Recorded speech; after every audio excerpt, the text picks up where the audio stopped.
Hello, Chiefs Kingdom, and welcome to the Arrowhead Kingdom CHIEFScast, live from the actual Wolf Den in Brookfield, Wisconsin at Buffalo Wild Wings. I am Chris. And I am Josh, and tonight we're going to be talking the NFL draft. We're going to be talking all kinds of other NFL news. Apparently there's some stuff that came up today we need to talk about. We're going to talk about some times where the NFL and pop culture blend. We're going to get into a little bit of other Kansas City sports, and we're going to have some fun with some guests. Couple people we have coming up. Doug Morris, the founder of Arrowhead Kingdom, is going to be coming on here shortly. We're going to have a guest coming in live from Jacksonville shortly after the first pick is made. I think we all know what's going on there. And so stay around with us for the entire first round. We will be here the entire time. So don't forget to make sure you like, share, and subscribe to our channel, and tune in tonight and every week for all of our new content that we have coming up. We are, of course, presented by Complete Weddings and Events, your leading provider of photo, video, DJ, photo booth, lighting, and coordination services. And Joe, if you could throw us to the Arrowhead Kingdom hype video, that would be awesome. Arrowhead South was founded just over 10 years ago in the Tampa-St. Petersburg area. A Kansas City-born lifelong Chiefs fan named Doug Morris found himself transplanted to the state of Florida. Game days consisted of meeting a small group at a local bar to watch a bad Chiefs team get beaten worse on the farthest TV with no sound. There had to be a better way, and it started with finding more like people, die-hard Chiefs fans. The networking got moving fast. The team drastically improved, and the watch parties started bursting at the seams. One watch party split into 4 chapters, and Arrowhead South was born. Arrowhead South has now grown to 18 chapters in 6 states all across the Southeast. But that's not the end of the journey. In fact, it's the beginning. We are in the golden age of Kansas City Chiefs football, and we need to live fan life to the fullest. So welcome to the new Arrowhead Kingdom. We now have over 60 chapters in over 30 states. And here is our goal, our mission, and our creed. We are Arrowhead Kingdom. We are Kansas City Chiefs fans. We are loud. We are proud. We are fun. We get together for game day, but most important, we are respectful. We are family friendly. We are inviting. And most of all, we are missing only one thing, you. Join us for one of our watch parties every game day. Travel with us to one of our away game tailgate parties. Help us turn opposing stadiums red. We are not here for your money. We are here for your fandom. We are Chiefs fans. We are Arrowhead Kingdom. Find us and join us at one of our many watch parties or start your own chapter today. Visit us now at arrowheadkingdom.org and seize the opportunity to join the biggest community of non-Kansas City-based Chiefs fans in the world. All right. Hope you enjoyed that video. Welcome back, everybody. And make sure to go to arrowheadkingdom.org to check out your local Arrowhead Kingdom chapter. We've got just over 60 in over 30 states, so we're 100% nationwide. That's going to be your best place to find your family-friendly Chiefs watch party throughout the season. Doug Morris is going to come on and talk more about that here later. But as we're waiting for this first pick to happen, which I think still hasn't happened, we've got some band up on stage still. I don't know who that is. Probably somebody from Cleveland. But we're going to have a handful of other things to talk about tonight besides our draft picks. There's potentially going to be, Chris, the last 2 MVPs allegedly, theoretically moving to different teams. That's completely unprecedented. Not sure where this is coming from. It kind of seems like the NFL is trying to take one step closer to the NBA where players pick where they play, which is just absolutely, bonkers. But we'll get into that more as we get into this later. We're going to talk about who we think should be hosting Jeopardy. I think we have some opinions on that one. And since that job might be opening up as another quarterback job opens up. But is there any question, Chris, as to who's going to be the first pick here tonight? No, it's going to be Trevor Lawrence. I think we've known that really since last summer, so it's just a matter of time. I think we knew that since maybe even before last summer. I think we knew that before the college football season started, and there was a potential chance that whoever was picking first, and I think we kind of had an idea who was going to be in the running for that might talk themselves out of it, but they obviously didn't. But it seems like among the other quarterbacks, number 2 got blurry pretty quickly, and we got away from who seemed to be the obvious choice.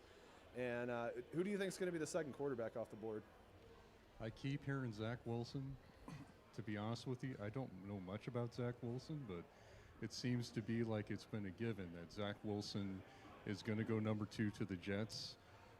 Really, I don't think it's till pick number 3 when we can start to scratch our head and wonder exactly what's going to happen. Yeah, I think things get kind of bonkers there. So if you had to throw money down in Vegas right now as to who the 49ers are going to pick, who would you throw money on?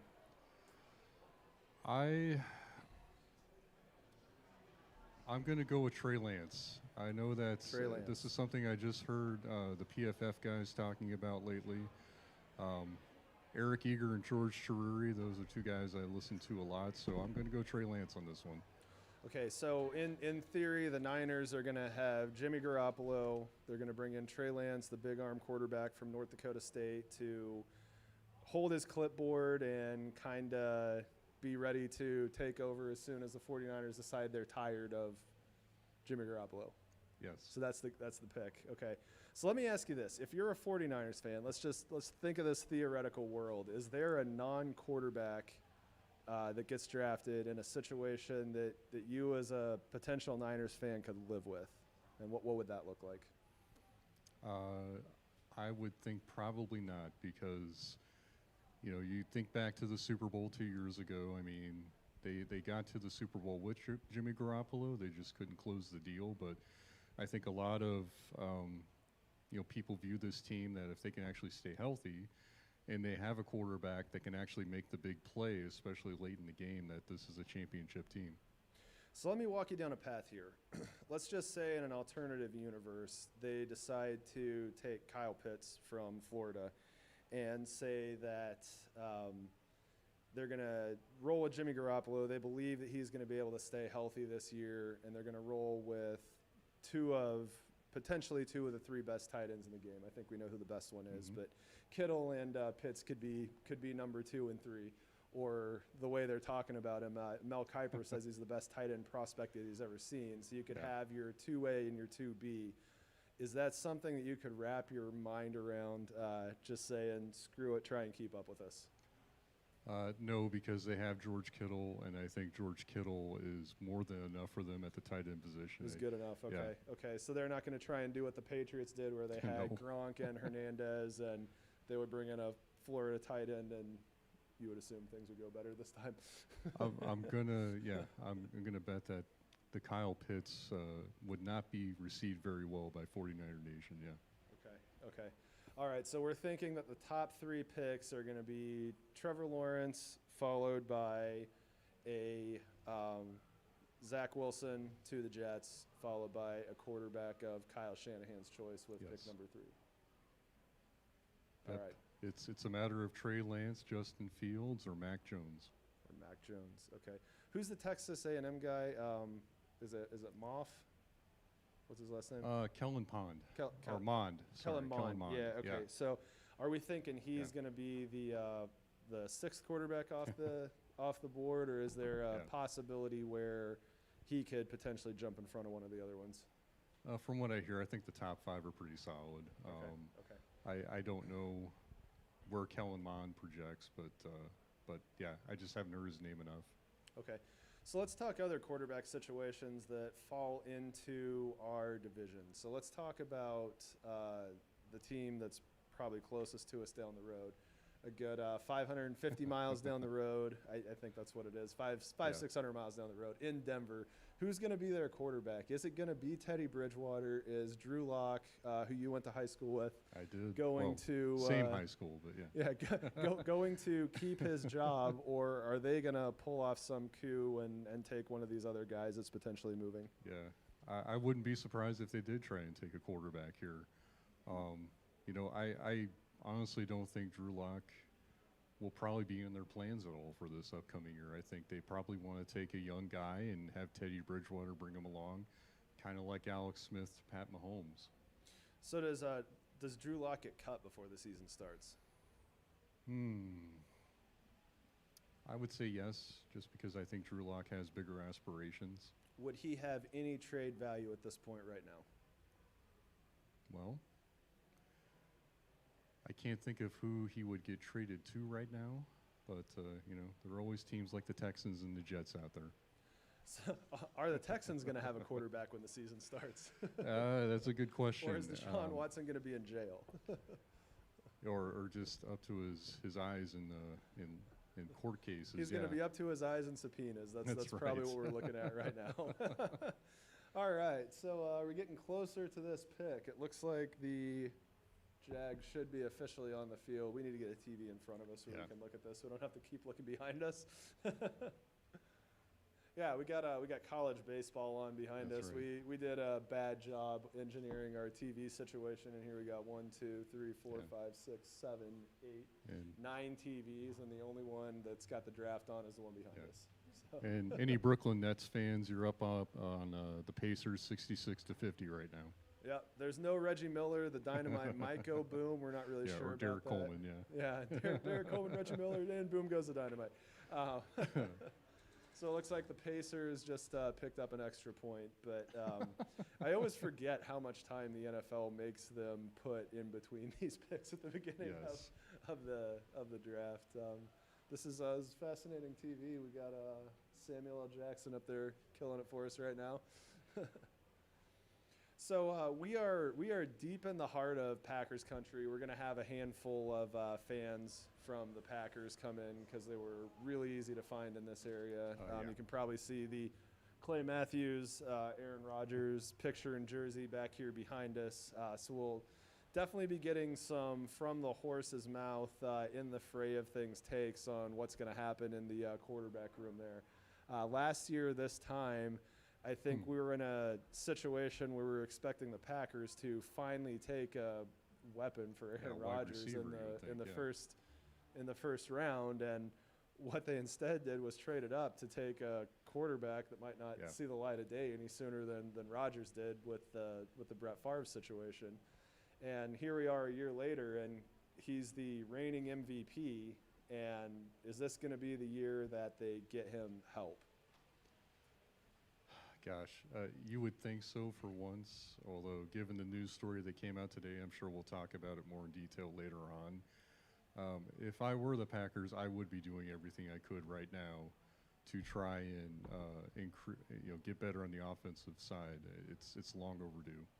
So I was watching Nick Wright's show on FS1, First Things First, probably a month ago at this point, and they were talking about Aaron Rodgers, and his commentary was that Aaron Rodgers doesn't have anybody to be a sounding board at home, because until recently with his fiance being engaged to Cheyenne Woodley, he doesn't have the strong family life. That's been aired on reality TV a couple of times, so doesn't necessarily have the family to sit there and sound off when he's mad about work. I mean, I know that we're all in that situation. You go home and you kind of vent to your spouse and you move on with things. So Aaron Rodgers doesn't have that available. And they were making the point that Aaron Rodgers venting to his spouse is going public and saying, hey, the Packers are really ticking me off right now.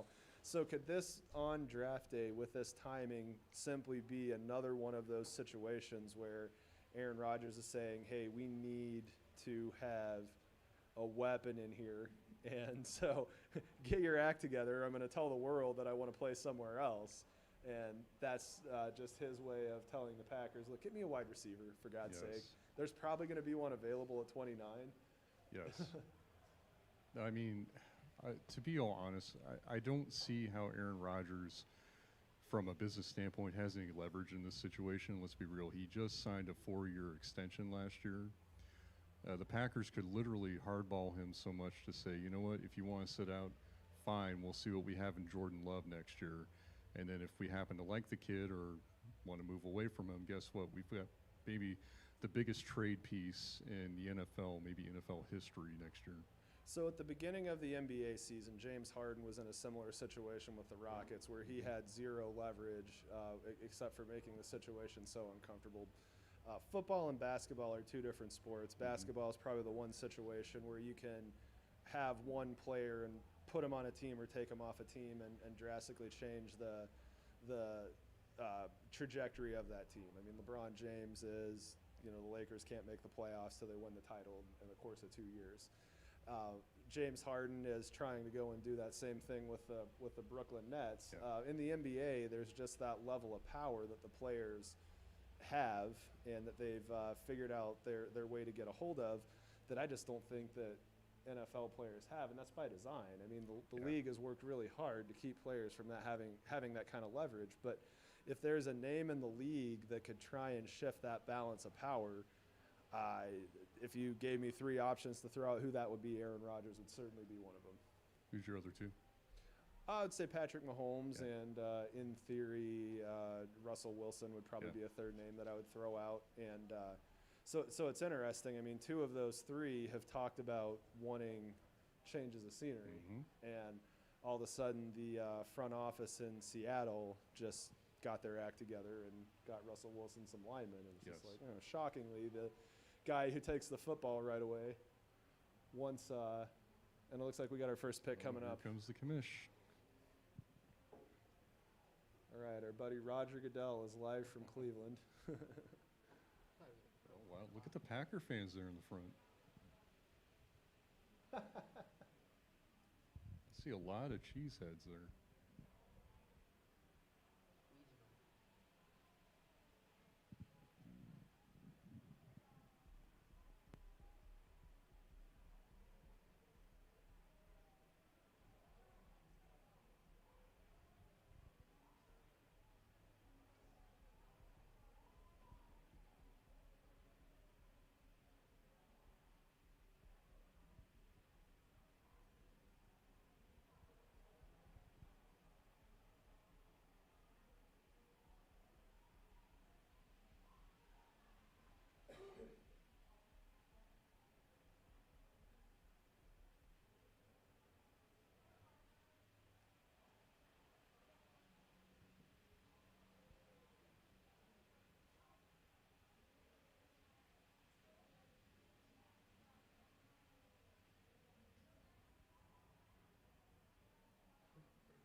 Arrowhead South was founded just over 10 years ago in the Tampa-St. Petersburg area.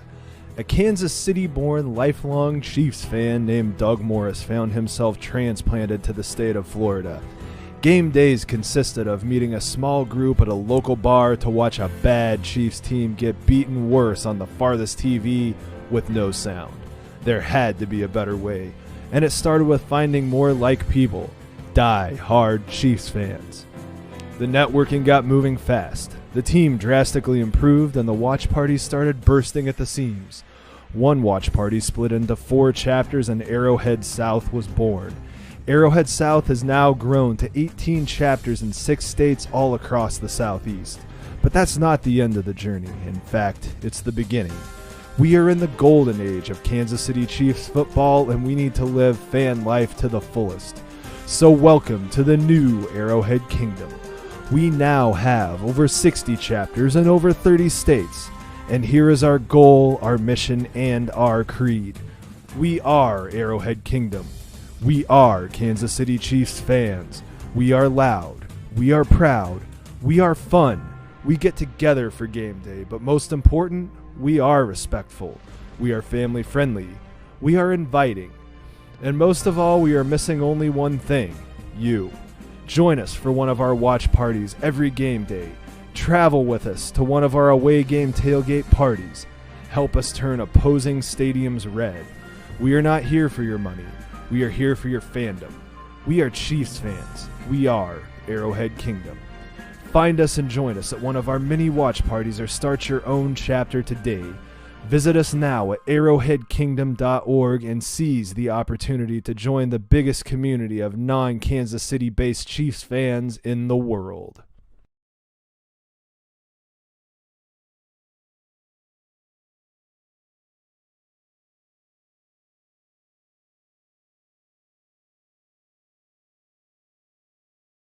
One of our many watch parties or start your All right, so joining us now, since Roger Goodell has the Jags taking all their time, we got Eric Hill from Arrowhead Kingdom, Arrowhead South, live from Jacksonville, and he's here to talk about what I think we assume is going to be Trevor Lawrence.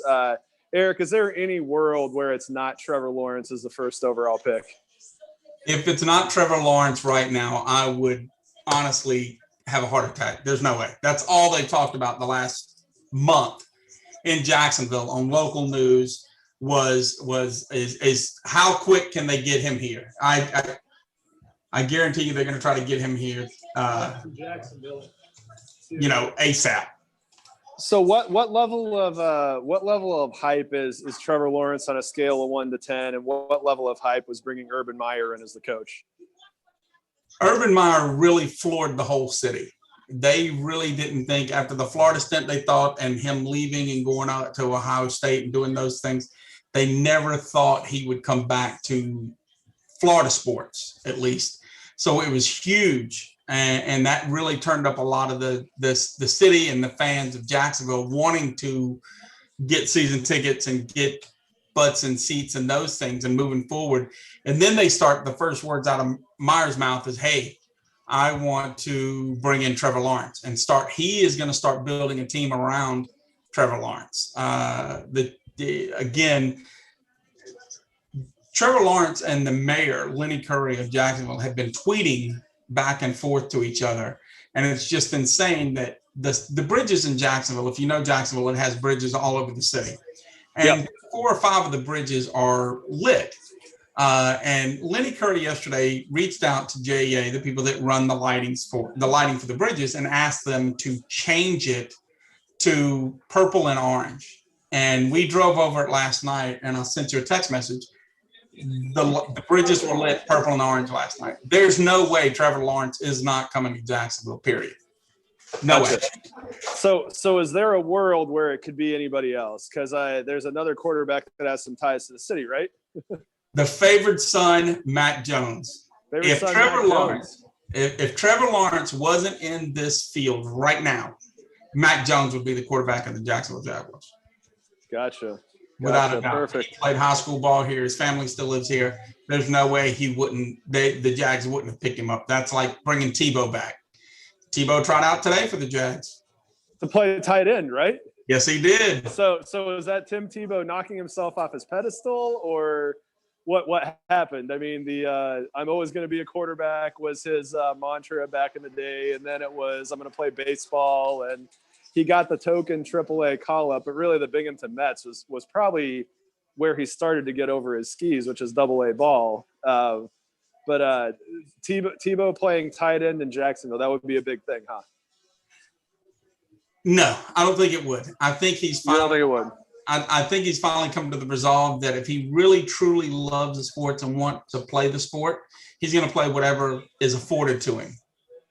All right, so I hope you're ready for the probably the least dramatic night that we have or thing we have tonight. This is horrible. He said Trevor Lawrence, like we didn't know. So we got Trevor Lawrence, and I love how you got the booing of Roger Goodell, and all of a sudden he says Trevor Lawrence, and everybody starts cheering. Bill Simmons back in the day would talk in all of his columns about how the easiest transition in the sports world that you could possibly make is have Roger Goodell and Vince McMahon from WWE switch spots, and they could both probably do it and slide in seamlessly, and nobody would even know anything. So, and the booze would just keep ringing. The booze would keep ringing, and I mean, it seems like that's the charging of batteries. You know, he loves to have the booze and everything, but. It really is insane. And like I said, we knew this was coming. I guarantee you Trevor Lawrence and his family will be honestly, I'm surprised they're not in town already. I truly am. It's probably just one of those things where it just doesn't look good on camera for him in be here COVID world. already. In COVID world, yeah, it doesn't look good on camera during the COVID world. I mean, ideally speaking, you should be in Cleveland up on stage with the mayor and the owner of the team, Shad Khan, and stuff like that. So, but that's exciting for your city, and it looks like we're going to have some fun football in the AFC South. Chris and I, this whole last year, we talked during our weekly segments about who we think could potentially be the team that's going to make the big jump record-wise. And I threw out the Jags back before, any of this stuff happened as a team that I thought was closer than you think, So what are your thoughts on that? Could the Jags make a run at a playoff spot, a wild card spot?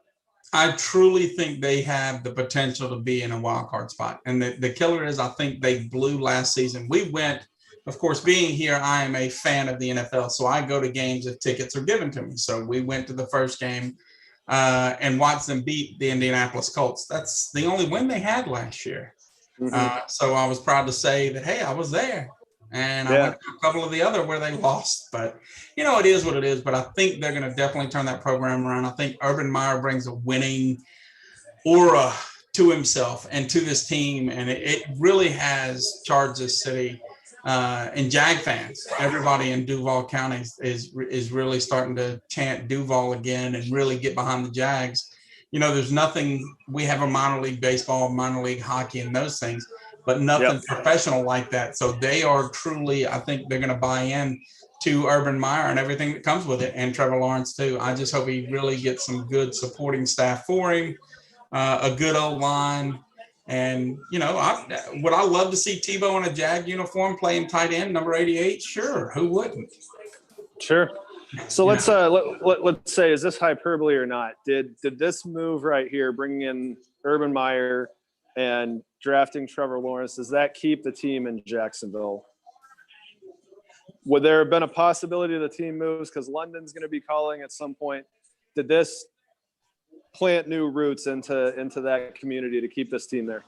Not only that, and what a lot of people don't know is that they have been talking about turning two of the parking lots at TIAA Bank Field into a whole entertainment district and building out off of that, having apartments and different living complexes and shopping and movie theaters and dining and everything right next to the stadium. So if you live there, you're essentially, at one end of the parking lot, walking from one parking lot into the stadium. So that I think if they can move that along with Urban Meyer, Trevor Lawrence, and get some half decent wins behind them, they're not going to go anywhere. So we're in Milwaukee, and that's essentially what the Bucks did. They had one of the worst basketball arenas in the entire NBA. they tore that down and right next door put in a place with a new local sponsor, Fiserv, which is like a fluid company, right? It's what? Okay, so they're a financial company. I live here and I apparently didn't know, so I had to ask one of the Packer fans. I thought it was more industrial than anything, but I don't know. So Fiserv for it's a really nice arena, but they built this entire entertainment district conveniently right before COVID hit. And it completely just changed what downtown looked like. They ripped up city blocks. Have you ever been to a game in Philly, either basketball, football, or baseball? They're all right in one section. They've got a thing called Xfinity Live in the middle. Yeah. So it's one of the handful of places that a train actually goes in Philly, and you can go out and watch a game, and it's got pretty elite level bar life right before and after. Yeah, it's crazy because the stadium is downtown, but off of downtown. So for them to build that area up, it's not that it's in the best neighborhood, but they're trying to bring that neighborhood up, because right across, again, at the other end of the parking lot, like you're talking about in Philadelphia, is the minor league baseball stadium. And across a couple miles down is the hockey arena. So they're trying to bring those things, or bring more downtown to that area to definitely liven it up and get a lot more money, cash influx into that downtown area. Yeah, you can flip a neighborhood in 5 years. That's just as simple as it is. If you put the correct things there, you can flip a neighborhood in 5 years. So it looks like the Jets pick is in. So who do you think this is going to be, Eric? I hope it's not Mac Jones. I hope it's not Mac Jones. I hope it's not Mac Jones. I like him enough that I wouldn't want to do that to him. Okay, yeah, fair enough. So you watched our Jets video that we're going to play as soon as this is done to give Chris and I a chance to load up so we can make fun of the Jets. But they failed at failing, right? It absolutely is hilarious, and anybody that's watching this will definitely get a kick out of it and love it. I mean, for all rights and purposes, Trevor Lawrence should be going to New York right now. But the Jets couldn't pull off, they couldn't even pull off a loss. Couldn't pull off a loss, exactly.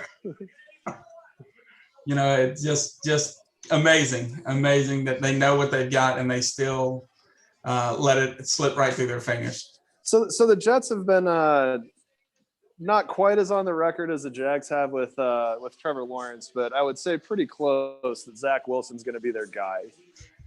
So what are your thoughts on Zach Wilson? He's a big arm guy from BYU. What are your thoughts on him?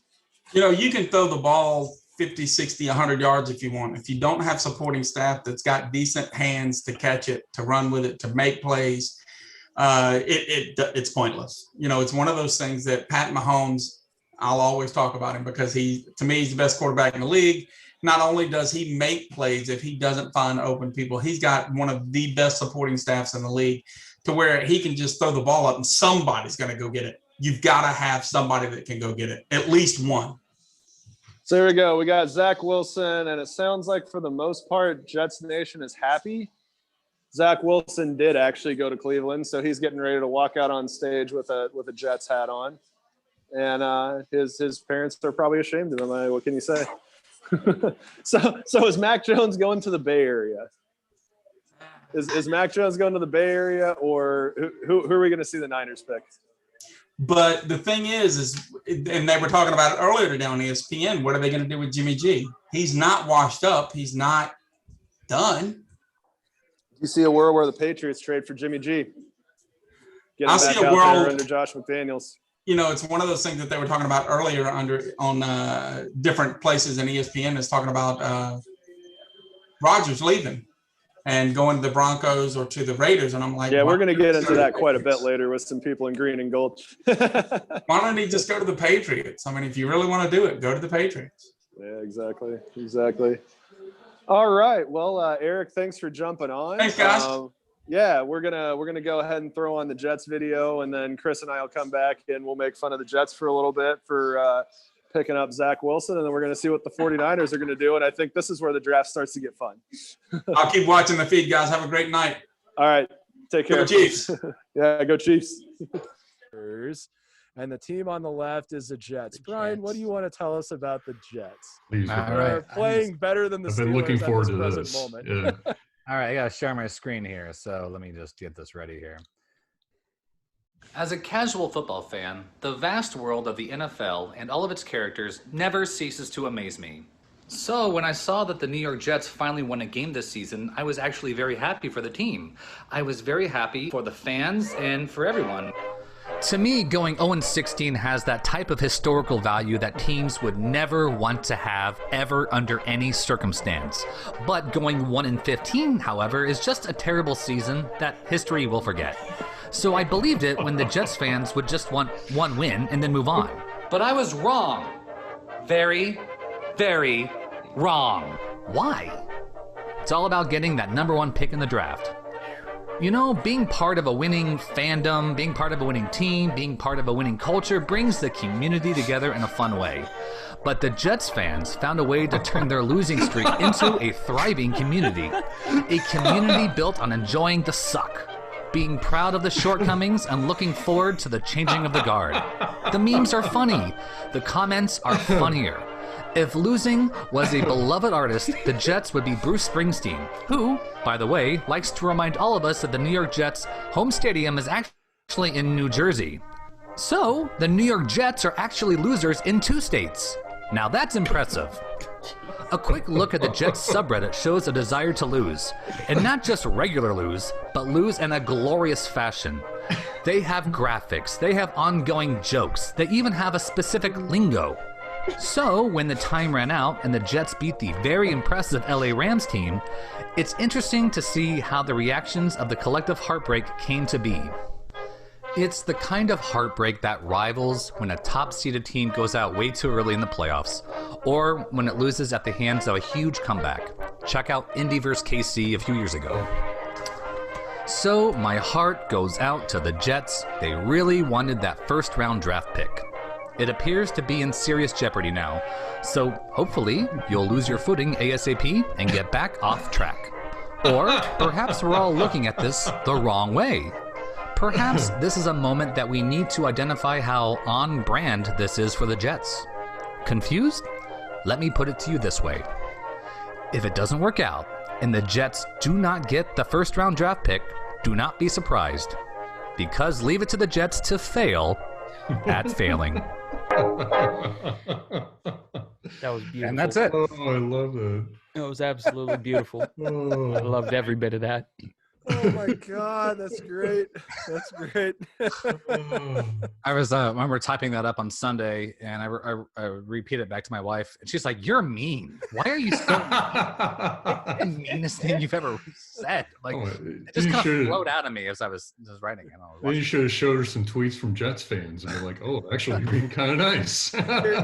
Here's the good news. That's going to get clipped out, and we're going to throw it out in the world, and there you go. And the team on the left is the Jets. Brian, what do you want to tell us about the Jets? Please.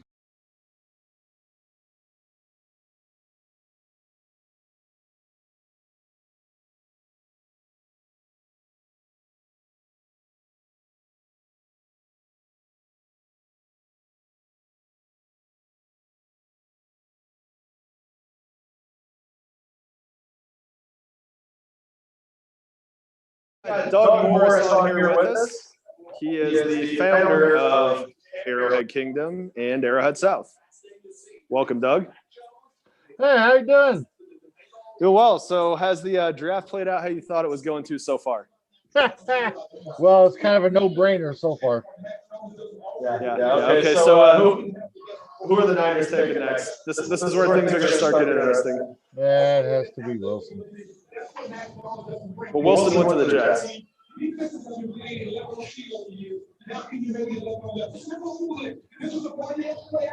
Whoa, we got a delay here?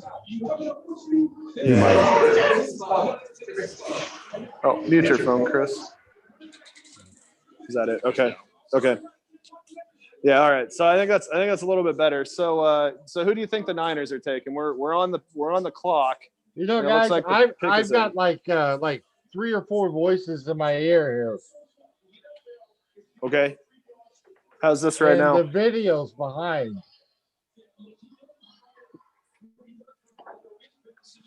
Okay.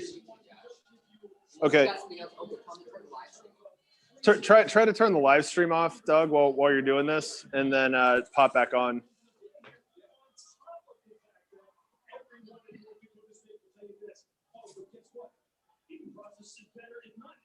Is that better?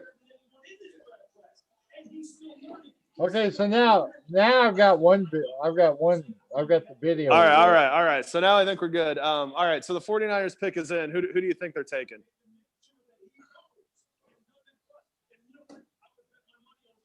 Okay. So the 49ers, we're taking Trey Lance, or we taking Mac Jones? Who's Kyle Shanahan wanting his offense, driving his offense this coming year?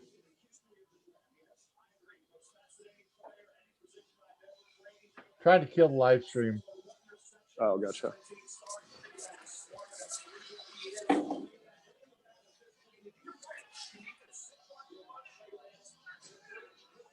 Whoa, man. We're like, what the heck? Okay. All right. So I just killed the live stream. Are you guys hearing me live here? We can hear you right now. Yep. All right, so man. I think we're in good shape now. So who are the 49ers picking? Who do you think they're taking here? They traded up, so they have to take the last quarterback left. There's no way they're taking anybody else. Why would they? How much they give up to give up? So we got Trey Lance. So they moved up from 12 with the Eagles. They took Trey Lance, the big arm quarterback from North Dakota State, who I think has one college game in the past 2 seasons, something to that effect. But he's the guy with the cannon for the arm. So Kyle Shanahan is probably going to have him hold a clipboard for Jimmy Garoppolo for 1 season, and he's going to think that he found the next Patrick Mahomes. So that's what the 49ers did. That went slightly off script from what I think everybody was thinking they were going to do. But Chris, what do you think? Did they make the right call? Yes, if they play in the system for a year. From what I hear, I think Trey is still pretty raw, but his ceiling is so high. So, yeah, I think as long as they don't plan to start right away, they definitely made the right choice. Which is why they held on to Jimmy Garoppolo. This is pretty similar to what the Chiefs did with Alex Smith, and they drafted Patrick Mahomes. But so now that we have that in, I think everybody's pretty much thinking the Falcons are taking Kyle Pitts, the tight end from Florida. Doug, let's talk Arrowhead Kingdom. How's that sound? All right. I don't know much about Pitt anyway. Yeah. So what do we have going on with Arrowhead Kingdom? Tell us about Arrowhead Kingdom. What we're trying to do is we're trying to make a network of Chiefs fans and chapters so everybody can find each other. We're trying to make it easy because if you're in Poughkeepsie or you're in Butte, Montana, or wherever you are in the United States or in the world, we can help find you a place to watch the game. We're more of an in-person network, so we're a bunch of chapters. Wherever your state is, wherever your city is, you can probably find a chapter. And if not, you want to get one going, we'll help you do it. We started out, Arrowhead South is, I think we're 17 chapters in 7 states. And we started all those from scratch. And during Arrowhead Kingdom, we've got another 5 or 6 we've started. So we're pretty good. And we've got a history of what works, what doesn't about getting your chapter going. So if you're in the city and you've just got you and 3 or 4 of your buddies, we can get you a chapter going, and then we can get people. Because once they find out you're there, we know you'll get a big crowd. Every chapter we've had started out with 6, 8 people. And now when they find them, you're talking 100 by the end of the year, and you're off and running. So it's pretty easy. Once people know where you are and where to find you, that's when it takes off. And so that's what we're trying to do is help all these Chiefs fan chapters and the ones that want to be find other Chiefs fans to find each other. Yeah, that's roughly the same story we had here. We're sitting in our spot in Milwaukee, Wisconsin, and I think we started with 6 of us that randomly connected just watching a game, and next thing you know, it's 8 years later and we're still watching football together. That's literally the only way that I know this guy. I think that's just the standard. That everybody just naturally happened that way. The problem is it was hard to find people. People didn't know you exist. And then once they found out you exist, then it explodes, and then you don't have the But yeah, there's some rough times with every chapter starting out, the first few games. But now it's easier because more people are looking on Facebook and Instagram and other places for to find places instead of just a Google search. Because you may be in the Google search for Chiefs fans in St. Louis, but you're back 3 or 4 pages, and people just don't go back that far. So it's hard to get up the rankings to where you can get in front of people. That's one of the things we're going to do here at Arrowhead Kingdom is we're going to work together to get up the Google results. So when you when you type in, you want to go, hey, where's my Chiefs fans in Butte, Montana? Where do they watch the game? Where's the chapter? Where's the other Chiefs fans? You'll be able to find that. That's the goal. Yeah, so easy, accessible. Football's made to be watched in person. That's the overall philosophy, right? Yeah. We're trying to find in person is our main goal because it's just more fun to watch this Golden Era Chiefs football with 100 of your fellow Chiefs fans than you and a couple other buddies. And once you do that, once you watch games with 100 people screaming and yelling and high fiving, that couch doesn't seem as comfy anymore. Exactly. The living room is not as good. So, Chris, talk about how you found the group and everything. Well, funny enough, I was at a bar Louie at a happy hour after work, and I happened to run into this guy wearing a Sporting Kansas City shirt. Yeah.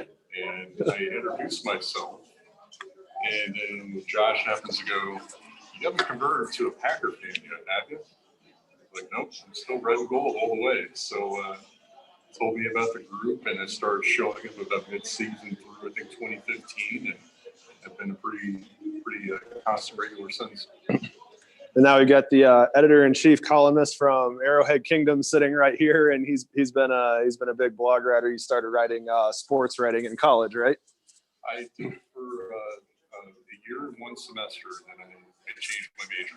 Yep, there you go. And we got his first column up at CHIEFSkingdom.org. If you're there, it's a very good column, very well written. So check it out if you guys get a chance.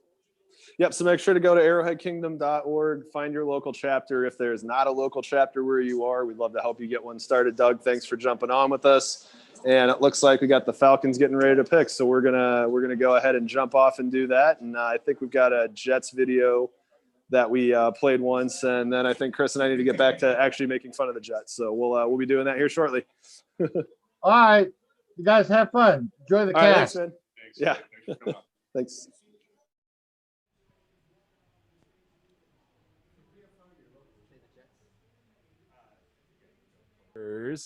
And the team on the left is the Jets. Brian, what do you want to tell us about the Jets? They're playing better than the Steelers. I've been looking forward to this. Moment. Yeah. All right, I got to share my screen here. So, and the team on the left is the Jets. Brian, what do you want to tell us about the Jets? They're playing better than the Steelers. I've been looking forward to this. Moment. Yeah. All right, I got to share my screen here. So let me just get this ready here. As a casual football fan, the vast world of the NFL and all of its characters never ceases to amaze me. So when I saw that the New York Jets finally won a game this season, I was actually very happy for the team. I was very happy for the fans and for everyone. To me, going 0-16 has that type of historical value that teams would never want to have ever under any circumstance. But going 1-15, however, is just a terrible season that history will forget. So I believed it when the Jets fans would just want one win and then move on. But I was wrong. Very, very wrong. Why? It's all about getting that #1 pick in the draft. You know, being part of a winning fandom, being part of a winning team, being part of a winning culture brings the community together in a fun way. But the Jets fans found a way to turn their losing streak into a thriving community. A community built on enjoying the suck, being proud of the shortcomings, and looking forward to the changing of the guard. The memes are funny. The comments are funnier. If losing was a beloved artist, the Jets would be Bruce Springsteen, who, by the way, likes to remind all of us that the New York Jets' home stadium is actually in New Jersey. So, the New York Jets are actually losers in 2 states. Now that's impressive. A quick look at the Jets subreddit shows a desire to lose. And not just regular lose, but lose in a glorious fashion. They have graphics, they have ongoing jokes, they even have a specific lingo. So, when the time ran out and the Jets beat the very impressive LA Rams team, it's interesting to see how the reactions of the collective heartbreak came to be. It's the kind of heartbreak that rivals when a top-seeded team goes out way too early in the playoffs, or when it loses at the hands of a huge comeback. Check out Indy vs. KC a few years ago. So my heart goes out to the Jets. They really wanted that first-round draft pick. It appears to be in serious jeopardy now, so hopefully you'll lose your footing ASAP and get back off track. Or perhaps we're all looking at this the wrong way. Perhaps this is a moment that we need to identify how on brand this is for the Jets. Confused? Let me put it to you this way. If it doesn't work out and the Jets do not get the first round draft pick, do not be surprised. Because leave it to the Jets to fail at failing. That was beautiful. And that's it. Oh, I love that. It was absolutely beautiful. I loved every bit of that. Oh my God, that's great. That's great. I remember typing that up on Sunday, and I repeated it back to my wife, and she's like, "You're mean. Why are you so the meanest thing you've ever said?" Like, it just kind of flowed out of me as I was just writing it. Then you should have showed her some tweets from Jets fans, and you're like, "Oh, actually, you're being kind of nice." Here's the good news. That's going to get clipped out, and we're going to throw it out in the world, and there you go. And the team on the left is the Jets. Brian, what do you want to tell us about the Jets? Please. Oh, sorry. Hey, welcome back to the Arrowhead Kingdom CHIEFScast. So it looks like Atlanta just made their pick, and they took Kyle Pitts, tight end, out of Miami. Sorry, Florida. Yeah, I think that he was from Florida. Yeah, I think that's the second least shocking pick of the day. I think everybody knew that was going to happen. Yes. You knew the first three were going quarterback. I don't think there's really been anything terribly surprising. There was a little bit of air of mystery around San Francisco and whether they were going to go with Jones or Lance. But I don't think that any of us are, holding our breath over any of this. I think this one was pretty what we expected. So where do you see the Bengals going next? I'm probably going to go with Penei Sewell. I've heard, their offensive line is just trash. So we're going with the Oregon left tackle. That's my prediction, yes. Okay. Yeah, so it's operation make sure Joe Burrow doesn't tear another ACL because you have a garbage Swiss cheese line in front of him. I think that makes a lot of sense. I also think that the LSU wide receiver could make a lot of sense. Joe Burrow's got to be happy with either one of those. But let's take a step back. We played our Jets video twice. What do you think of the Jets pick? It seemed like Jets Nation was fairly happy with the pick that they took. I mean, they needed to take a quarterback, obviously.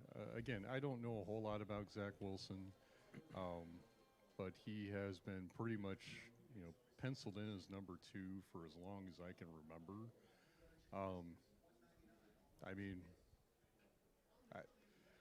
The Jets need a quarterback. Do I think Zach Wilson is the answer? I have no idea because they're Jets, and they definitely – I can't remember maybe since Chad Pennington of a quarterback actually being halfway decent there. Yeah, Fitzmagic had his his run where he would throw a handful of good games. I mean, he was good for the Rams. He was good for the Bills. He was good for the Jets. He was good for the Dolphins. He's never been – great for anything more than a couple of days. It looks like we've got the Bengals pick in here, so we'll see after this commercial break if you're right or if they're going to be the first ones to do something crazy. So traditionally speaking, let's just say if they would have traded this pick, it would say pick is in, and then they would come in and say that it's been traded, right? Or would they throw that TV graphic up, or do we not know how they're doing that this year? I think that they would actually announce a trade before pick is in. Okay. So we think they're actually picking, and we think it's going to be either the left tackle from Oregon or the wide receiver from LSU. Jamar Chase, Yeah, Jamar Chase. But regardless, it looks like Joe Burrow is going to have some high-level help one way or another. Yeah. So we'll just kind of hang out and and look at this. So do we really think that, circling back to the Jets, did the Jets fail at failing? Yes, they did, because I think after Trevor Lawrence, it's kind of a crapshoot. I mean, Trevor Lawrence is being hailed as, I think, the most clear-cut number one since Andrew Luck. Yep, which is 2012. I mean, again, the fact that I think myself, and not saying I was very close to the college scene, but still, I have not heard much of Zach Wilson, and I've seen a lot of Trevor Lawrence in college. So For sure.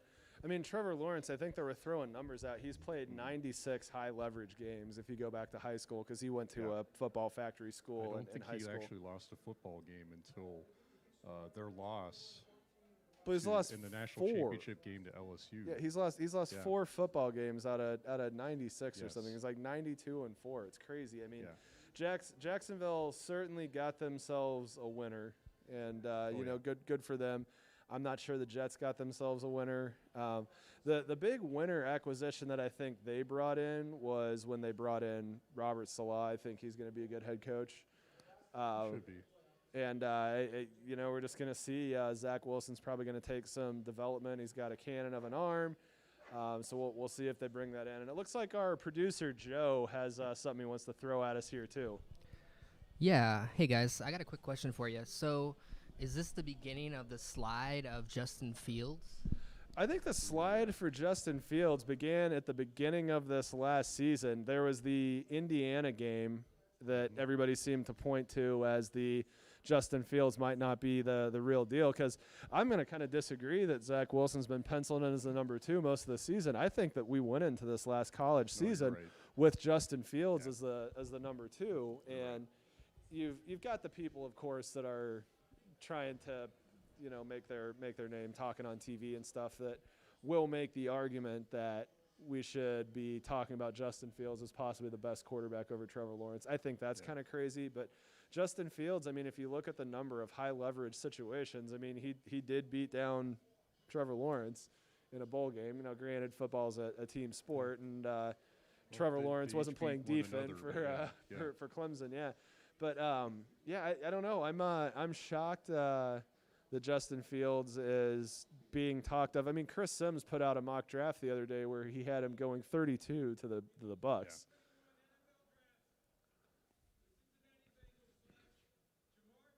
Oh. So there you go. So we got our LSU wide receiver. So Joe Burrow got one of his toys from college back, and he's probably going to be happy about that. We'll see if his Twitter game is as good as Mahomes, where you have the 5 smiling emoji faces in a row, or what his move is going to be for happiness, given that he plays for the Bengals and the Brown family. I don't know that he's going to be happy often enough to have a thing to do there.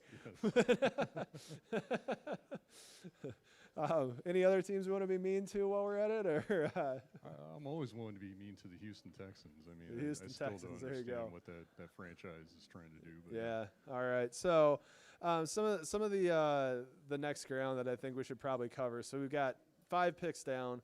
The next 5, I think, are where things are going to get really interesting. So do the Dolphins go out and get more draft picks? I think that's the first question we have to ask. Yeah, because, I think it's either that or they're looking at maybe Jalen Waddle or Devonta Smith.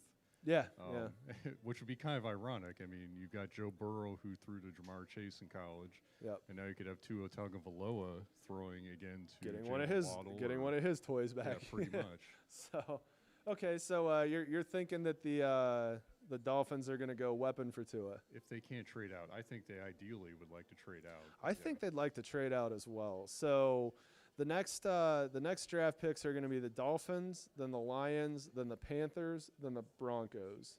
Is that going to be the order these picks are made in? I don't think so. Something's going to happen here in the next 5 picks. So talking about the Broncos, well, actually the Panthers as well. The Panthers have brought in a quarterback and sent another one out. So did they give that job over effectively? To Sam Darnold? To Sam Darnold. Do you think Sam Darnold is the prohibitive starter favorite? Yes, I think the Broncos are more likely to trade up than the Panthers are. I mean, there's been a lot of talk about that even despite Teddy Bridgewater getting traded for there. So in theory, what you're saying is that the Broncos quarterback room could be 3 guys that think they should be starting. Yes, that's very possible. That's great. I hope they get that done. That sounds like a good way to try and run your team. I love the work that John Elway's doing, and keep it up. Yeah, no, I always relish in watching the Broncos' heads spin around constantly. It's quite amusing. All right, well, it looks like we got the Dolphins pick in, and then we're going to have Joe throw back the Arrowhead Kingdom hype video after we see what this is, and then we're going to bring some more Chris action up here, and we're going to bring another Chris up, and we're going to talk about what the Chiefs have done so far, because in all reality, we've technically had 6 picks made at this point. We've got the 5 that have been made, but the Chiefs have already made their pick. And so I think we'll get started with our other Chris that's coming up, and we'll get that going, and we'll talk about that here shortly. But let's see what the Dolphins are going to do here before we show the hype video and come back in.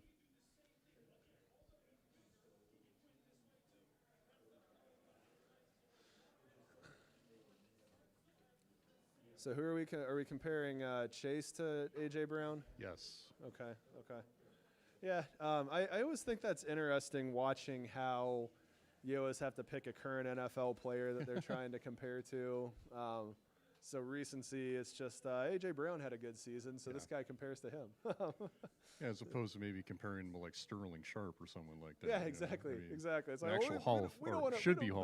We don't want to make anybody go look anything up on their phone or anything like that. So we'll just say A.J. Brown. Everybody had him on their fantasy team or tried to trade for him. Pretty much. Recency bias. Recency bias. There you go. All the way. Recency bias. All right. And guess we're going to talk to Jamar Chase first. So you know what I really wish they were doing right now? Remember the South Park pandemic special? How Cartman walked around with a 6-foot piece of wood, and he was, pointed at his mom. He was like, 6 feet, Mom. I kind of wish they would do that. NASCAR was one of the first sports to come back out of the pandemic and start broadcasting, and they had 6-foot microphone poles, and they would sit there and interview, and somebody had to hold a boom mic that was taped off, and I always thought that was hilarious, and I wish they would be doing this now. Yeah. I mean, I understand that mic stands are a dime a dozen, but it would just be better to watch somebody have to hold a boom mic and try and actually keep it straight. For somebody 6 feet away. Yeah, I mean, some of those stands that you can use for mics. I don't know if you've done any kind of in studio recording in a little more controlled environment that you're doing right now, but you can have the overhead mic, and those things can extend about 15 feet and hold themselves up. Throw a couple sandbags on there. There's some pretty cool equipment technology out there from AV standpoint. We're totally not trying to fill space right now while we're waiting for the Dolphins pick to come in. But ESPN clearly is trying to fill space right now. Come on, Kuiper. we already know what you think of Jamar Chase. Yeah, you told us about 2 months ago. You think he's a good wide receiver, and congrats to him for going back to Joe Burrow. I would actually rather have the Frank Caliendo impersonation of Mel Kiper right now. Oh, absolutely. Actually listen to Mel Kiper. But yeah. So let's talk the Bengals wide receiver room. What do you think the pecking order for targets is going to be this coming season? Oh, Jamar Chase, I think, is going to be number one. You think he comes in number one right away? Over T. Higgins, and then, A.J. Green's not there anymore. So that's true. Yeah. That's true. So he's going to be the one gobbling up all the targets. Oh, yeah. The old college connection there. Yep, absolutely. Here we go.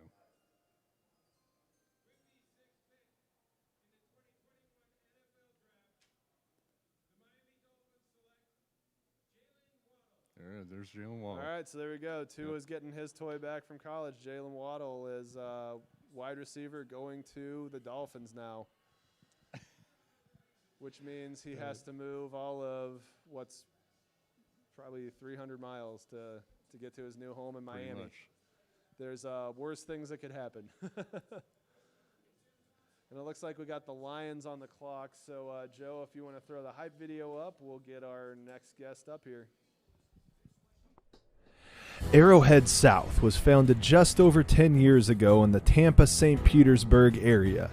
A Kansas City-born lifelong Chiefs fan named Doug Morris found himself transplanted to the state of Florida. Game days consisted of meeting a small group at a local bar to watch a bad Chiefs team get beaten worse on the farthest TV with no sound. There had to be a better way, and it started with finding more like people, die-hard Chiefs fans. The networking got moving fast. The team drastically improved, and the watch parties started bursting at the seams. One watch party split into 4 chapters, and Arrowhead South was born. Arrowhead South has now grown to 18 chapters in 6 states all across the Southeast. But that's not the end of the journey. In fact, it's the beginning. We are in the golden age of Kansas City Chiefs football, and we need to live fan life to the fullest. So welcome to the new Arrowhead Kingdom. We now have over 60 chapters in over 30 states. And here is our goal, our mission, and our creed. We are Arrowhead Kingdom. We are Kansas City Chiefs fans. We are loud. We are proud. We are fun.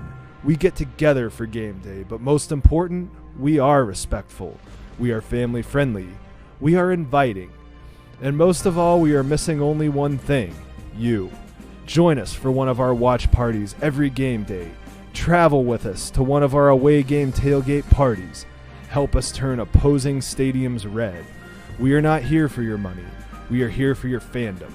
We are Chiefs fans. We are Arrowhead Kingdom. Find us and join us at one of our many watch parties or start your own chapter today. Visit us now at arrowheadkingdom.org and seize the opportunity to join the biggest community of non-Kansas City-based Chiefs fans in the world. Arrowhead South was founded just over 10 years ago in the Tampa-St. Petersburg area. A Kansas City-born lifelong Chiefs fan named Doug Morris found himself transplanted to the state of Florida. Game days consisted of meeting a small group at a local bar to watch a bad Chiefs team get beaten worse on the farthest TV with no sound. There had to be a better way, and it started with... All right, welcome back to the Arrowhead Kingdom Chiefs cast, where we have the Lions just about to pick, but I think as we're waiting for ESPN to fill more dead air on their end, we're going to actually talk a little bit about the Chiefs and especially their most recent move, trading out of the first round and picking up Orlando Brown from the Baltimore Ravens. Yep, so like we said, we actually have had 7 picks made so far. The Chiefs picked a 2-time Pro Bowler with the 31st pick of the draft. It just worked out that they had to trade that pick to the Ravens, and I think you actually like this guy that we brought in, right? Because you've been rooting for him for a while, haven't you? I do. I think Orlando Brown is a known quantity with the NFL. 2-time Pro Bowler. You're not making any risks. A lot of times you get those low-round, first-round draft picks, and you don't know what's going to happen. Maybe they last 2 years. Maybe they go forever. But you've got one guy who really knows what he's doing. And in particular, I'm a big fan of what the Chiefs have done in the last couple moves they've made with the offseason. The free agency, they've really shored up this offensive line. If you watch that game, last game we played, oh my gosh. It would have been so much worse if we didn't have an amazing quarterback making these throws while he was like practically tackled. Just keeping the pressure off the quarterback. And all these people have taken, all the teams before who've got bad offensive lines and they draft a quarterback. I'm like, I don't know. The way that he tries to solve problems is just amazing. I mean, we watched literally one bad game last season. Now, it was the worst game to be bad. Let's be clear about that. It was. We literally watched one bad game. We watched a stupid game where they lost to the Raiders, but they mailed it in against the Chargers. But we literally watched one bad football game, and how does Brett Veach respond to that? He brings in a second-team All-Pro to play left guard. He brings in a 2-time Pro Bowler to play left tackle. We're going to get the doctor and Lucas Niang back. And then we bring in Kyle Long, who I don't even know how many accolades he got, but he took a season off to wash the Bears off of himself and decided to come back and play football again. But we completely rebuilt the entire line in one offseason, and we gave up a second-round draft pick. Yeah, and I'll say essentially is the incremental thing we gave up. Yeah, and I'll say a few things about some of the guys we brought in. I mean, I was in grad school many years ago at the University of Oklahoma, and I used to teach astronomy. And we get a lot of football players coming in. Oh, yeah. And I'll tell you right now, having seen those kids come through the programs, the guys who got B's in astronomy were the ones who were, put the book study to the books, figured things out. They were the ones running the right routes. When there's a shift in a line, they made the shift. The guys who got D's and F's couldn't get through school. They were the ones who were always running the wrong route, not seeing the shift in the line or the coverage, and just making the mistakes. And what the Chiefs have done, like with a lot of the folks that they brought in, we've got the doctor coming in. We've got one of our was it Austin Blythe, the Remington Award winner. Yep. And we've got Joe Thuney coming in, and he actually, as I read the story online. Oh wait, here comes the Lions. Oh. Yep. Okay, there goes. Oh, there you go. So here's our Oregon left tackle. Yep. So it looks like Jared Goff is going to get some protection as well. That's who the Lions have playing quarterback. That's got to be an upgraded situation for them. Matt Stafford wanted out.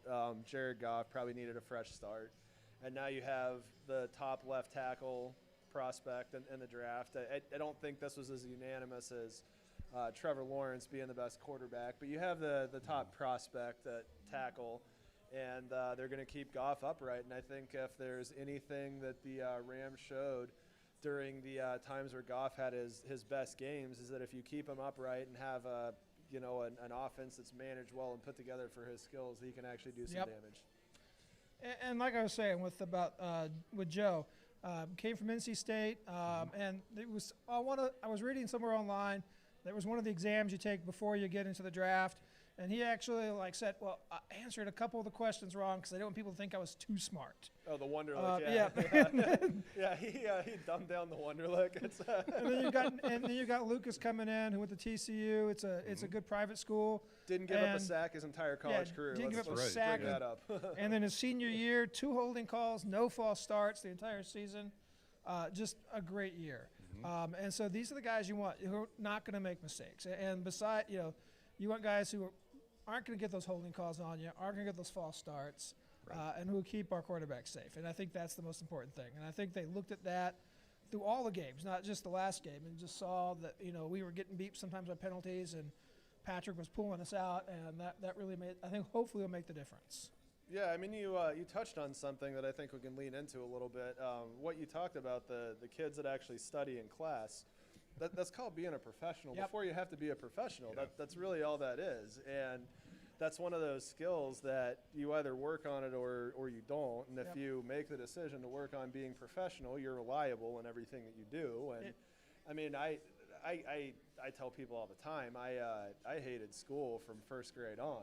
And I never wanted to go another day, and I went to college for 7 years and got my grad degree right away. Yep. But it was just one of those things where it's like, I know I'm going to want a grad degree, and being here or not being here has nothing to do with whether you want to or not. It's just, check the box. That's one of the things you do. And I definitely appreciate the college athletes that say, if I'm going to check the box, I'm not going to go and get a D in astronomy. Yep.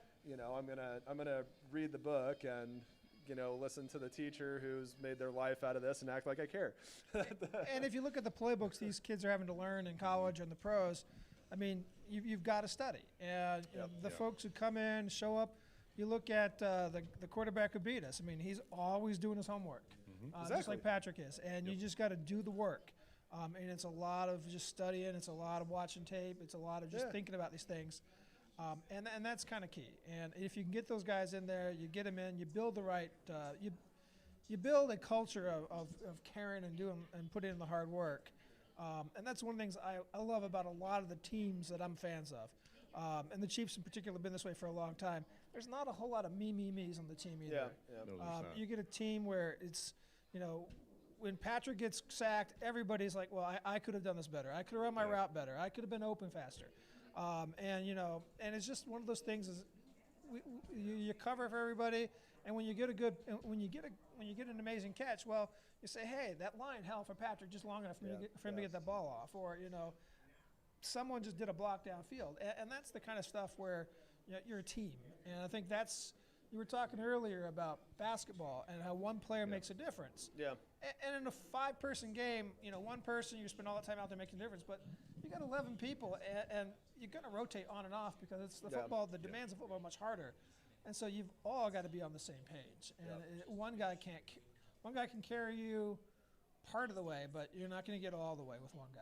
It's more the weakest link in the chain type of thing, and bringing in professionals and not having the me players, and a lot of that's just great culture that's built, and that starts at the top from Clark Hunt. Yep. Clark Hunt's a winner. Clark Hunt is we're a family, we're a team, and then the leader on the field, Patrick Mahomes. I mean, you talk about how the team picks each other up when Mahomes gets sacked. I can't think of a single time during the Super Bowl where you saw him just giving the business to his line. It was, hey, let's be.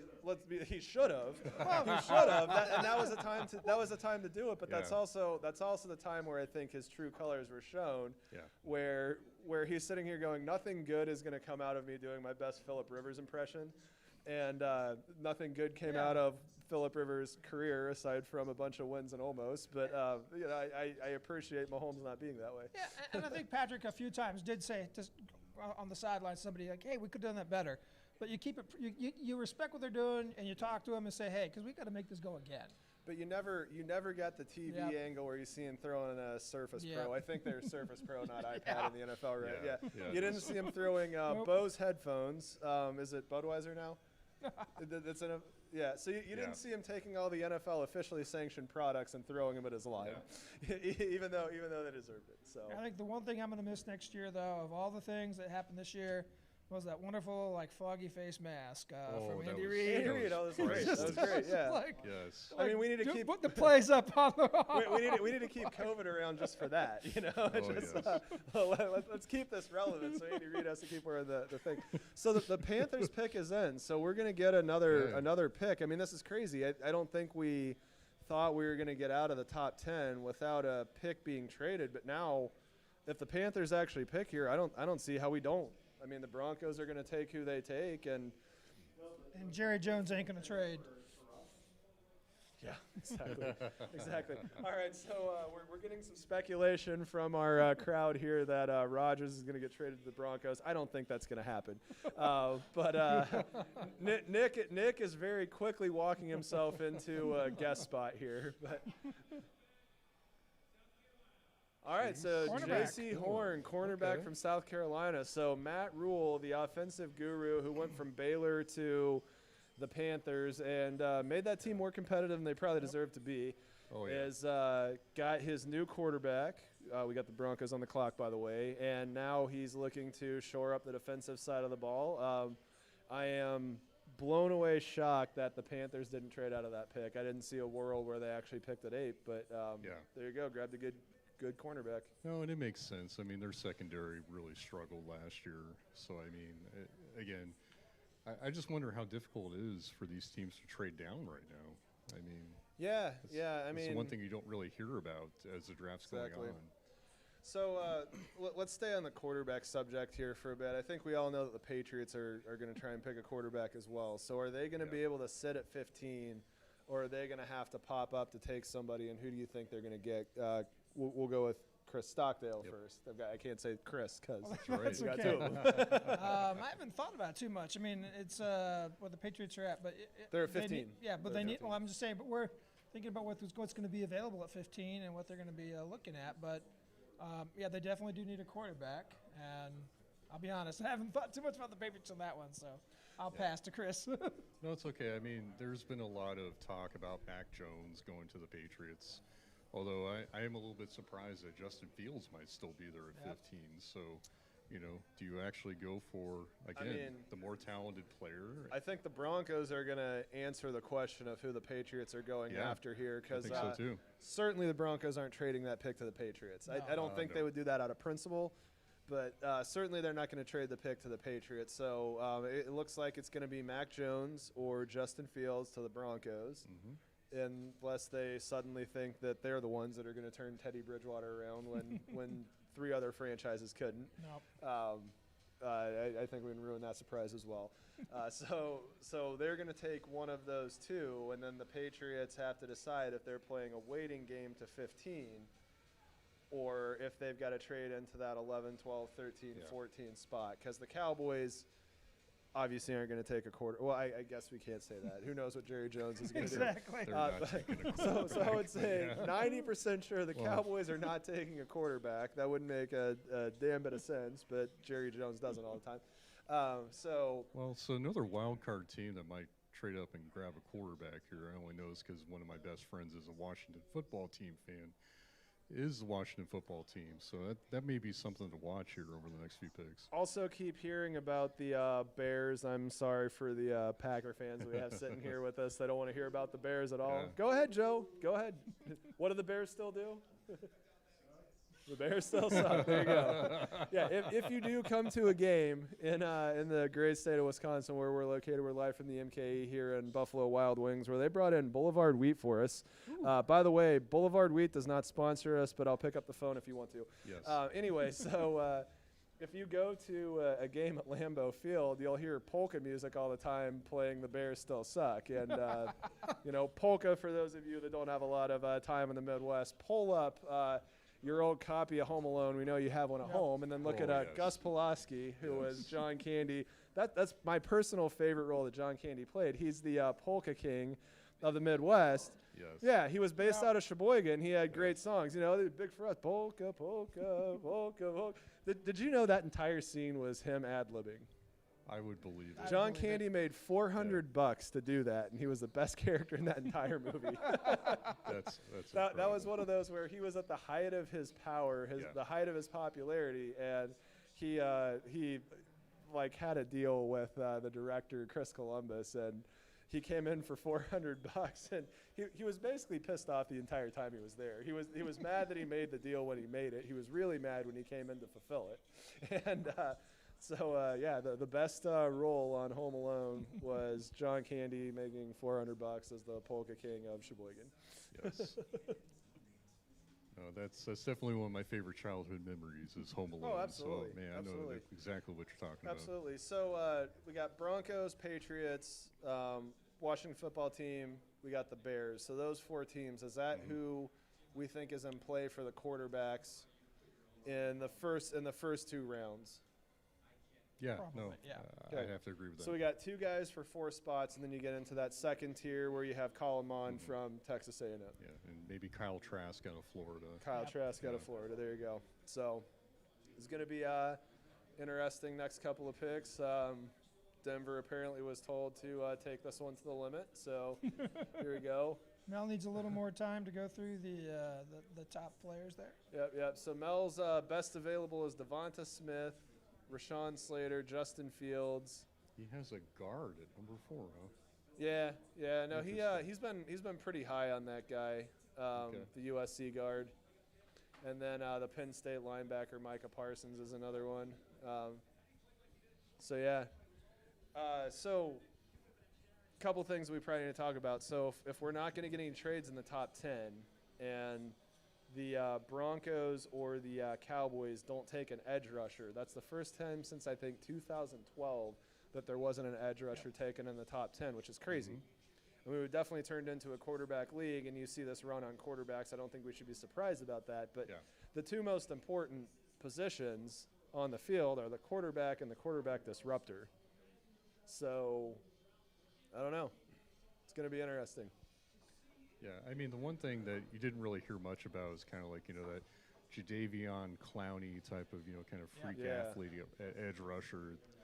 All right, so we're gonna do a straw poll in here. By a show of hands of everybody in the room, we have the 3 of us, and then we have, I can count, 5 more people. So if you had to go to Vegas right now, in our theoretical situation, you have a check for $1 million. You got to bet on who the Broncos are picking as quarterback. Who's going with Justin Fields? Who's going with Mac Jones? Okay. Exactly. And who's going with anybody else? No. So we got producer Joe saying that. Right. I think it's Justin Fields. I don't like this. I'm hoping Justin Fields is the bust if he goes to the Broncos. Because let's talk math here with quarterbacks. So we have the 5 top-tier quarterbacks. These all 5 aren't going to hit. Oh, no. Every year during the draft, we sit here and listen to the draft pundits talk about the 5 quarterbacks that are going to be the franchise game changer, the math tells us that bare minimum one of these is going to be a horrific bust. There's a very good chance that 4 of them are going to be some degree of a bust. And I think we have to count on at least 2 being bad and a bust. And let's be clear, this doesn't necessarily mean that the guy himself is a bad quarterback. He could end up in a bad situation like Wilson probably got himself into in the Jets. Yeah. But there's going to be 2 that end up being busts. And there's going to be 1 that's probably going to work out really well, and then you're probably going to have a couple degrees of mediocrity. I think we can all agree that Trevor Lawrence is probably the best chance for doing well. He's the best chance, but the Jacksonville line is not very good. That's true. That's true. So who would you pick as the 2 busts? I'm probably going to go with, I mean, and it sounds bad, but I think Trevor Lawrence is going to have a hard time. I think he'll be on the injured reserve list at some point. Okay.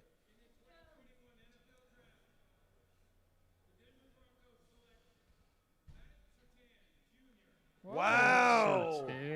Okay, so the Broncos sniped the Cowboys and took Patrick Surtain. Teddy Bridgewater, the quarterback of the future. Teddy Bridgewater is the quarterback of the Broncos. But I'm going to go ahead and go out on a limb and say I don't think that anybody from the Broncos coaching or front office staff comes out and says anything other than we're going to have an open quarterback competition. We brought Teddy in to compete with Drew. I mean, Drew's our quarterback right now, but he doesn't necessarily have this job locked up. So they're going to make that as muddy as possible. But I got to tell you, their secondary did not get any more fun to play against right now. No. Wow. There'll be a fun game in Denver this year. Yeah. Man, Patrick Surtain is the real deal, and I remember his dad played for us. I was going to say he was a Pro Bowl caliber cornerback in his prime. Oof. Drafted by the Dolphins and came to us, but no, right. Patrick Surtain is good, and that's who I think everybody had going to the Cowboys because the Cowboys have to take defense. So I mean, he was a big reason why the Alabama team was just so dominant. Yep. I mean, absolutely. Yeah. So watching his highlight reel here of the interceptions. This next pick just got 10 tackles. times more interesting because I literally don't know what the Cowboys are going to do. Maybe this is your first trade. I'm gonna go on a limb and say I think they take the Penn State linebacker. Okay. That seems like the thing. It's been, I think obvious to everybody, including Jerry Jones, that this year they need to take defenders. Yep. But who knows? Jerry Jones might take Devonta Parker too. Actually, I'm going to amend my vote. That's what they're going to do. They're going to take a wide receiver here. He does like his big weapons. So they're going to take a wide receiver here.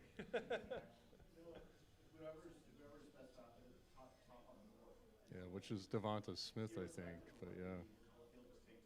Well, if they're taking top on board, Nick here is saying top on board. That's Devonta Smith if you listen to Mel Kiper. That's the Jerry Jones. Sure. Yeah. Yeah, I mean, for all rights and purposes, the Cowboys should be taking offensive line. Yep. I mean, they gotta retool that. They sent Dak Prescott to the injured list, last year, and what was supposed to be his prove-it year, and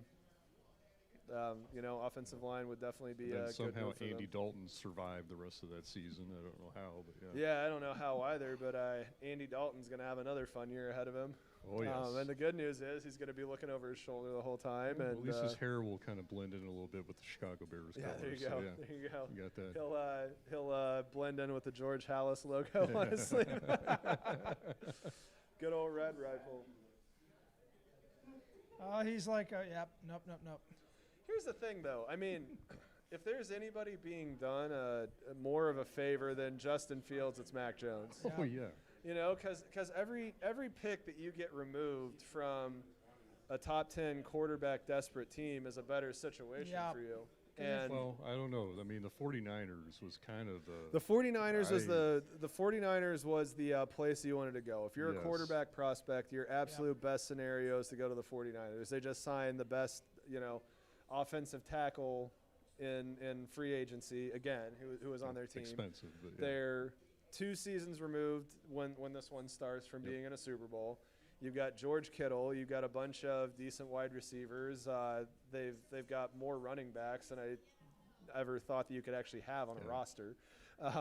So you're definitely going to be in a situation as Trey Lance, and if he gets to hold a clipboard for Jimmy Garoppolo for a year or two, even better. And learn Kyle Shanahan's system. I mean, yeah, exactly. So Trey Lance has somebody that actually knows how to develop a quarterback. He's got somebody who There's a actually trade. Okay, so here we go. Dallas is The traded. Cowboys traded their picks. So Patrick Surtain's not available. To They're the trading Eagles. their picks. The Eagles. To the Oh, Eagles. my Whoa. Okay. Lord. Okay. So Justin Fields, I bet. Here we go. Anthony, you're our official research guy. I want you to look up the last time that the Eagles and Cowboys did anything together, aside from play a football game and be mad at each other. I mean, oh my Lord. I used to live Man, in D.C. okay. for 2 years, and So I would say the Eagles are going Justin Fields or Mac Jones here, and I guess which one is farther away from what they have? It's got to be Mac Jones. It's got to be Mac Jones. Yep. They're going to go for the efficient, So the most I guess the pro-ready quarterback. non-athlete, maybe, or Yeah. Yeah. I mean, you got Jalen Hurts and then Mac Jones. why would you bring in? Yeah. Why would you bring in Justin Fields to compete with Jalen Hurts? Yeah. It's like you have what Justin Fields is supposed to offer. True. But I mean, my let's make sure that we don't give let's make sure we don't give Jalen Hurts an actual fair shake at winning the job. Man, this I think Jerry Jones may have just fired his entire front office there. this blows my mind. Yeah, Jerry Jones is like, I go to the bathroom to take a leak, and you trade my pick to the Eagles. So actually, this actually occurred last year. Eagles and Dallas. Oh my. wow. But before that, Was it a 7th rounder or something? yeah. So it says last year Cowboys jumped up to grab the number 146 pick, and they sent the 164th pick as a 2021 fifth rounder. So Okay. Okay, so the Eagles and Cowboys traded last year, but it sure as hell wasn't a first-round pick. Man, this is crazy. yeah, last time they traded on draft day was 2010. So it has been 11 years since they traded on draft day, 2010. All right. And man, this is interesting. I have a feeling there's going to be a lot of fuel for talking here in Philadelphia and trash talking at the games coming up. Yeah, So for if you're using the Nick Sirianni method for making big decisions, I'm going to guess that rock, paper, scissors is probably going to be involved. in Yeah. it. Okay. All right. So we currently have a rock paper scissors competition going between yeah. Mac Jones and Justin Fields to see who's going to be the next quarterback in waiting for the Eagles. It's crazy to think that Nick Sirianni used to be the wide receivers coach here for the Yeah. Chiefs. But yeah. I'll be right back.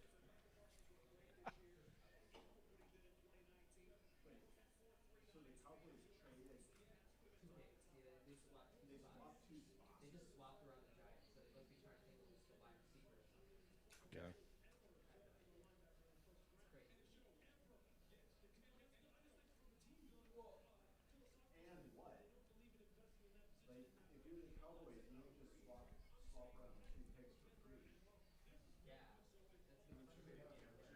Yeah, you think there's some late round pick that probably got swapped. I mean, yeah. Yeah. Yeah. There's got to be something else. That's fine. Oh, cool. Oh, 20. Oh, wow. And the Eagles got their pick. All right, Jerry Jones made him pay. That's for sure.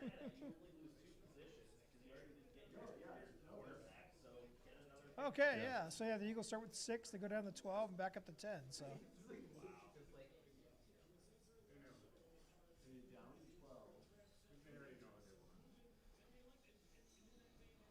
I guess they saw that they wanted one of those quarterbacks, and so they were Hey, willing can to. you hear me? Okay, cool. So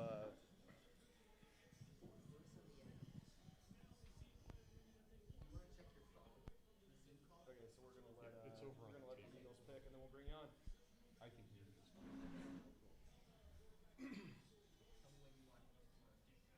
We'll get the this Eagles pick in, and then we got our next guest coming on.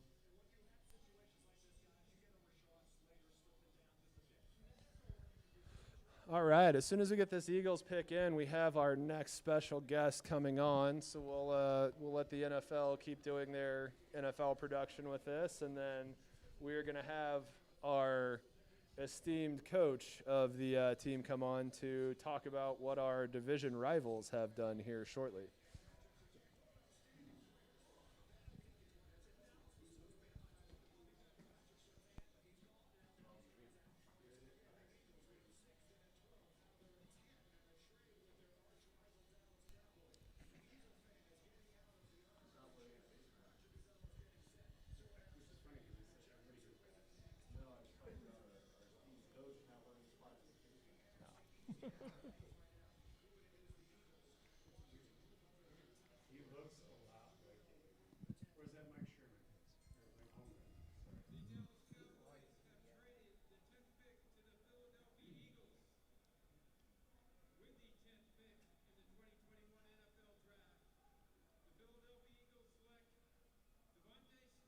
Oh.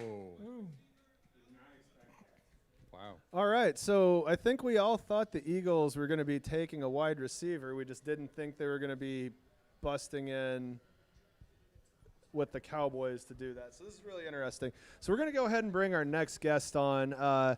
Ladies and gentlemen, please welcome to the room the one and only Andy Reid.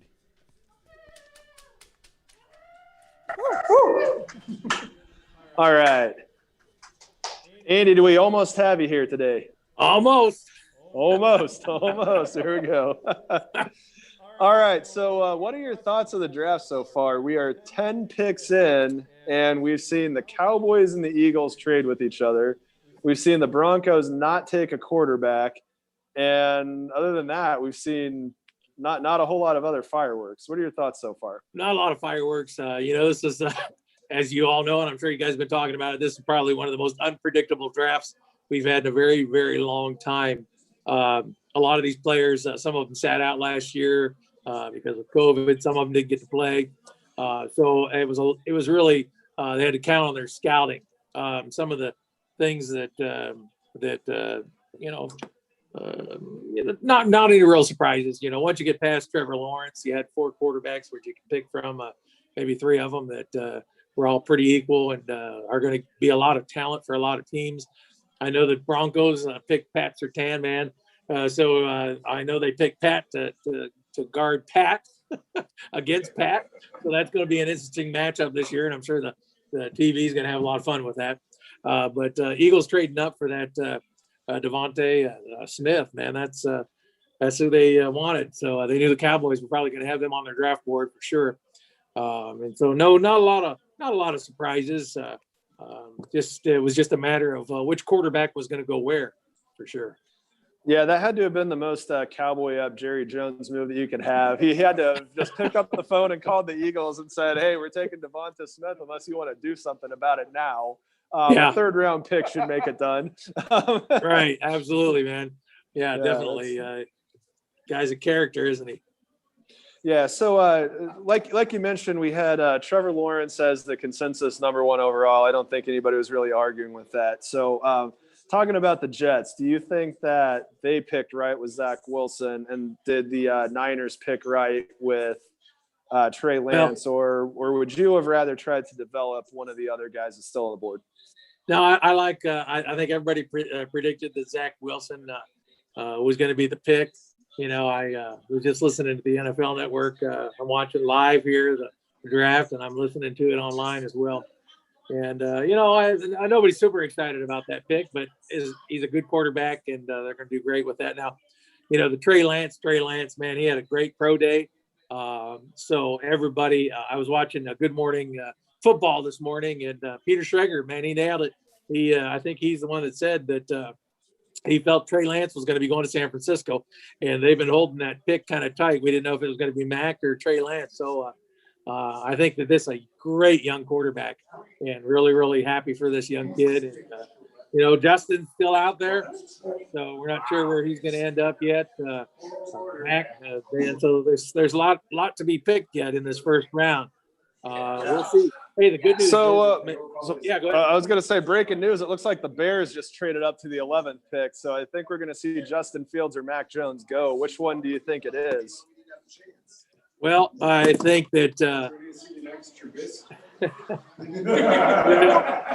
I hate to make they picked Trubisky last time, so they might pick another Trubisky. Who knows? Yep. They did pick Trubisky last time. That's what all the guys. So we're live from Milwaukee. So obviously we got a bunch of cheeseheads in here that are talking about Mitch Trubisky. Yeah. So they might just go Mac Jones on this one. Yeah. Mac Jones. They got a camera on him right now, so we got 3 minutes. Yeah, big arm. Go for it. Again, great. Great pick. I think that he's got a great. So I think we got a question from Chris Stockdale here, real quick. Just real quick, Coach. Just great watching you. Great watching the team the last couple of years. So what's it like having traded up to the #1 pick in the draft with Orlando and taking this whole evening off just to relax and enjoy the show? What do you mean? We still coming up on our 31st pick? We're gonna hold a sign up that says Orlando Brown. We put together maybe they should call us a mountain team, because we put together a mountain here now for the offensive line for the Kansas City Chiefs. This is a phenomenal line that we put together. Now it's anchored by Orlando Brown. Man, this is going to be a dream offensive line. We hope that we can hold it together for a year or two. If he plays on that rookie contract, we'll be on a franchise tag maybe the next year. But very, very exciting. I take this pick. I mean, how many times in the first round are you going to be guaranteed a Pro Bowl offensive tackle? So I think that both teams did really well with this. And as you can see in this draft, not a lot of surprises. So we may see some picks that we want in the second round. And what did we do? We went out and got another second round pick out of that draft as well, or out of that trade. So we're feeling good, feeling great right now. Yeah, no, we've been excited about that as well. And it's been exciting to watch Brett Veach and company work. It's just, we were talking earlier, we had one bad game last year. We had an annoying one in Vegas, against Vegas. Yeah. We had one bad game and one annoying game. So what does he do? Go out and just completely carpet bomb the entire offensive line and bring in a bunch of Pro Bowl type of players. It's been amazing to watch. Yeah, they had a flag fest at the Super Bowl, and other than that, we all know what it was. It was the offensive line. If you had to look one area, and so absolutely, I think Brett Veach is one of the greatest general managers in football right now. Some of the things that he pulls off. He must be a magician. I don't know. But who would have ever expected the Ravens to trade us Orlando Brown, a big rival, so again, very, very excited about all of this. And I think that this offensive line, basically we're going back to, we've had some great left tackles here in Kansas City, going back to John Alt, Willie Rofe. Yep. So we've had some great left tackles here, and I think that he's going to grow into a really powerful left tackle. I know his dad played right tackle a lot in Baltimore, but I'm very, very excited about all of this. And Patrick Mahomes, as long as we, again, supply him with some good wide receivers, and don't be surprised if you see the Chiefs go with a tight end in that second round. Tight end in the second round. So that's your prediction. Don't be surprised. That's going to be if we have a good tight end that can go out and block and can also catch the ball, there's a couple of them out there that might be available in that second round pick. So you might see that we might have the greatest offense in the history of NFL. But I'm pretty excited about all of this for sure. Yeah.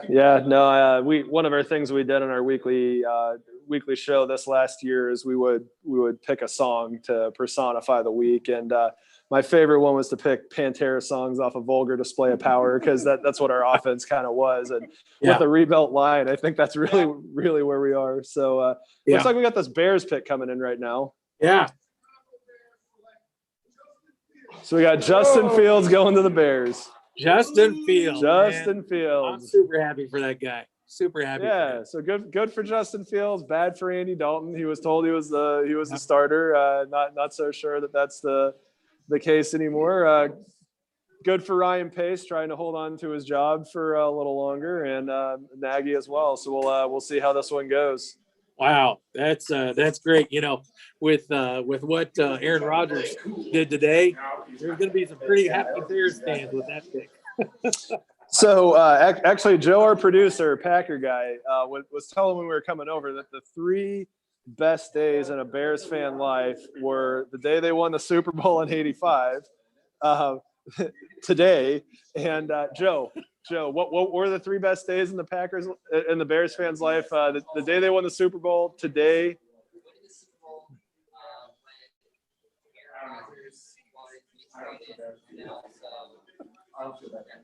Yeah, and the third one was like I don't know, something that the Packers didn't win a game. So in any event, this is gonna be really interesting. I think I hear a little da da da da da. Exactly. Yeah, exactly. So Minnesota and Bears fans, they're pretty darn happy right now, aren't they? Yeah, absolutely. I mean, it's still speculation, and our kind Yeah. of working theory is that Rodgers' personal sounding board is the media, and this is him telling the Packers, like, don't make me be serious about this and draft a wide receiver in the first round. So we'll see how this goes. But anything else you want to get into this evening? Anything you're looking forward to for the back half of this first round of the draft? No, I think, again, this draft is a little unpredictable just because of all of the COVID and everything and players that didn't play. And I still expect a couple of teams to maybe be going up in the draft, maybe to get this last quarterback. Who knows? New England's always a little tricky. They may trade up. Steelers, if they feel like Najee Harris might be going, maybe they'll be trading up. So we'll see what's going on with this. But very, very exciting night. Hey, the best thing about this is to be able to see the fans there in Cleveland, and very, very excited about that because you can feel the energy coming from the NFL. Yeah, you can kind of feel the post-COVID life just kind of breathing its way back into the world. I mean, the NFL is obviously a big part of our culture in this country, and seeing the NFL having a big live event with a ton of fans is definitely exciting, and has to make you feel good about what's on the horizon for sure. Oh man, this is great. Big fog up mask, coach. So that's the one thing I think we're going to miss down here. I'm not going to miss that thing at all for sure. I went from fogged up mask to camel mask, where I was able to put a donut or a cheeseburger in that thing. So there you go. Yeah. Never, so I'm setting fashion trends when it comes to masks. So you recently did a donut draft, right? Yeah, I did. You went to a high-end donut spot in Kansas City. So what was your first overall donut pick? My first overall donut pick was a donut that's probably found in every donut shop around the country. And it's a donut that you can build a team around, especially if you've got, this is usually a donut that a lot of donut shops are really focused on, and that's my apple fritter. So I went with the apple fritter for the first pick of the donut round. And, just like we took Orlando Brown, you can certainly build a good offense around a big apple fritter, that's for sure. All right. So with the donut, you obviously have to have a cup of coffee. So what is your go-to cup of coffee? Well, believe it or not, my coffee cup was sponsored by McDonald's. For $1 cup of coffee, they know me at McDonald's every morning. I got $1.08, man. I get my coffee at McDonald's, so it's pretty good. Yeah, I got nothing bad to say about McDonald's coffee. It's tasty. Yeah. And since we're in Kansas City, Coach, what's your go-to barbecue? Oh man, I've got no qualms about saying this. Arthur Bryant's. Now, I come from the East, and so I like a little bit more of a vinegary sauce, and that's what they got at Arthur Bryant's. You walk in there, man, and you're not even allowed to tip the pit master because, man, that is so good. You get it piled on, and it's just amazing. So Arthur Bryant's down by the 18th and Vine District is my favorite. All right, now we're all really upset that we're in Milwaukee, far away from that. Can't wait to get my burn ends next time I'm in Kansas City. There you go, man. Burn ends on bun. We got it for you. So what's your favorite cheese variety? We'll talk a little Wisconsin food here. What's your favorite cheese variety? Oh, you guys are going to hate me for this. I'm the good old just American cheese slab right on the top of a good old cheeseburger. Good old cheeseburger. Okay. Yeah. Yep. Producer Joe didn't like that. He's sitting here going, we have cheese curds. What's going on here? No, you all are cheese connoisseurs. Now I'm a donut connoisseur. Yeah. Okay. Well, we could learn a thing or two from you on donuts. Pretty standard on the cheeseburger. I think the tough thing with American cheese, Coach, is you can't really make a very good hat out of it. So No. probably why. Yeah, exactly. It's not very popular. Yeah. The slices are hard to put together. Yeah. So how do you feel about losing that fourth preseason game? And now we've got our first game up here with our neighbors, the Green Bay Packers. Oh, yeah. Hey, that's exciting. I'm actually very excited about that.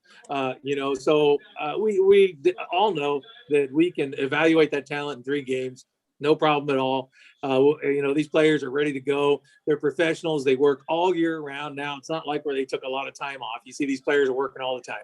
And then, when it comes to the Packers, hey, I'd rather be forged in fire going into the playoffs and playing the best teams and knowing that we played the best going into the playoffs rather than playing some team that wasn't really going to challenge us and make us play our best. So I'm excited about that. Yeah, that was definitely probably the best matchup that I think the 17th game brought out. And this isn't just because we live here. I mean, Chiefs-Packers is a great additional game. And I can't think of one that I thought was of the same level. Yeah, right, exactly. And, hey, the Chiefs, they used to have their training camp a lot up there in Wisconsin. So, they did. So it's like a second home for them.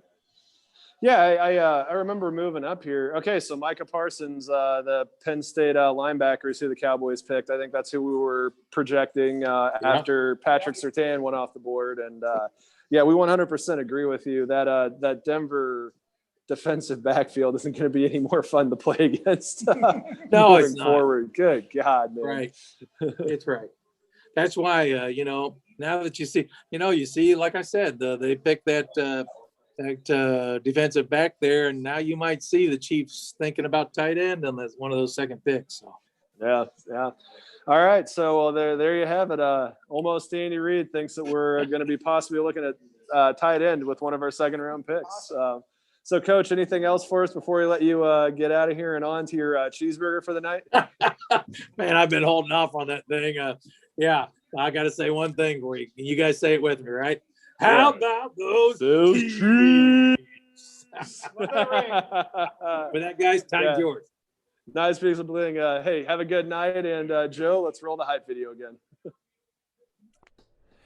Arrowhead South was founded just over 10 years ago in the Tampa, St. Petersburg area.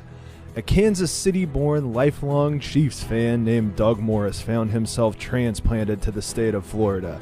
Game days consisted of meeting a small group at a local bar to watch a bad Chiefs team get beaten worse on the farthest TV with no sound.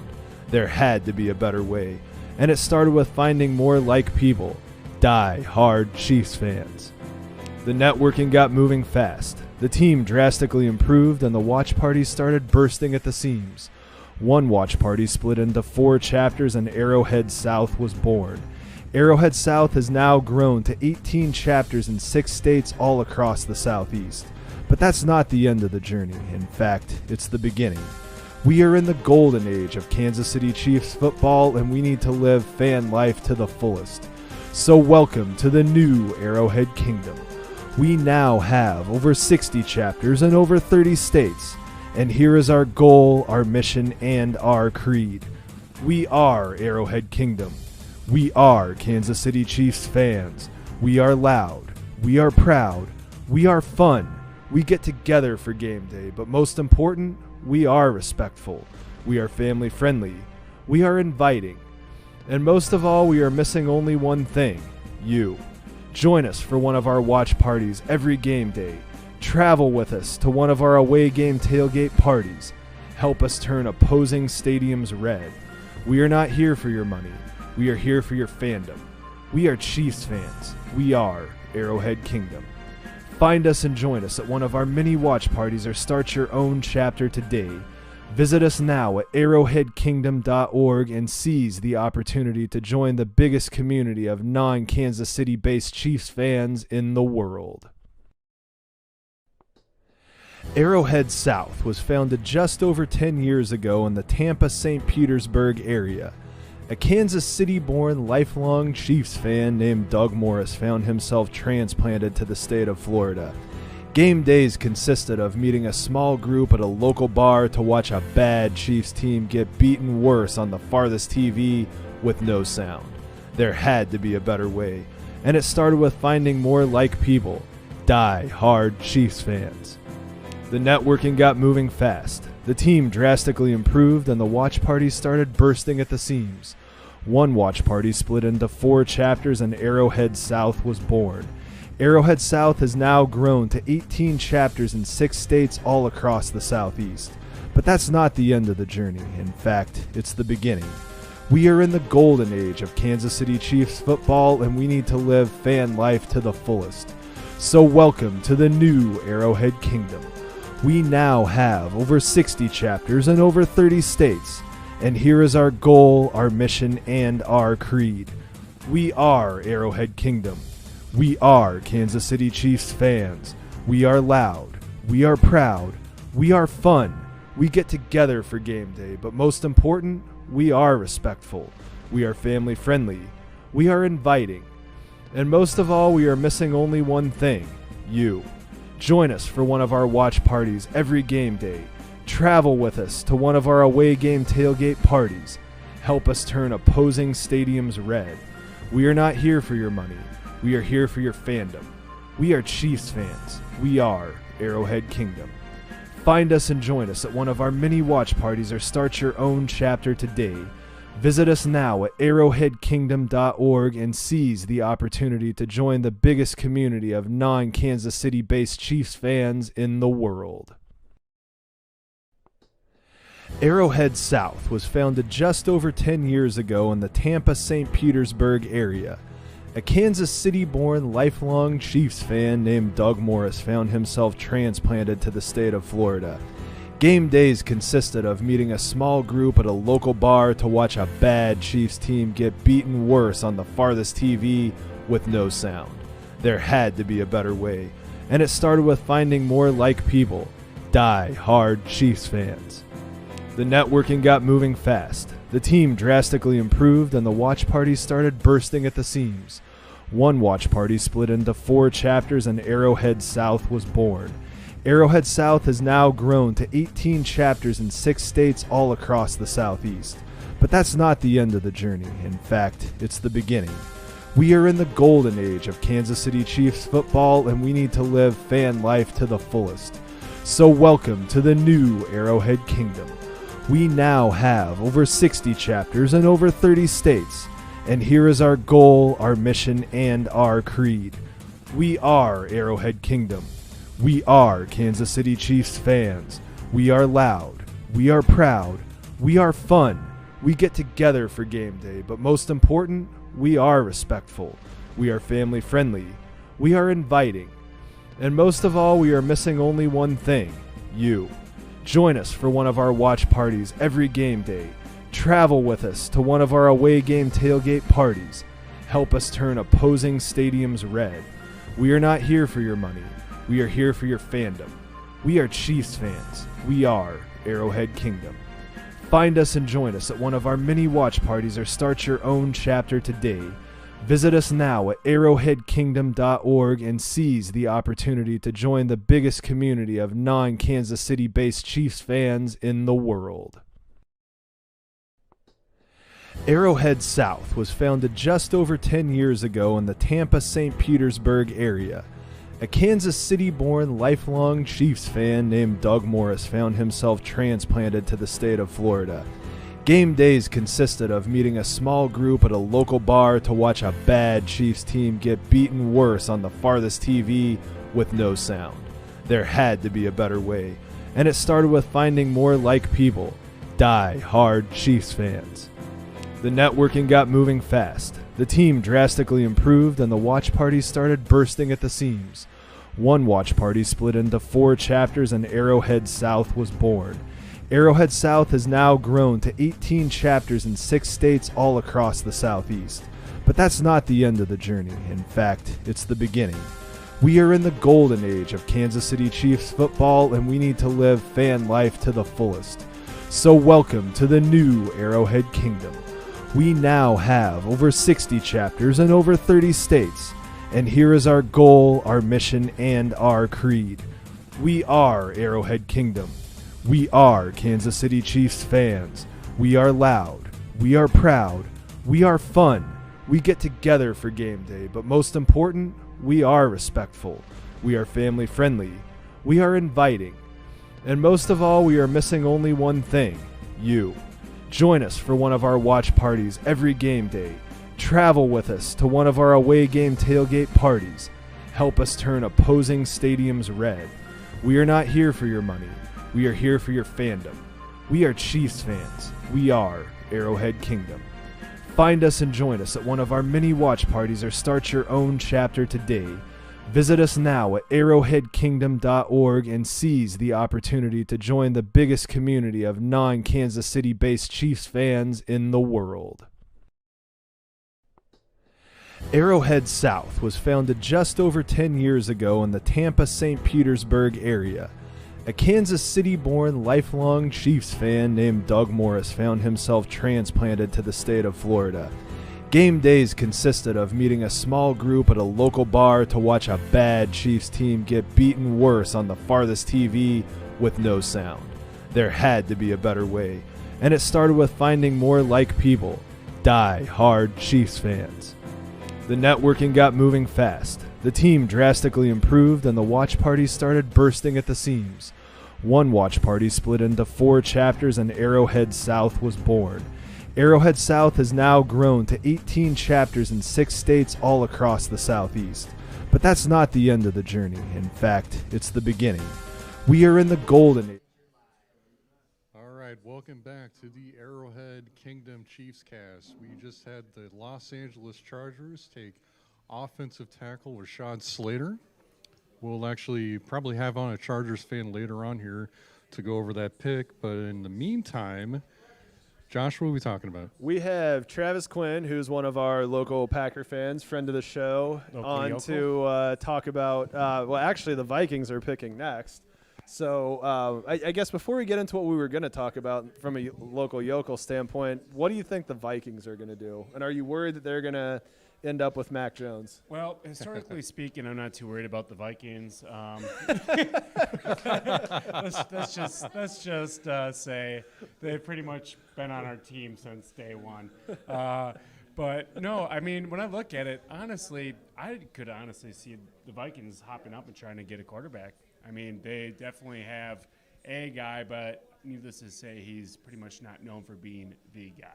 Sure. Okay. Well, they're on the clock right now, so in 3 minutes and 30 seconds, we might be talking about Mac Jones or something to that effect going there. But I think we do have a more pressing matter to talk about. So today, we're in this really interesting situation. We kind of got into this. The NFL is trying to pull a little NBA type of stuff. The last 2 MVPs that the league has had, the past 2 seasons, both quarterbacks, there's talk on the street that they both might be changing teams, and one of them is obviously the reigning MVP Aaron Rodgers, and that news came out today. So what was your thought when you saw that? What immediately popped into your head? Well, let's see here. I pretty much went through a 12-step program in my head. The first step was denial. No. No, I really, honestly, I was shocked at first, but looking at it, would it have been a terrible deal for the Packers based off of what was reported? No. Third overall pick. We would have gotten Garoppolo, and then it was reported 3 additional picks, all third, fourth rounder later. On top of saving some cap space, honestly wouldn't have been the worst thing for the Packers. However, it is great to keep Aaron Rodgers on our team, homegrown hero for some of us who've been here forever. Honestly, I'm not too worried about it. I think they're going to work things out. Vikings are trading. Oh, they are. Yeah. So Hold the phone. the Traded Jets. to the Jets. Wow. And I believe, and I and I believe this is a pick right before the Patriots. So the Patriots are going to be able to pick a quarterback, and I think everybody. Yeah, I think they take Mac exactly. Jones. I think they're looking for Mac Jones. So maybe the Jets are just hedging their bet here. Yeah. But this is interesting. I would hope they're trying to get a weapon for their new quarterback that they drafted, or some sort of offensive line help. I think the Jets could use help at literally every position on the field. But while we're waiting for that, Travis, let's talk a little bit more about Rodgers. So how likely do you think that anything is going to happen? As they say on Dumb and Dumber, 1 in a million. So there's a chance. No. Aaron Rodgers is here to stay. He's locked up for at least another couple years. So I really think we're just going to do our best to try to make him happy and get the weapons that he needs to be successful. Yep. So one of the things we were talking about before is that Aaron Rodgers has a tendency to use the media as a sounding board when he's not happy with something. Yep. And it kind of seems like that might be what's happening here. You're absolutely correct. He never 100% will come out and say it himself, but he definitely knows what ears to whisper into. So sure. This might just be one of those cases that he's using to try to drive the Packers to jump up and maybe select a pick in the, mid-teens, early 20s versus being dang near 30 at 29. Yeah, absolutely. And so in this situation, I don't know that he whispered it in an ear as much as took the megaphone and went right up and said, "Rah, Gutekunst." Yep. So I was talking to Joe, producer Joe, on the way here, and he was venting about that a little bit. And I think he ultimately kind of went the same place that you did. And he made a comment, and this is going to sound like blasphemy to a Packers fan, but this wouldn't be going down if you had an actual owner. Don't get me started on Mark Murphy. Mark, I would 100% attribute the last 10 years, everything that has happened to Mark Murphy. It was Mark Murphy's fault, so to say, that we had Ted Thompson kept on so long. So when I want to point fingers at anybody in the Packers organization, it's definitely Mark Murphy. Joe, run up here anytime you want to, by the way. If you'd like the mic, just let me know. Yeah, no, I agree. From an outsider looking in, and I make that comment all the time, I think that you guys have a Mark Murphy problem. That's the biggest problem. Yeah. And I would almost say that in professional North American sports, you could make a strong argument that Mark Murphy is the third worst owner behind Daniel Snyder and James Dolan. I mean, James Dolan is hands down the worst. That guy is just a total just a total clown. I think he owns MSG as well, and he books it all the time for his band, so he can play sold out arenas. And if you've not heard of James Dolan's band, it's because you shouldn't have. But so he does stuff like that all the time, and then he just treats the team like a toy car, and he's throwing Spike Lee out of the building and stuff. It's like, what are you doing? Let's be honest. I mean, he's essentially a CEO, right? All he cares about are profits. So as long as the Green Bay Packers are profitable and driving growth, he really doesn't care who's on the team. He comes from a business background, and hiring him, you got what you paid for. Yeah, it's an unfortunate situation because, I mean, picture this team with a great owner, but, the double edge of that sword, and Joe actually brought this up, is there's a 0% chance that team's in Green Bay 10 years from now if there's an owner. What are your thoughts on that? Well, first of all, I'm actually part owner, so. Sure, okay. So we're shaking you down right now. No, I would agree with you. However, I think there just needs to be more accountability on the board. There needs to be more stakeholders, so to say, that need to be held accountable for when things do go south. Sure, it's great. Profits are driving. They're driving up. Growth is happening, but at the same time, the NFL product is all about success, and we haven't seen what Green Bay demands, which is Super Bowls. Yeah, for sure. Chris, anything you want to throw in here before we kind of pivot this conversation to sports beside football? No, I don't think Aaron Rodgers is going anywhere. I really don't. I think this is just another ploy by him, just to try and get upper management's attention. But I mean, as I said earlier, I just don't think he has a lot of leverage in this situation. I think the Packers, if they really wanted to, they could just go ahead and let him sit and see what they have in Jordan Love. So, but I think at the end of the day, I think Aaron Rodgers is going to be the quarterback of the Green Bay Packers this upcoming season. So one last question for you, Travis. On a scale of 1 to 10, what do you think Jordan Love's going to end up being? That's a tough one. Seeing as he was not even a backup last year, at this point, I'm going to say he's probably going to end up being a 5 or 6. Okay. So you're going to call him a mini bus, maybe a serviceable journeyman at some point. Mm-hmm. Yeah, okay. Producer Joe agrees with you on that one. Should have just drafted a wide receiver last year and been done with it. Yep. All right, so let's jump into the other thing that we want to talk about, and that's other sports in the area. I think that we're in the Milwaukee area. I think that we have a similar situation here and in Kansas City where all the professional teams and the ones that are quasi-professional. So up here we're going to say Bucks, Packers, Brewers, and then the quasi-professional team will say Badger football. And then in Kansas City, we're going to say Sporting Kansas City, the Chiefs, the Royals, and the quasi-team will be KU basketball. It seems like there's legitimate ambition for every single one of those teams. So let's talk about the most recent, playoff push that's going to come up. What are you expecting out of the Bucks this year? After trading up and trying to pull in some big names, I expect nothing less than winning the conference title. Honestly, we're at the point where we should be winning championships. However, with the Nets and we'll just say their situation with recruiting, that's going to make things a little bit more difficult. But I would definitely like to at least see an appearance in the conference championship. Yeah, don't sleep on the Sixers either. Joel Embiid, Rock Chalk, is having a good season. He could get hurt tomorrow because that's kind of what he's done in his professional career. But if you had an MVP vote, is it Jokic, Giannis, or Embiid? Those seem to be probably the 3 best choices. I'm going to go with Embiid right now. I think Embiid's really showing off, and I just think he's an overall great guy.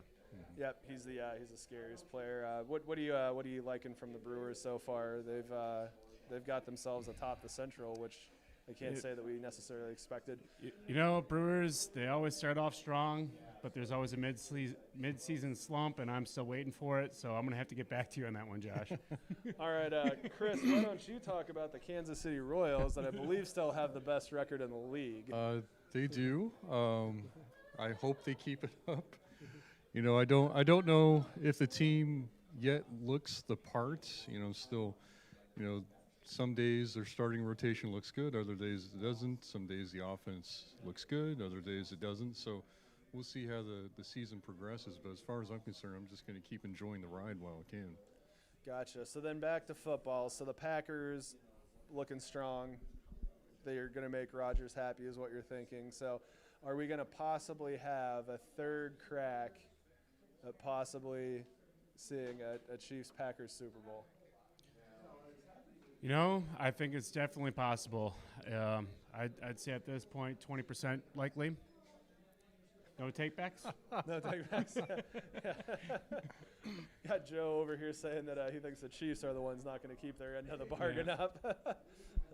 Yeah, I don't know. So what are you thinking, that Mac Jones is going to go to the Patriots and that's going to put them back where they want to be? He was giggling on his cell phone, so I'm guessing that he was just talking to someone. We'll see what happens pretty soon here. Yeah. So yeah, but we've got an exciting first 17th week of the NFL, and we get an extra Chiefs-Packers game, and I think what we're all hoping for is that we finally get to see this Mahomes-Rodgers matchup we've been waiting for. Mm-hmm. Can't wait for it. Yeah. All right. Mano. So I guess the last Rodgers question we'll ask before we talk about the Patriots pick here: do you want Rodgers hosting Jeopardy? We're going to talk about this a little more later, but do you want Rodgers hosting Jeopardy? No, I think Rodgers is a great guy. He was a great host, but his humor's a little dry for me. I think Peyton Manning would be a much better host. His SNL skits, etc., have definitely covered those bases. Peyton Manning's my guy. Oh, that Peyton Manning show opener on SNL was incredible. Exactly. Incredible. It's just like, don't even look at me. Oh, great. All right, so let's see. What do the Patriots have here? Okay, we got Roger Goodell soapboxing. with what Chris Farley would have looked like when he was 65. No kidding. Are we sure this isn't just Brian Dennehy? Yeah.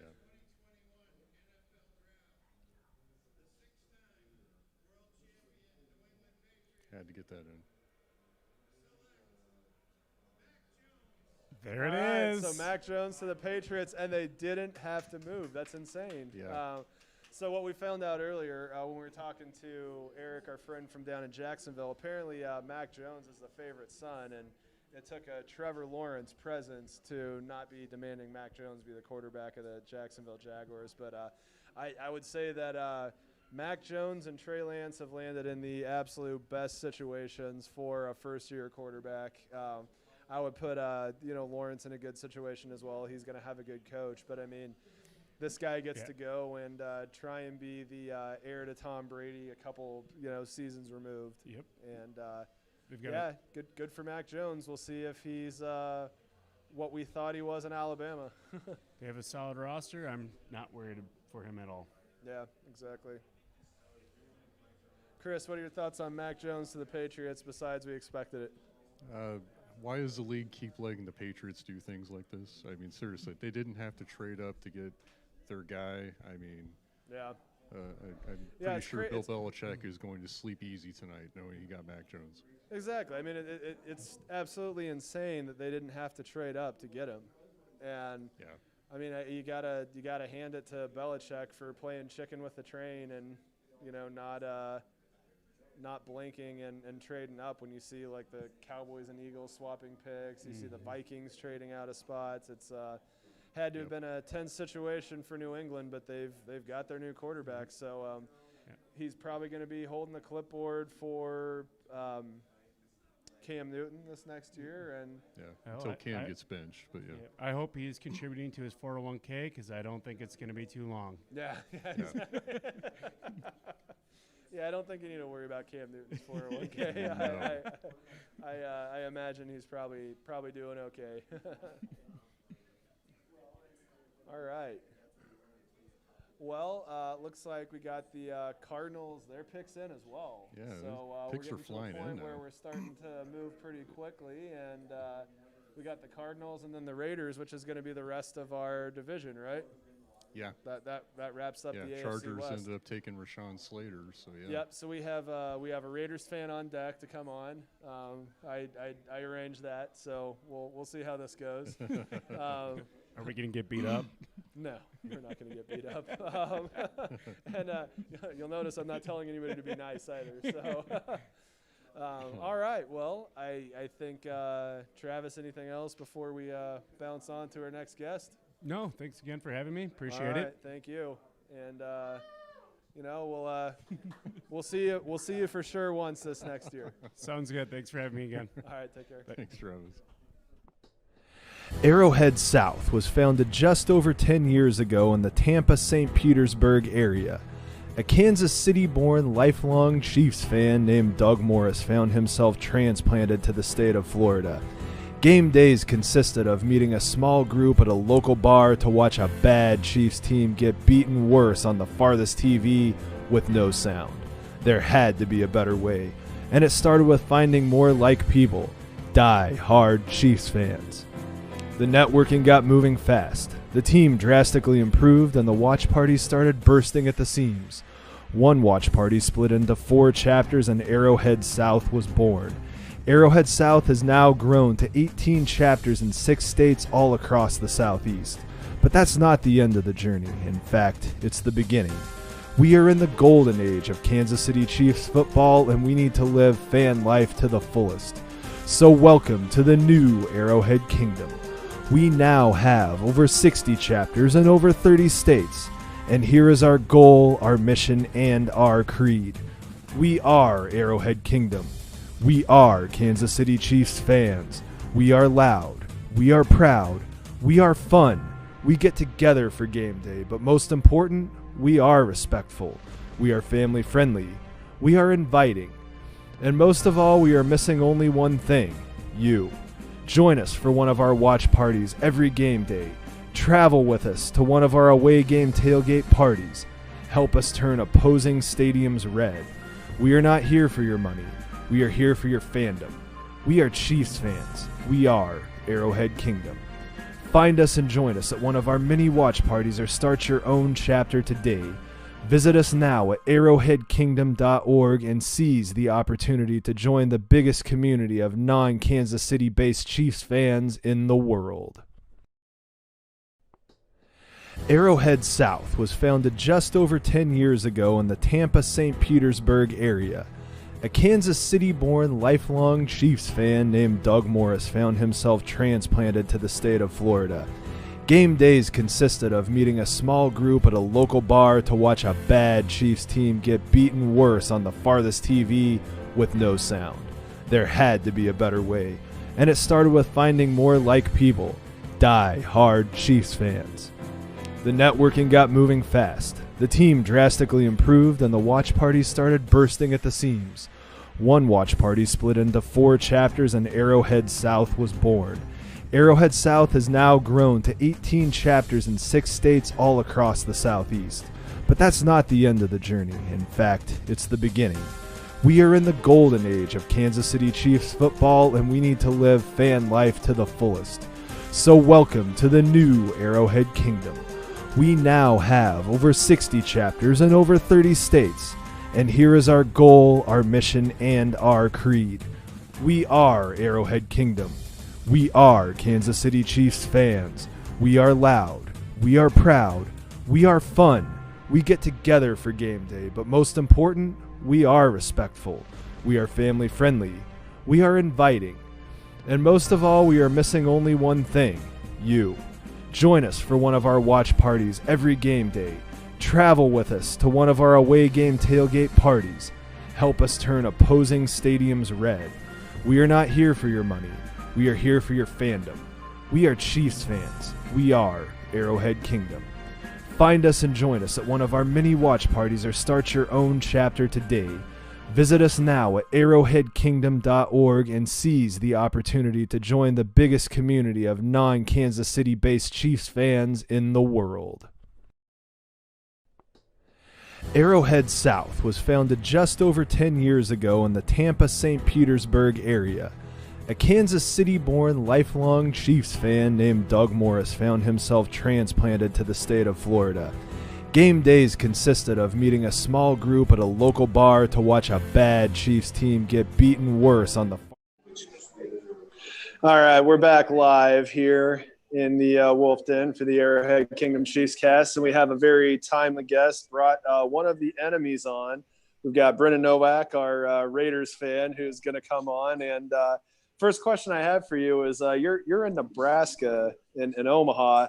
You can throw a rock and hit Kansas City. How did you end up doing this to yourself? Why did you pick this? Why'd you pick this life? Yeah, I blame Jerry Rice, and I know people will say, well, why aren't you a 49ers fan? I said, well, it just happened when I was in 2nd grade, and he played for the Raiders at that time. I was like, nope, I'm a Raiders fan, and just stuck with it ever since. I just love the nation, Raider Nation. There's nothing like it. So that's just my personality, and that's what I love. And now with John Gruden, I respect the crap out of him. So I just love him. Love him. Have you been to the website isgrudengonyet.com? No, I have not. Okay, it's great. When you bring it up, it just says no, and then it's got a countdown of how much is left in his contract, and it's got a count up of how much money he's made since you've been on that website. That's too funny. I'm gonna have to check it out after this. It seems like he's kind of starting to turn the team around. So have you been to a game in the Black Hole in Oakland? No, before they moved? I haven't even been to California before, so.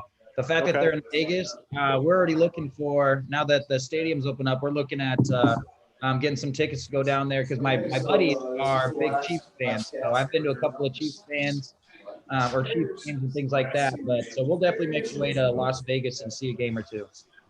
Yeah, so as we've been talking about, Arrowhead Kingdom's our national network of fan groups. We have a really big group out in Vegas, and there's talk about trying to do turn the stadium red tailgate out there when that comes up. So you might get to not only go out and see a stadium full of red, but you might get to see Darren Waller planted by our new defensive pieces. If you don't try, I guess that'd be pretty tough.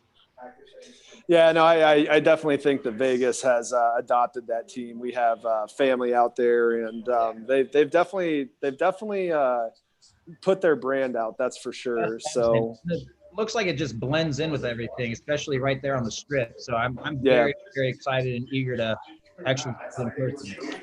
Gotta admit, that's a pretty cool building. I've trained my kids right. We were out there over the holiday, and they knew to boo when we drove by the stadium. But we're in commercial break right now, waiting for the pick to come in. So, who do you want Gruden to pick, and who do you think he's going to pick?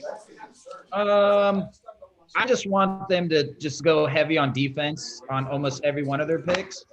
So whether it's an offensive tackle, whether it's a safety, or whether it's a linebacker, I like the kid from Oklahoma State, Tevin Jenkins. He's a big dude. He would fill in the shoes of Trent Brown that we just got rid of here. So I think that's probably our biggest weakness is our right tackle, just our front line there. So if we could build that back up so Josh Jacobs can do his thing again, because I think that's what he kind of missed out on last year. So that's who I want him to pick, and I think that's who they will pick as well. So how content are you with Derek Carr as a quarterback? I'm a huge Derek Carr fan. There's not Derek many. I'm on a Facebook group of Raider Nation, and there's so many people that just want him gone. I think he has the it factor.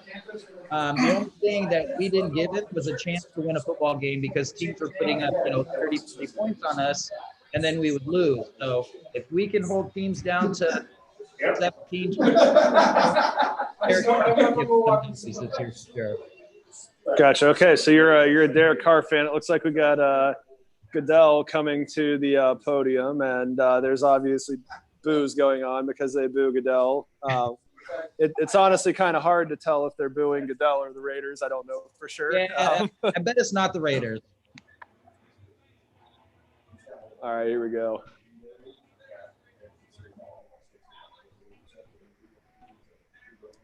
All right, so here you go. Alex Weatherward, defensive tackle from the Alabama Crimson Tide. So you definitely put some meat up front on that line. So if you were wanting all defensive picks, you certainly got your wish with that one, and he should be a good pro. I'm glad for it. I'm glad. I'll take it, absolutely. All right, so let's talk upcoming season. What are you projecting for the Raiders record? How do you think the AFC West is going to shake out? And when will they be playing their last game? Will it be Week 18 or beyond that? I'm a hopeful fan, so I definitely think they'll squeeze into the playoffs this year just because how bad they wanted it last year and how much they just messed up the last half of the season. So if we go 1-1 with the Chiefs again this year, I will be beyond happy. That's great. But yeah, I think they'll be above 500. I think they might get 10 or 11 wins. So you're thinking it would be 10-7 this year, right? I'm doing that math right. Okay, so 10-7 or 11-6. Okay. So I think that's pretty hopeful. Who did they end up drawing for the 17th game? Say that again. Who did they end up drawing for the 17th game? I don't even know. With the extra game being added, because we were talking earlier to some of our Packers fans that you can't fall out of your chair here and run into one because we're in Milwaukee.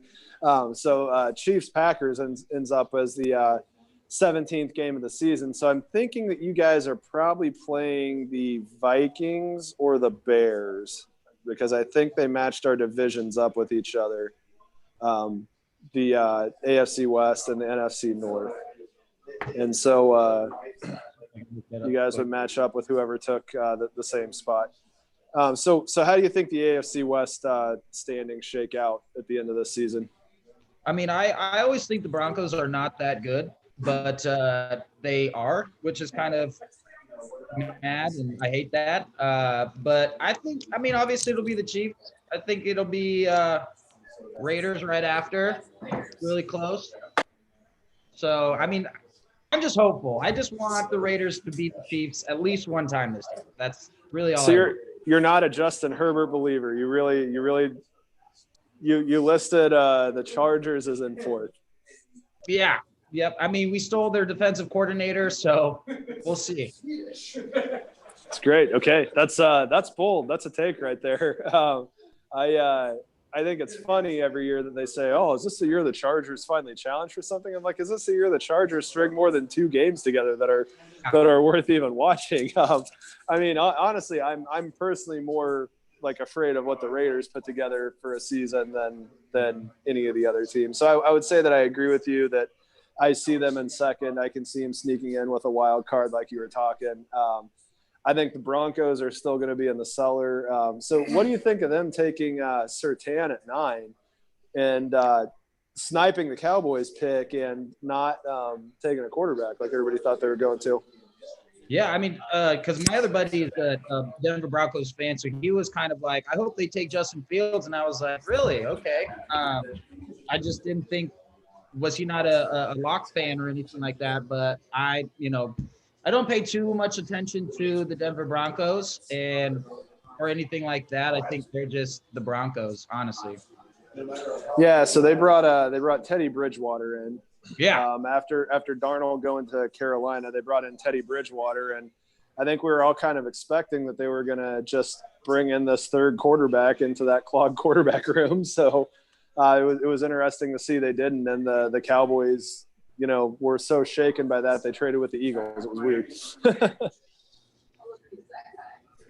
But anyway, anything else you want to talk about football-wise here? Oh, like I said, I'm just excited for it to get back on TV. I'm excited for our fans to actually be in the stadium so we can get like a real vibe and everything. So, man, I'm just ready to watch it on Sundays again. Yeah, outstanding. I'd say that we fall into that exact same category. Yeah, my life is boring without football. Yeah, absolutely.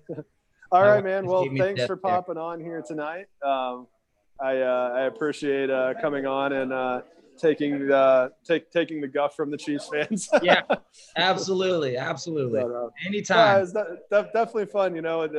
Football is more fun when you have people to kind of rattle cages with. And absolutely. I will say that the Raiders giving the Chiefs the one like real regular season loss they had because they totally mailed it against the Chargers was it was somewhat refreshing and maddening at the same time. But having an actual Chiefs-Raiders rivalry, it's not a rivalry, and the Raiders players are the ones saying this if they don't win a game every once in a while. And having a real Chiefs-Raiders rivalry, I think the NFL's better if that's what's going on. Yeah, so. we gave the Chiefs the spark after beating them. They needed it. Yeah, for sure. And apparently the Bucks gave Brett Veach a spark, and he went out and got a whole new offensive line. So, but yeah, definitely check out that Gruden website. It's pretty funny. But it's also one of those things when you just look at how much money that guy makes. It's crazy. Yeah, it's ridiculous. But by the time you notice what it's doing, he's made, I think, $28, I think is what it normally looks like. You click on there and 15 seconds later, it's like, oh, he's made $28. Good for him. just sitting there. Yep, exactly. That's great. Well, he's definitely made the team more interesting, and that move to Vegas and the new stadium. I know nobody from Oakland would be happy to hear this, but it's definitely been a shot in the arm for that franchise. And the Vegas thing, I don't know. I mean, to me, it also kind of took a little bit of the thug image away as well. But yeah. So it's been fun. Looking forward to the rivalry being fully ignited. Yes, absolutely. Yep. And then I just got to ask one more thing. The jersey you're wearing, you got Josh Jacobs, right? Yes. Yeah. Okay. Do you have any other jerseys? I have an Antonio Brown jersey. I have another whatchamacallit, why am I thinking right now? I have a black Josh Jacobs. I have a white one. I have the Antonio Brown, which I don't like to claim, and then the why am I not? Marshawn Lynch. Sorry, yes. Oh, there you go, beast mode. So what Yeah. was your modification to the Antonio Brown jersey? I want you to say this because this is hilarious. My modification. Yeah. So I mean, obviously, I bought it right away as soon as I saw that he signed, and then he never played a game. Next thing you know, we released him. So I of course just put a duct tape over the B and put a CL on it, so it was Antonio Clown. Yeah, Antonio Clown showing up in a hot air balloon. It was the only way I was able to wear it out in public is if I put that on there. Yeah, that's awesome. That's awesome. That's like back in the what was Michael Vick's name that he gave himself? Ron Mexico. Yeah.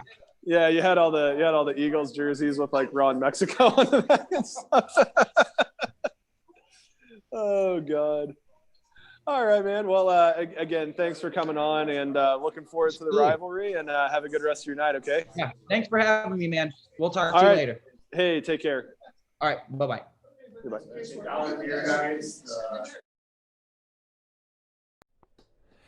Arrowhead South was founded just over 10 years ago in the Tampa-St. Petersburg area. A Kansas City-born lifelong Chiefs fan named Doug Morris found himself transplanted to the state of Florida. Game days consisted of meeting a small group at a local bar to watch a bad Chiefs team get beaten worse on the farthest TV with no sound. There had to be a better way, and it started with finding more like people, die-hard Chiefs fans. The networking got moving fast. The team drastically improved, and the watch parties started bursting at the seams. One watch party split into 4 chapters, and Arrowhead South was born. Arrowhead South has now grown to 18 chapters in 6 states all across the Southeast. But that's not the end of the journey. In fact, it's the beginning. We are in the golden age of Kansas City Chiefs football, and we need to live fan life to the fullest. So welcome to the new Arrowhead Kingdom. We now have over 60 chapters in over 30 states. And here is our goal, our mission, and our creed. We are Arrowhead Kingdom. We are Kansas City Chiefs fans. We are loud. We are proud. We are fun. We get together for game day, but most important, we are respectful. We are family friendly. We are inviting. And most of all, we are missing only one thing, you. Join us for one of our watch parties every game day. Travel with us to one of our away game tailgate parties. Help us turn opposing stadiums red. We are not here for your money. We are here for your fandom.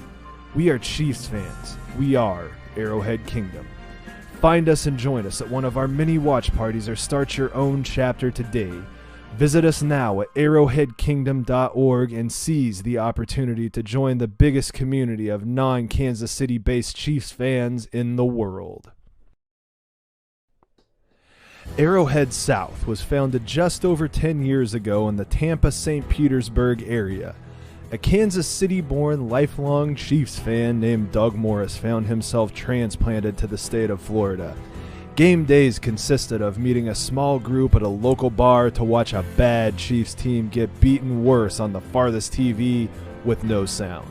There had to be a better way, and it started with finding more like people, die-hard Chiefs fans. The networking got moving fast. The team drastically improved, and the watch parties started bursting at the seams. One watch party split into 4 chapters, and Arrowhead South was born. Arrowhead South has now grown to 18 chapters in 6 states all across the Southeast. But that's not the end of the journey. In fact, it's the beginning. We are in the golden age of Kansas City Chiefs football, and we need to live fan life to the fullest. So welcome to the new Arrowhead Kingdom. We now have over 60 chapters in over 30 states. And here is our goal, our mission, and our creed. We are Arrowhead Kingdom. We are Kansas City Chiefs fans. We are loud. We are proud. We are fun. We get together for game day, but most important, we are respectful. We are family friendly. We are inviting. And most of all, we are missing only one thing, you. Join us for one of our watch parties every game day. Travel with us to one of our away game tailgate parties. Help us turn opposing stadiums red. We are not here for your money. We are here for your fandom. We are Chiefs fans. We are Arrowhead Kingdom. Find us and join us at one of our many watch parties or start your own chapter today. Visit us now at arrowheadkingdom.org and seize the opportunity to join the biggest community of non-Kansas City-based Chiefs fans in the world. Arrowhead South was founded just over 10 years ago in the Tampa-St. Petersburg area. A Kansas City-born lifelong Chiefs fan named Doug Morris found himself transplanted to the state of Florida. Game days consisted of meeting a small group at a local bar to watch a bad Chiefs team get beaten worse on the farthest TV with no sound. There had to be a better way, and it started with finding more like people, die-hard Chiefs fans. The networking got moving fast. The team drastically improved, and the watch parties started bursting at the seams. One watch party split into 4 chapters, and Arrowhead South was born. Arrowhead South has now grown to 18 chapters in 6 states all across the Southeast. But that's not the end of the journey. In fact, it's the beginning. We are in the golden age of Kansas City Chiefs football, and we need to live fan life to the fullest. So welcome to the new Arrowhead Kingdom. We now have over 60 chapters in over 30 states. And here is our goal, our mission, and our creed. We are Arrowhead Kingdom. We are Kansas City Chiefs fans. We are loud. We are proud. We are fun. We get together for game day, but most important, we are respectful. We are family friendly. We are inviting. And most of all, we are missing only one thing, you. Join us for one of our watch parties every game day. Travel with us to one of our away game tailgate parties. Help us turn opposing stadiums red. We are not here for your money. All right, welcome back to the Arrowhead Kingdom CHIEFScast, live at the first round of the NFL Draft. We have on John Stacy with us, devoted Los Angeles Chargers fan, all the way back to when they were actually in San Diego. Years ago. That's right. So, John, welcome on. So, Rashawn Slater, how do you feel about this? Pretty good. I know on the last time we talked, that was kind of the guy who I wanted. We had a big hole at left tackle.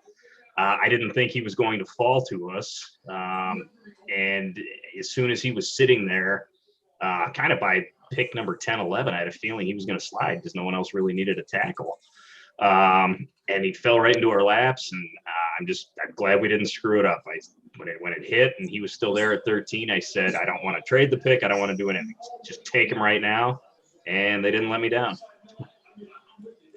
Yeah, it's interesting because it seemed like Slater was probably the last bona fide left tackle all the way up until Alex Leatherwood was the next tackle taken. But no, it's definitely serendipitous that he fell to the Chargers. Yeah, I mean, that's the guy I wanted. And, you saw Sewell slip a little bit to Detroit, so that kind of got me thinking. And then, you saw some teams jostling around Philly, trading up a couple spots to get a receiver, which they needed. Whether they needed to trade up or not, I don't know. But Slater just fell right to us, and that fills our biggest need and really solidifies our O-line. Now we've got new starting left tackle, new starting left guard, and a new center for next year. So it's going to be a completely revamped line for the Chargers. So how do you think the rest of the draft is now going to unfold? Yeah, so tomorrow we've got a second-round pick and 2 third-rounders. Kind of my target areas, I think we need to go defense. It's kind of our next step. Cornerback, I think, is our biggest need. I think we need to come out of this draft with at least 2 more corners. And I think we need to get one tomorrow. Ideally in the second round, we get a good value there. So I'm hoping, again, we get another player to slide to us. Don't have a name right in front of me, but that would be kind of the top priority. And after that, front 7 with the third round picks or even anytime later in the draft. I think we need to turn to the D. We talked a lot about that during our Smack Talk session. Yep. All right. So go ahead, Josh. Yeah. I actually have a quick question. So the way that our division's done, So the Chiefs, the Raiders, the Broncos, and the Chargers have all picked. And I think it's interesting because the Chiefs and the Chargers went keeping their quarterback upright. And the Broncos and the Raiders went defense. I think that we knew the Raiders were going to go defense. I think, like you were saying to Chris during the last session you guys did, that there was an expectation of the Chargers going, and the Giants just pissed all their fans off. Sorry about that. But the Raiders, we knew we were going defense. I think we all thought that the Broncos were going to take a quarterback even after trading for Teddy Bridgewater. Yeah, I did. And they turned around and sniped Patrick Surtain away from Dallas, which is why I think they traded. I think we were talking here. I think Jerry Jones just literally, did the most cowboy move he could and just picked up the phone and called the Eagles and said, "We know you want a wide receiver. It's like if you want him, it's a 3rd-round pick."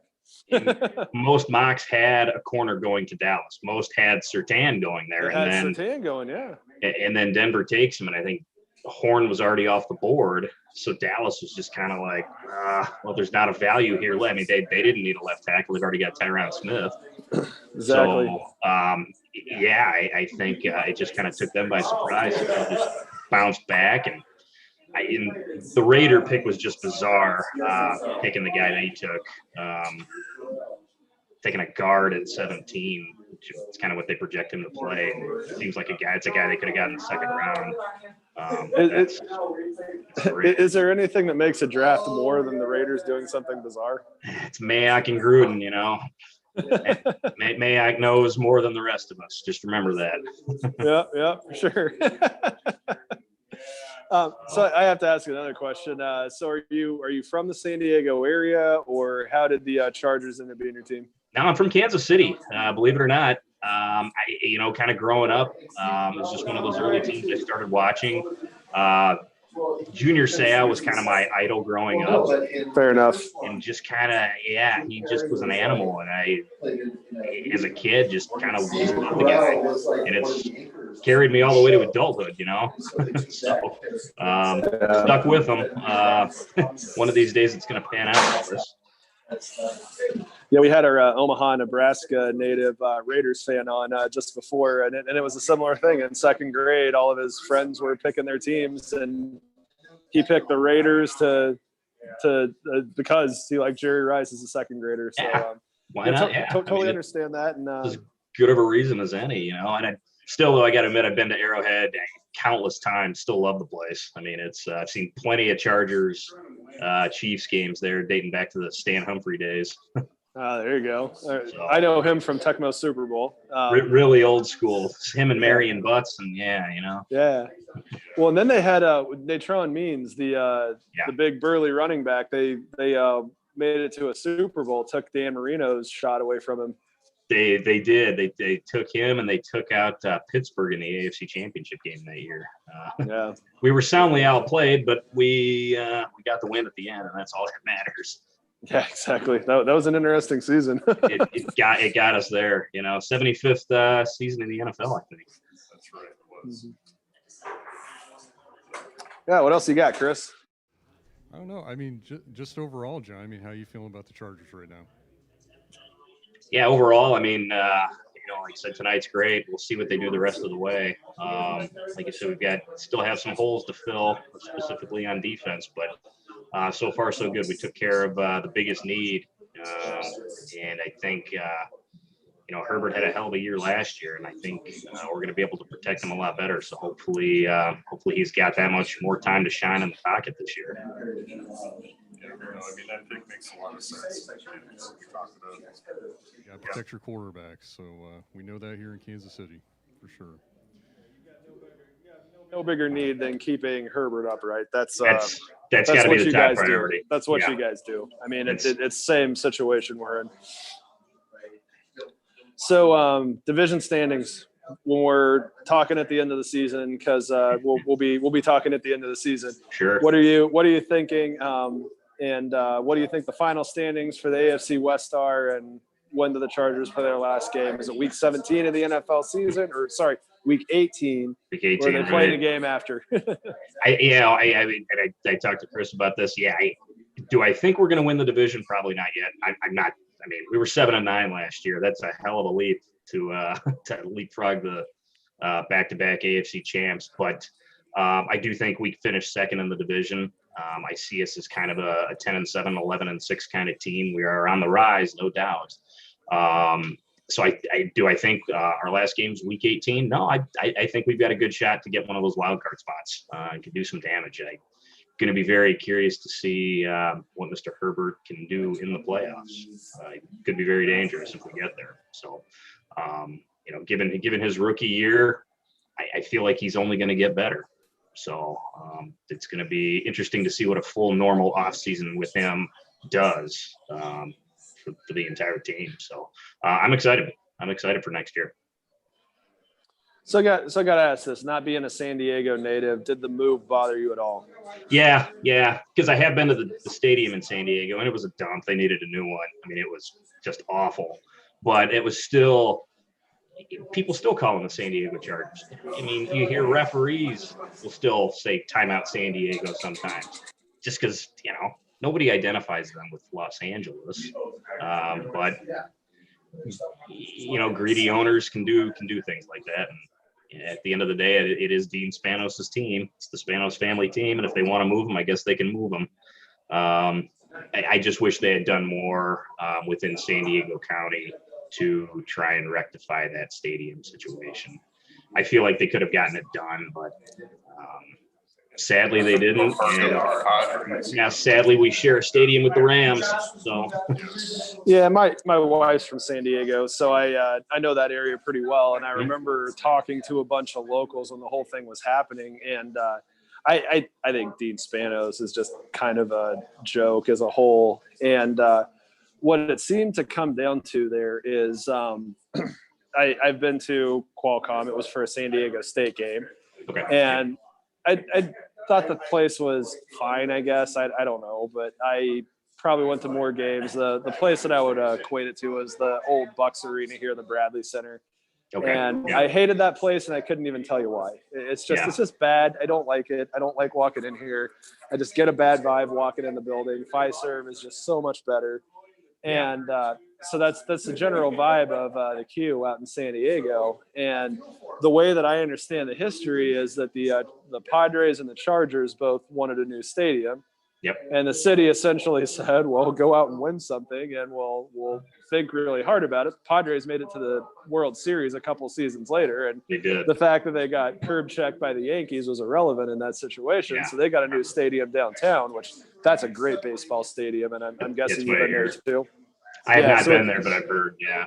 Yeah, it's great, and it's got a bunch of cool little nuances. There's a building in the left field corner, and it's because it was a historical building that couldn't be torn down, and the city laid that on them when they had already staked everything out and started digging footings. They're like, oh yeah, by the way, you can't tear that place down. So they built the premium club around it, which I think is a pretty cool story.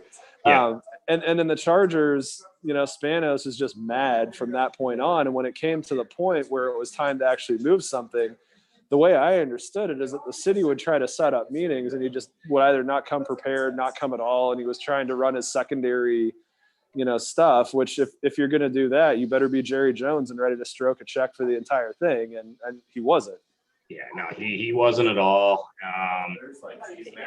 Again, it's sad because I still feel like they could have gone to a suburb even, like a Chula Vista or somewhere else to do it. And it just didn't feel like the entire effort was there. It was kind of, he had the attitude it was my way or the highway. Now he goes to LA, doesn't have to put up anything except a portion of the speed licenses that the Chargers sell. That's all he has to pay. He's got to put a banner up. That's it. He's got to put a banner.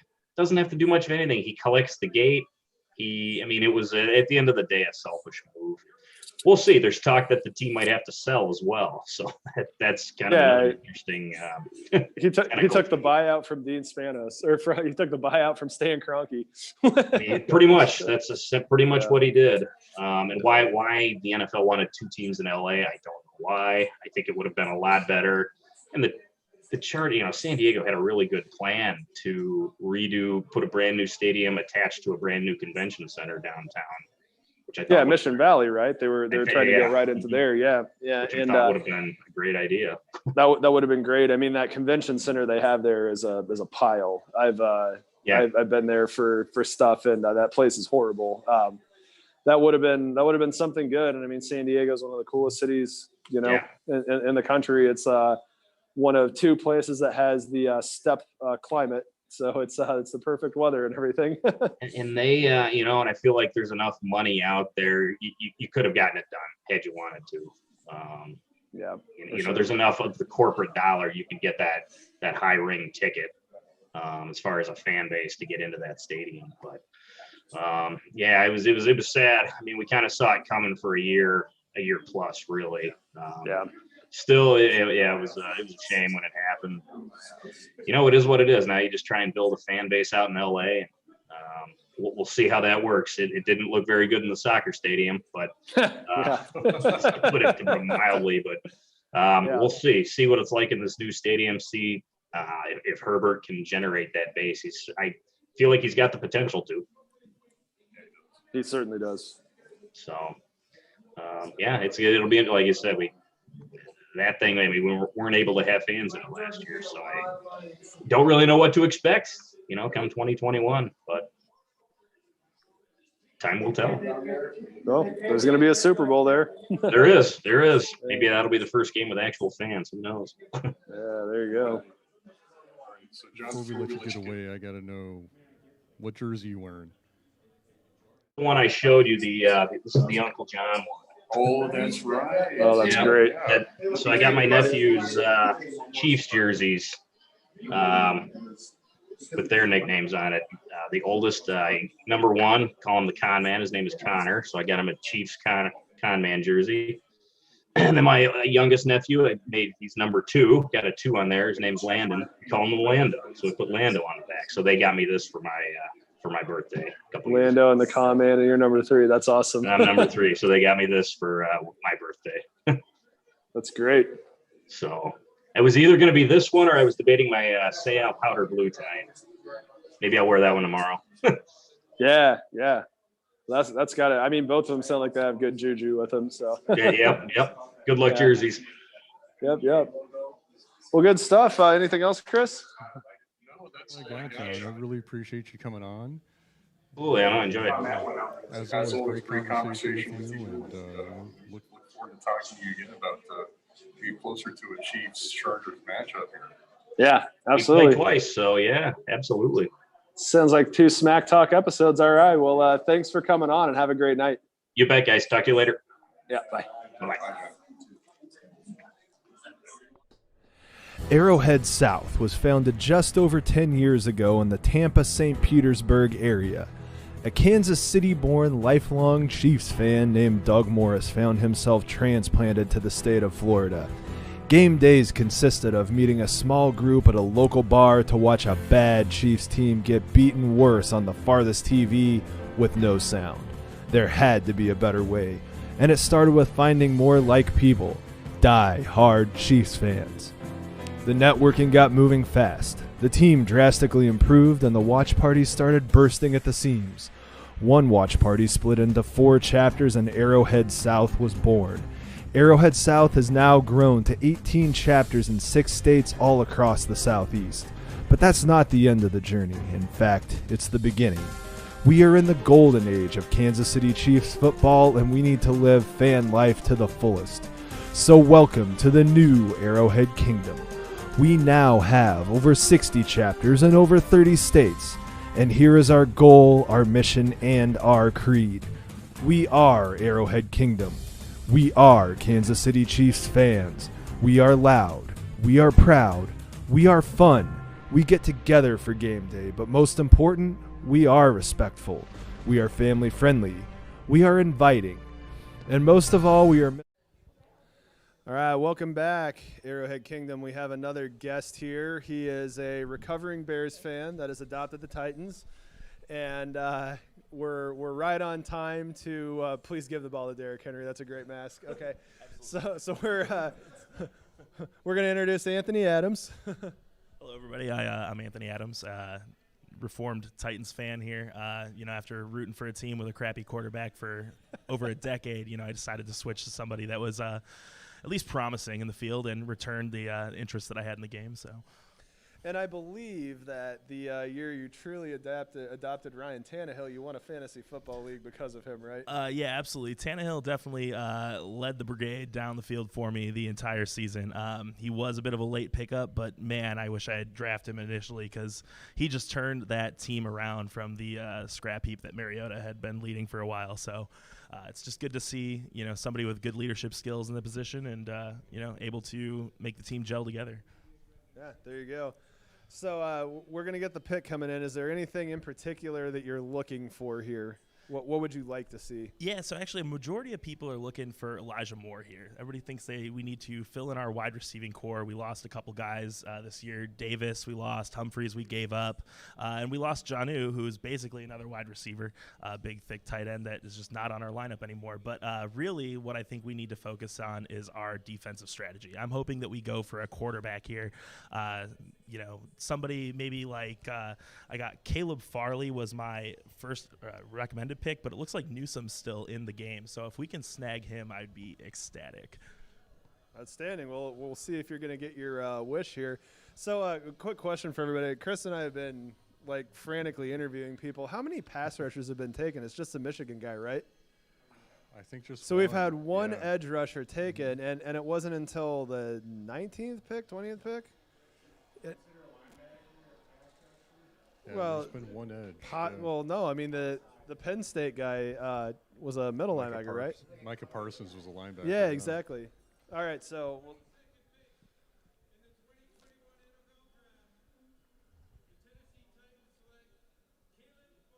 all right. There you go. Excellent. I knew that defensive match was the way to go. So that was that was some great research that you did.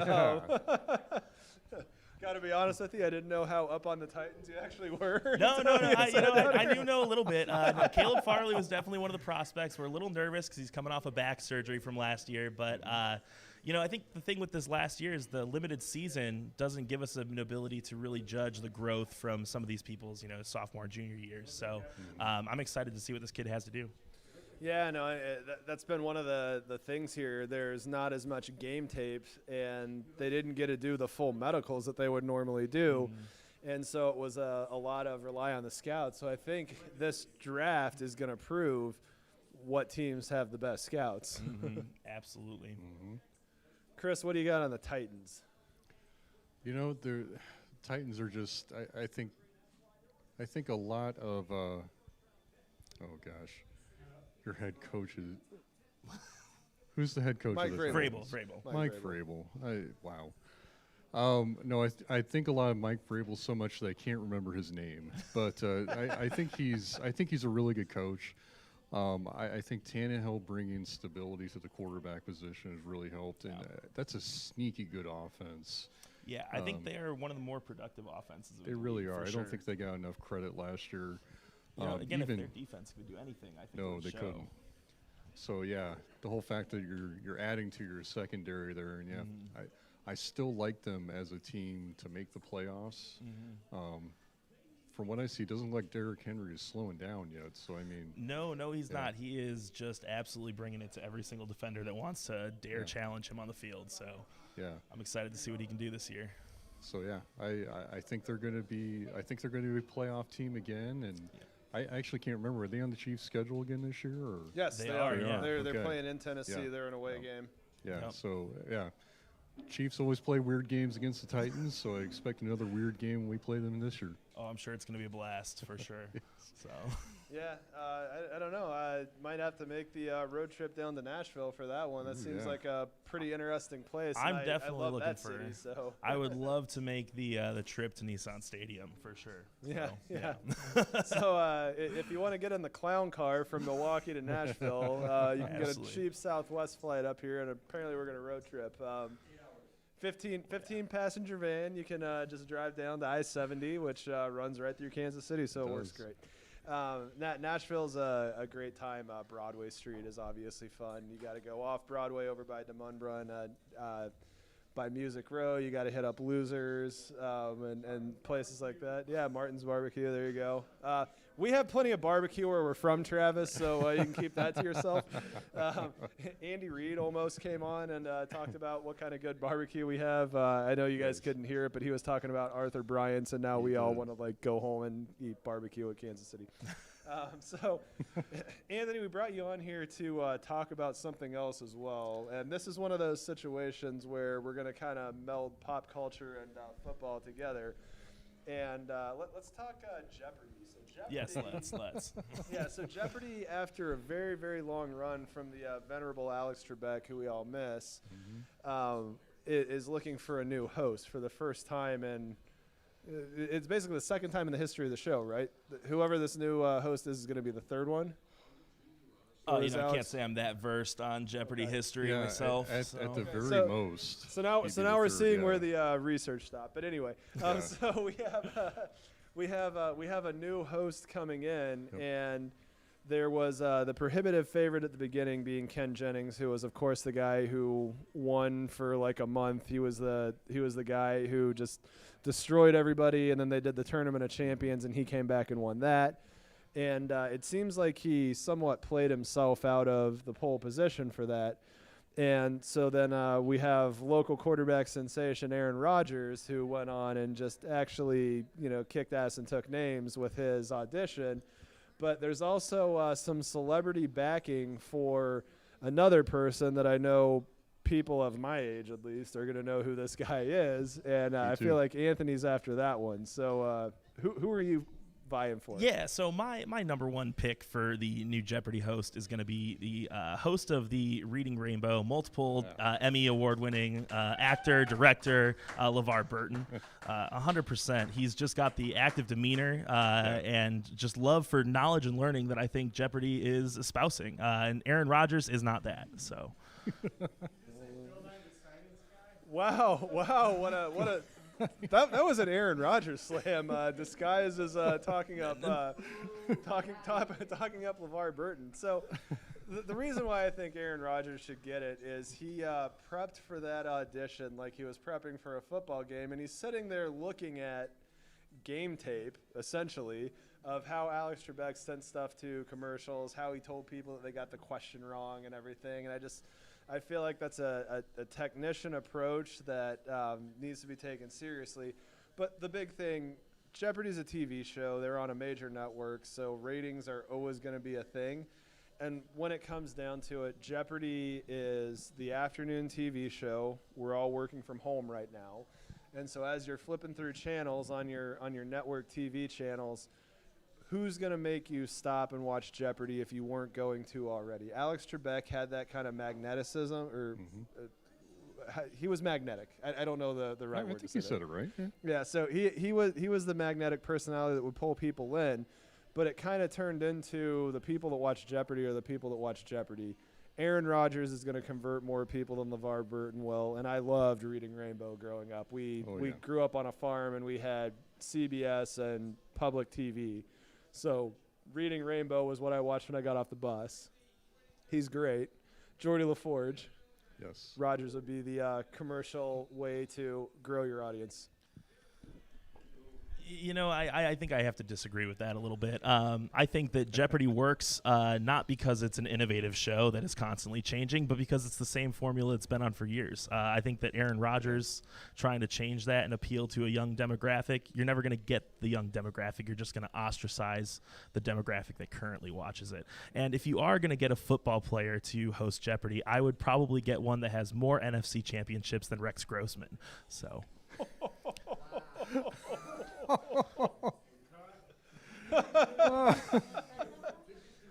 So I don't man, I don't really know what to say at this point. I'm just putting facts out there, I think if we were to have the winningest television show, you should probably have a champion that is going to win, championship games. So easy, Trubisky. So anyway, so I guess I don't understand how you would make the accusation that Rodgers is going to change the formula. He pretty much got up and delivered like he was Alex Trebek. If there was such thing as a cover game show like a cover band, Aaron Rodgers is the guy that goes out and wins the $500 first prize in the talent show. I don't know if Aaron Rodgers could win a third prize lookalike contest in an Aaron Rodgers contest. So I don't know what we're trying to do replacing anybody. But again, I think LeVar Burton is still just the obvious choice here. Again, just a love for learning and knowledge versus Aaron Rodgers' love for botching games. I think is just the absolute standard that we need to hold Jeopardy to. And the thing that I'm unclear of now is, did you actually switch teams from the Bears? Because this has a lot of Chicago Ghost of George Hollis is in here talking about. Which, by the way, I think we're doing a really good job of filling airtime. Oh, I just want to throw that out there right now. This is priceless. Please keep going. It's not really that I'm a Bears fan. It's just that, the Packers in particular are abysmal to watch. And, they're not anywhere near the way they were, even more than a decade ago. They're doing it. Don't get me wrong. But could they be better? All right, so I got a question for you. We're just going to go ahead and kind of assume the Bears run it back thing here for a second. Jay Cutler or Rex Grossman? Who was your QB? I would say Andy Dalton is my QB. Absolutely. Between those two choices, 100%, I'm going to bring Dalton on board every single time, which is great. That's exactly what we needed to do this year before we picked up this QB, But, hey, I'm excited to see what they got going on there. So what I'd really like to find out is if the people watching this right now have the looks on their faces that everybody's sitting in here in this room with us do. This is great stuff. Okay, so I guess what else do we want to get into? Who do you think the Steelers are picking? As far as who the Steelers are picking, could be anybody. I don't really have an opinion on the Steelers, to be very honest with you. I think they are still I still think the Steelers are a pretty decent team, but they definitely need a lot. They need a lot to work on. I genuinely think their running back crew could use some help as well, but I don't think they're consistent at all. But are they going to take a running back in the first round? That's really the question. They sent James Conner out of town. Well, they didn't re-sign him. Right. Well, there you go. There you Najee go. Harris to the Steelers. Wow. Very surprised. I'm surprised the running back even went in the first round this year.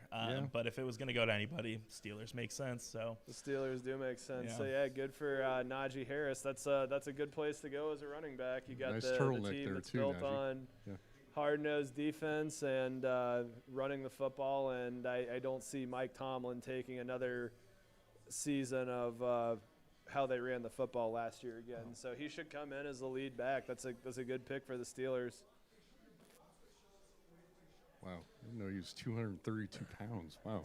It's Yeah. like Derrick Henry size. Wow. So we got the Jags up next. We'll see what they end up doing. But Anthony, while we still got you here, so you're a Chicago guy. So are you Cubs or Sox? Oh, yeah, I'm definitely a Cubs fan. Okay, For sure. So what are the Cubs going to do this year? Lose. Absolutely, they're going to So lose. we're hanging the L. Yeah. No, you don't become a Cubs fan on positive vibes. So.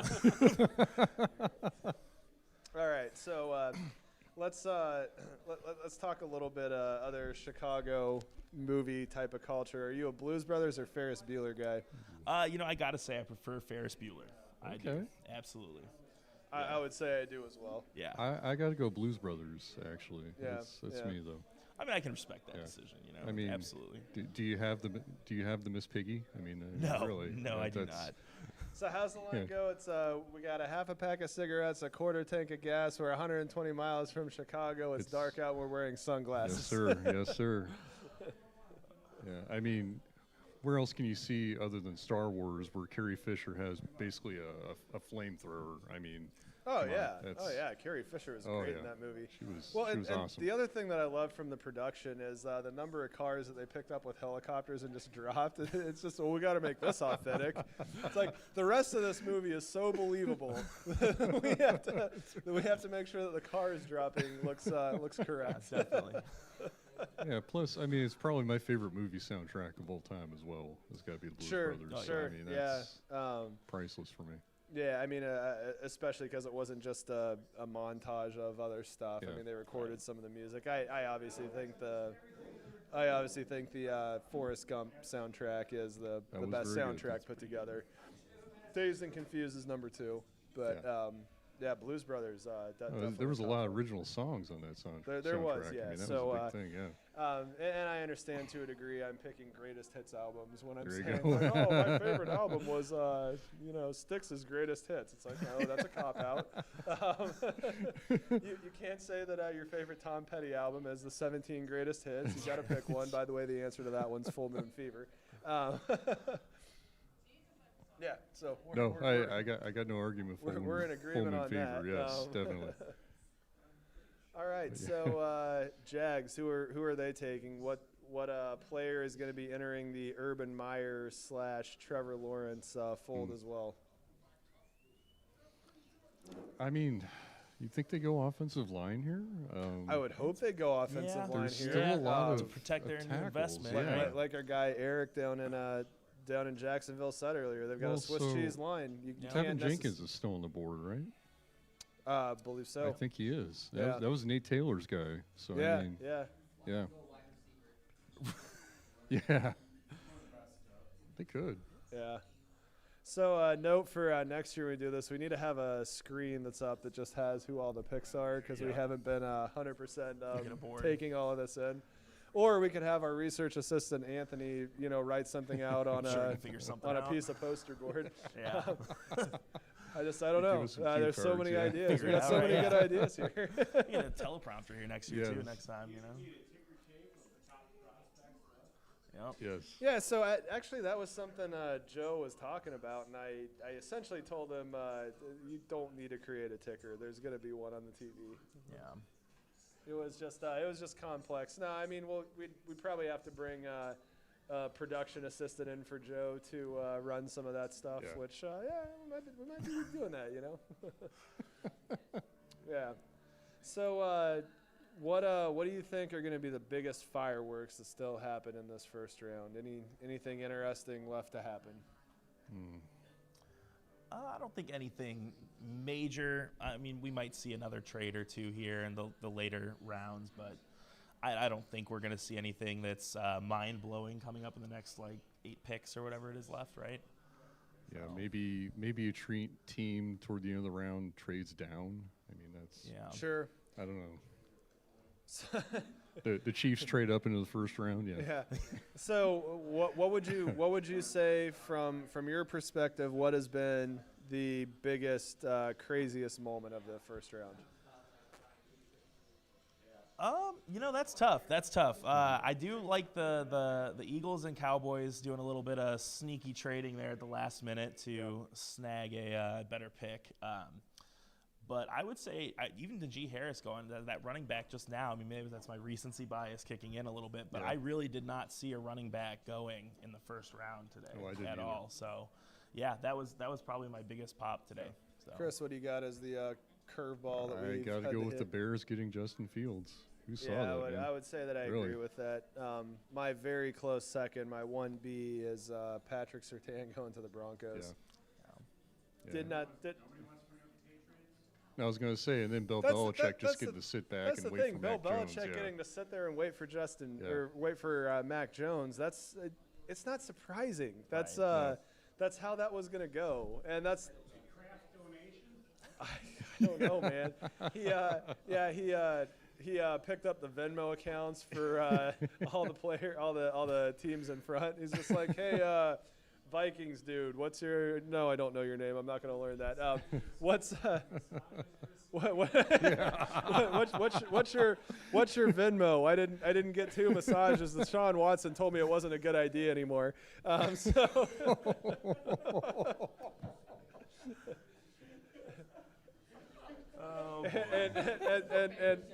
that's the edge of the cliff that we're not going to walk off.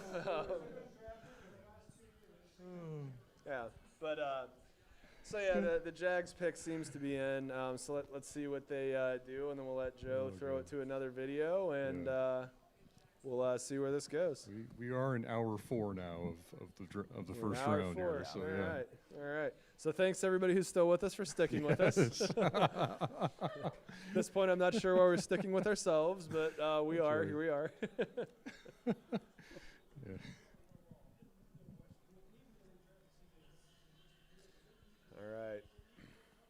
We'll keep this NFL professional stall game going.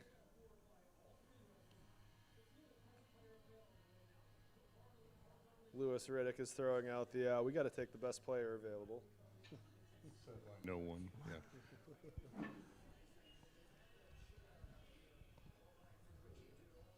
So is this the first time Mike Greenberg's been part of the panel here?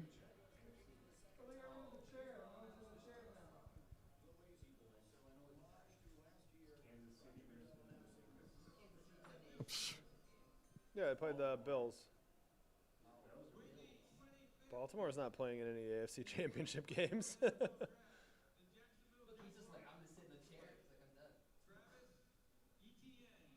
Wow, Another so running Travis back. Etienne, Wow. So they went running back.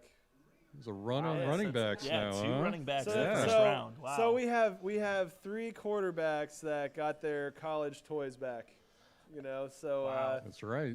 Joe Burrow got his wide receiver. Tua That's right. Tagovailoa got his wide receiver back, and now Trevor Lawrence gets his running back, Travis Etienne. So apparently his safety valve, final check out of the backfield, catching a ball from Clemson is also going to be at Jacksonville. So good for Travis Etienne and Trevor Lawrence getting reunited. I hope the line gives you half a second to do any of the stuff we're talking about. I gotta say that's surprising. I would have thought that Robinson would have been easily the number 1 RB back in Jacksonville, but it'll be interesting to see if Etienne gives him any sort of competition at all.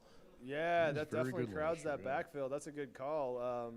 Because they got Robinson had a year. Yeah, because they've got other backs too. Ogunbowale, I want to say. Yeah. Who was out with COVID for most of last year, but. Yeah. Well, one thing I do know about Etienne, he is a very good receiver.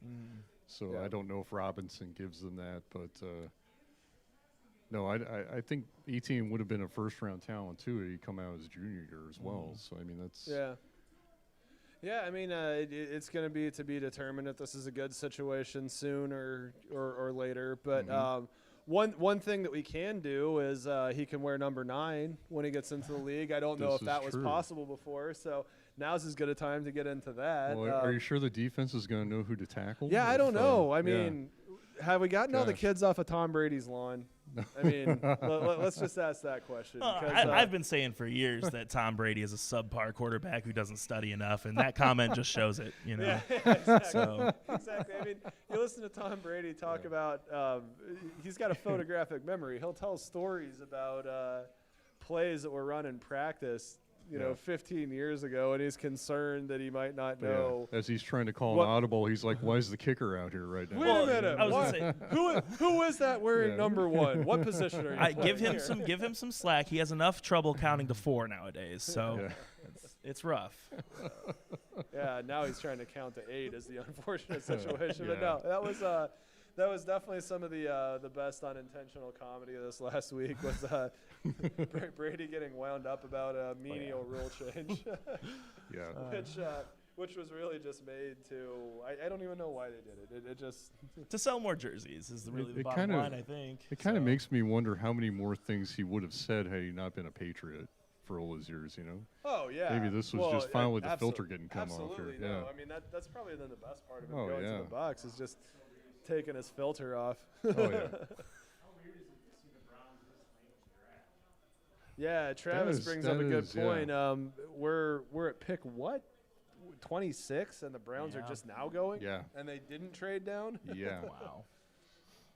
So who do we have left here? We have the Browns. We've got 2 Ravens picks, right? And then we've got the Packers. Yep. We have the Bucks, and we have Nolans. We have the Bills. Still? Yeah. So there we go.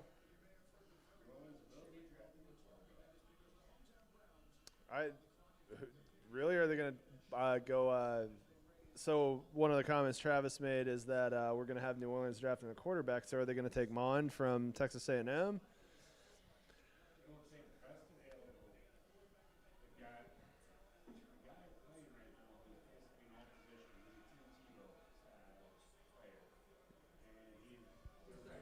Yeah, Taysom Hill. Yeah. Yeah. All right, so the pick is in. Go Browns is the sign that's being held up. You guys have stayed up later than normal, so good work there. The hometown team, in more ways than one tonight, is making their pick.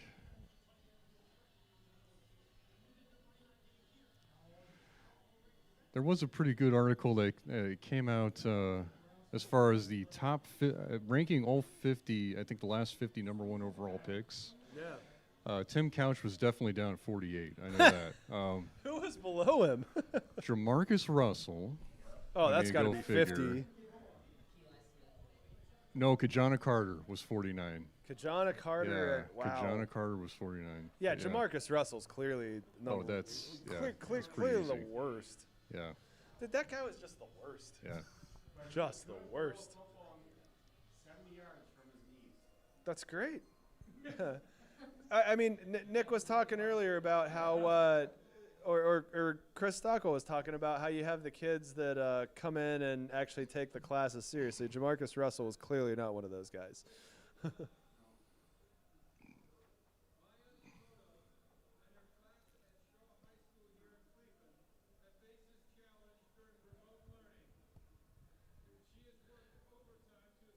So we have half of these teams where they're bringing somebody on to announce the pick. Do we know what the criteria was for how that happened, or is this what the NFL felt like doing this time? I have no idea. I can't figure out this system.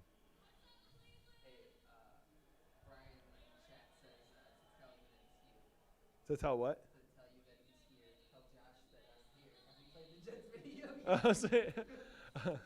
So we have Brian, the author of the Jets video, up. So we're going to throw to that next. So we'll do the Jets video after this pick. And then if Brian wants to zoom in, he can.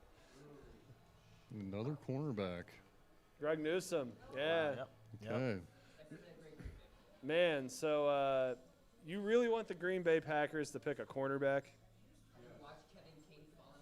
I have, but guys, we've been talking about this all night. Aaron Rodgers said, pick a wide receiver. I'm super serial when I say I want to leave.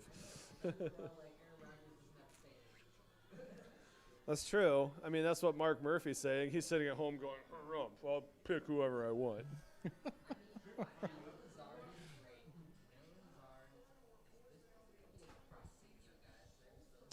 Yeah, so we're going to have producer Joe on here pretty soon because we haven't gotten any of his Packer knowledge yet.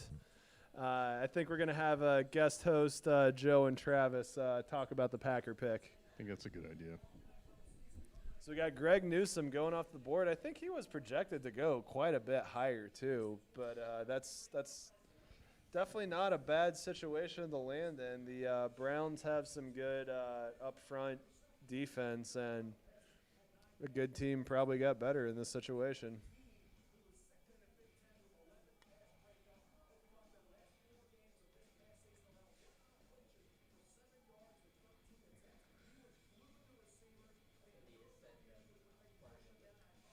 What'd you say? Okay, gotcha. Yeah. Tell him he'll get handled.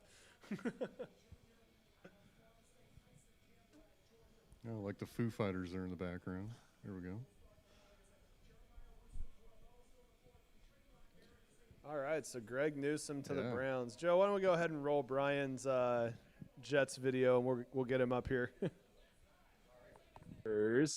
And the team on the left is the Jets. Brian, what do you want to tell us about the Jets? Please. They're playing better than the Steelers. I've been looking forward to present this. moment. Yeah.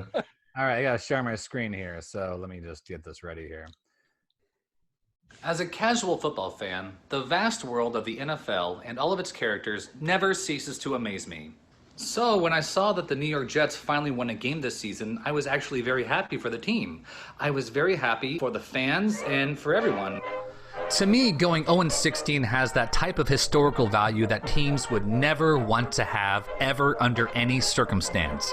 But going 1-15, however, is just a terrible season that history will forget. So I believed it when the Jets fans would just want one win and then move on. But I was wrong. Very, very wrong. Why? It's all about getting that #1 pick in the draft. You know, being part of a winning fandom, being part of a winning team, being part of a winning culture brings the community together in a fun way. But the Jets fans found a way to turn their losing streak into a thriving community. A community built on enjoying the suck, being proud of the shortcomings, and looking forward to the changing of the guard. The memes are funny. The comments are funnier. If losing was a beloved artist, the Jets would be Bruce Springsteen, who, by the way, likes to remind all of us that the New York Jets' home stadium is actually in New Jersey. So, the New York Jets are actually losers in 2 states. Now that's impressive. A quick look at the Jets subreddit shows a desire to lose, and not just regular lose, but lose in a glorious fashion. They have graphics, they have ongoing jokes, they even have a specific lingo. So, when the time ran out and the Jets beat the very impressive LA Rams team, it's interesting to see how the reactions of the collective heartbreak came to be. It's the kind of heartbreak that rivals when a top-seeded team goes out way too early in the playoffs, or when it loses at the hands of a huge comeback. Check out Indy vs. KC a few years ago. So, my heart goes out to the Jets. They really wanted that first-round draft pick. It appears to be in serious jeopardy now, so hopefully you'll lose your footing ASAP and get back off track. Or perhaps we're all looking at this the wrong way.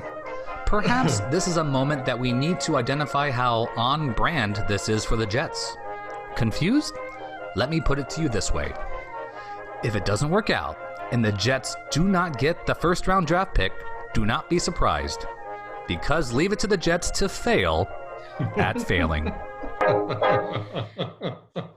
That was beautiful. And that's it. Oh, I love it. That was absolutely beautiful. I loved every bit of that. Oh my God, that's great. That's great. I was, I remember typing that up on Sunday, and I repeated it back to my wife, and she's like, "You're mean. Why are you so mean? The meanest thing you've ever said." Like, it just kind of flowed out of me as I was writing it. Then you should have showed her some tweets from Jets fans, and they're like, "Oh, actually, you're being kind of nice." Here's the good news. That's going to get clipped out, and we're going to throw it out in the world, and there you go. And the team on the left is the Jets. Brian, what do you want to tell us about the Jets? Please, They're playing better than the Steelers. I've been looking forward to present this. Moment. Yeah. All right, I got to share my screen here, so let me just get this ready here. As a casual football fan, the vast world of the NFL and all of its characters never ceases to amaze me. So when I saw that the New York Jets finally won a game this season, I was actually very happy for the team. I was very happy for the fans and for everyone. To me, going 0-16 has that type of historical value that teams would never want to have ever under any circumstance. But going 1-15, however, is just a terrible season that history will forget. So I believed it when the Jets fans would just want one win and then move on. But I was wrong. Very. Arrowhead South was founded just over 10 years ago in the Tampa-St. Petersburg area. A Kansas City-born lifelong Chiefs fan named Doug Morris found himself transplanted to the state of Florida. Game days consisted of meeting a small group at a local bar to watch a bad Chiefs team get beaten worse on the farthest TV with no sound. There had to be a better way, and it started with finding more like people, die-hard Chiefs fans. The networking got moving fast. The team drastically improved, and the watch parties started bursting at the seams. One watch party split into 4 chapters, and Arrowhead South was born. Arrowhead South has now grown to 18 chapters in 6 states all across the Southeast. But that's not the end of the journey. In fact, it's the beginning. We are in the golden age of Kansas City Chiefs football, and we need to live fan life to the fullest. So welcome to the new Arrowhead Kingdom. We now have over 60 chapters in over 30 states. And here is our goal, our mission, and our creed. We are Arrowhead Kingdom. We are Kansas City Chiefs fans. We are loud. We are proud. We are fun. We get together for game day, but most important, we are respectful. We are family friendly. We are inviting. And most of all, we are missing only one thing, you. Join us for one of our watch parties every game day. Travel with us to one of our away game tailgate parties. Help us turn opposing stadiums red. We are not here for your money. We are here for your fandom. We are Chiefs fans. We are Arrowhead Kingdom.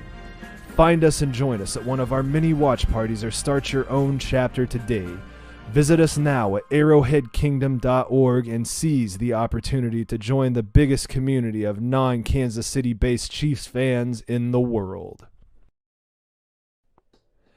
Arrowhead South was founded just over 10 years ago in the Tampa-St. Petersburg area. A Kansas City-born lifelong Chiefs fan named Doug Morris found himself transplanted to the state of Florida.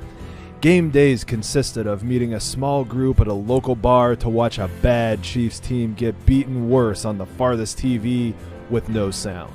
There had to be a better way, and it started with finding more like people, die-hard Chiefs fans. The networking got moving fast. The team drastically improved, and the watch parties started bursting at the seams. One watch party split into 4 chapters, and Arrowhead South was born. Arrowhead South has now grown to 18 chapters in 6 states all across the Southeast. But that's not the end of the journey. In fact, it's the beginning. We are in the golden...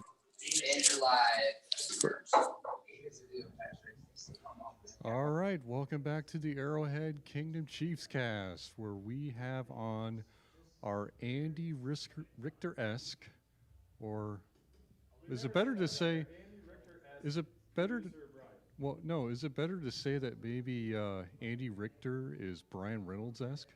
That's probably true. Oh, let's go there. Hey, somebody call Conan O'Brien right now and tell him to change the way that he does stuff. He's streaming now on HBO Go. He had a great line. He goes, whenever he went from like TBS to streaming, he goes, one thing Johnny Carson once told me, he goes, whenever you can get a chance, get into streaming. So.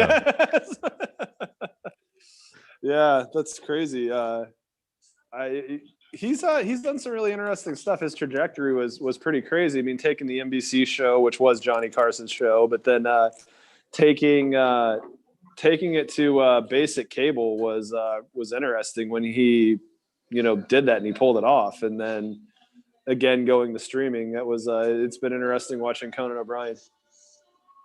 Oh, yeah. I like his video game whenever he reviews video games. If you haven't seen it yet, check out whenever he reviews Atari games. It's really funny. He reviews all the greatest Atari games. And I can't recommend that one enough. Okay, sounds good. So how much of the draft have you caught so far? Nah, less than what's basement time. I've been busy. I'm a busy man today. I had some stuff going on tonight. I missed out. Okay, gotcha. So the Jets stuff. They were Jets is my Jets? How'd they do? Jets, yeah. So they took the BYU quarterback, which is what everybody thought they were going to do. They would have been cooler if they would have been clever for Trevor and not won any games last year. Did Trevor go to Jacksonville? He went to Jacksonville. Actually, the first 10 picks were, for all rights and purposes, pretty nonchalant. 9 and 10 stuff got a little interesting. So the Denver Broncos didn't trade up. They didn't pick a quarterback. They took Patrick Surtain, the cornerback from Alabama, which threw the Cowboys into a little mini panic and got them to trade with the Philadelphia Eagles, which is, the equivalent of us trading draft picks with the Raiders so they could go up and get a player. It was it was pretty odd, but the big moves, I think we all kind of agreed. The Bears traded up to 11 to take Justin Fields, the Ohio State quarterback, and the Broncos taking Patrick Surtain took a good defensive backfield and made it better. So that's probably what you missed. And then outside of that, we've seen some pretty standard issue type of stuff. Now, am I to understand we're still in the first round? What's going on? Correct. Yes. So the NFL turns this into a production. We're into our 4th hour of live streaming, and so that's where we're at here. This is like New Year's Eve. This is like New Year's Eve. We're counting down to 32.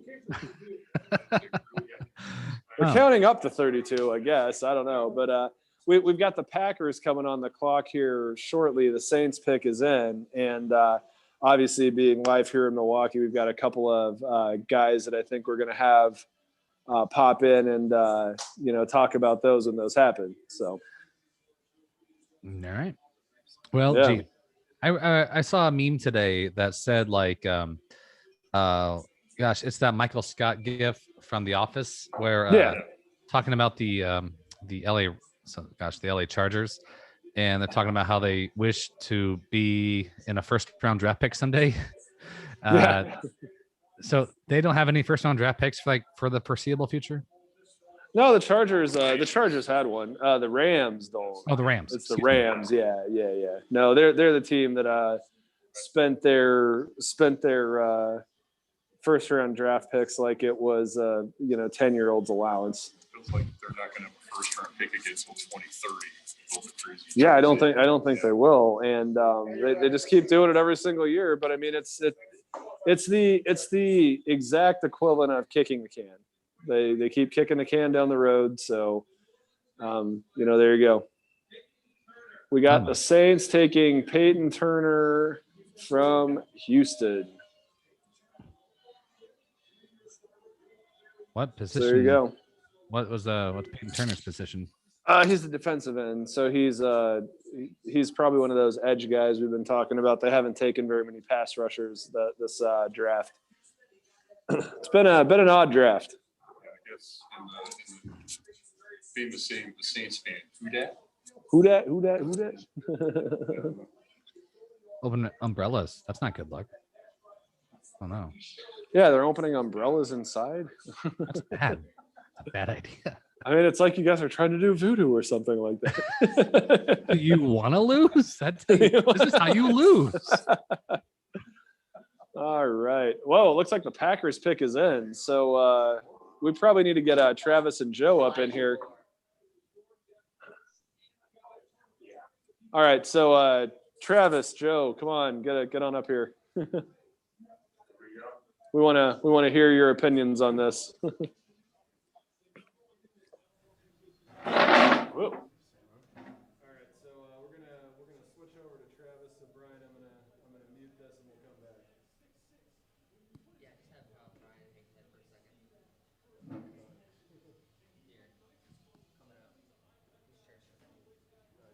coming up. Okay, the Packers pick is in. This is gonna be huge. Yeah. Well, it should just be on. Yeah, leave that on. Yeah, don't touch that. Okay, so who are they going to pick? The pick is in. Who's it going to be? Oh, man, I wondered the suspense. Could it be because of the threats from today? The best available wide receiver. Yeah, it does kind of feel like Aaron Rodgers put a gun to somebody's head and was like, you better get me a weapon or else. Yeah. I was going to say, I hope they draft another quarterback. Yeah. I'm going to go wide receiver, but then again, also, we do need to fill two positions on the offensive line. Not to mention, we have one cornerback. Yeah, I don't know. And a couple wounded ducks. I would say that my heart is palpitating right now only because of the whole Aaron Rodgers thing. And, I want to see them take Elijah Moore. Elijah Moore is his name, I think, from Ole Miss. Correct. Yep. I'm still here, Brian. A cornerback or... Wait. I need you to clarify corner. Corner. Yeah. Because we got to replace Kevin King. I didn't like the fact that they took his fifth-year option or whatever. That was not... It was for 1 year, thankfully, but yes, I would agree with you. So we're going to see what comes about this in a couple seconds here. I mean, also, I would have also been okay if the Packers had traded for Julio Jones with that 29th overall pick. I think, actually, I bet you they could have got Julio Jones for less. They could have got Julio Jones for like a third and a fifth. I would have traded the Milwaukee Brewers for Julio Jones. Quite a different. You would have traded Giannis for Julio Jones. That's a stretch, but I think the Brewers, the whole line. Yeah. See, I mean, and that's the other thing. Giannis just re-signed with the Bucks. You think that Aaron Rodgers is going to leave town with Giannis in Milwaukee? I don't think so. Yeah, well, he's and we got Yelich over there in Milwaukee. Although I think he's injured right now, isn't he? Or is he in? He's partial owner. Remember that too. So. Yeah, he's kind of tied to Green Bay. I mean, Wisconsin guys. Just don't forget that. Come on. The suspense is killing me. I have to rehash the whole Rodgers situation. Yeah, I know, right? It's like, let's remind you what happened 7 hours ago here on NFL Network. Yeah, I know. I Yep. think, I mean, So, well, yeah. Well, it was They- like the draft came on. Yeah. Let's also remember they get paid millions of dollars per second. We pay tens of dollars per second. Yeah. Yeah. Oh, here he comes to the stage. We got ourselves a cheese head in the chair. Look at that. It's beautiful. A cheese head with the foam fingers. Make a pick. The only right here. fan base that is not booing Roger Goodell. I wonder why. Come on, wide receiver. Wide receiver.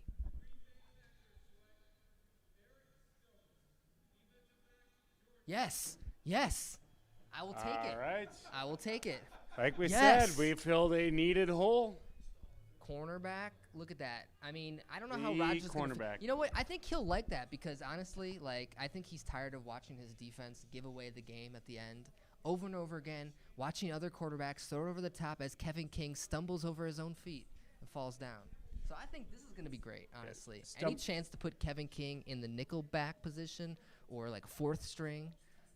Put him at safety. Put him on the practice squad. Put him somewhere. Just not Put him not at special number 2. teams, yeah. Pretty much. I mean, like, honestly, if you're a Green Bay Packer fan, I think it's, pretty common to say we've watched our defenses give away the game over and over again, despite how many times Aaron Rodgers has heroically saved the day. If you were not watching any of the highlights during this draft, when it was any offense against the Packers defense getting burned, take a look at what cornerback was typically getting burned, and you'll see the need that was just filled. Exactly. So I now think with this pick, I'm happy to say that I'm confident the Packers will win the Week 18 matchup with the Chiefs. There's no way the Chiefs receivers are going to get away with this. Not anymore. Not with this guy. Enough. Yeah. You don't like that? You don't like that? You don't like that? Last thought I will leave it at is we still have a couple great wide receivers out there, and I think tomorrow is going to bring a lot of mysteries at least for the Packers, as to trading up in the second round to grab somebody to make a huge deal for us team-wise. But I'm going to pass this mic back off to you. All right, great work, guys. Yes. Packers close a hole. I don't know that it's going to be Week 18. The schedule hasn't actually come out. Hell, we might play each other Week 1. Who knows? But y'all are coming to Arrowhead. So let's bring Brian back in now. All right, Brian, you still with us?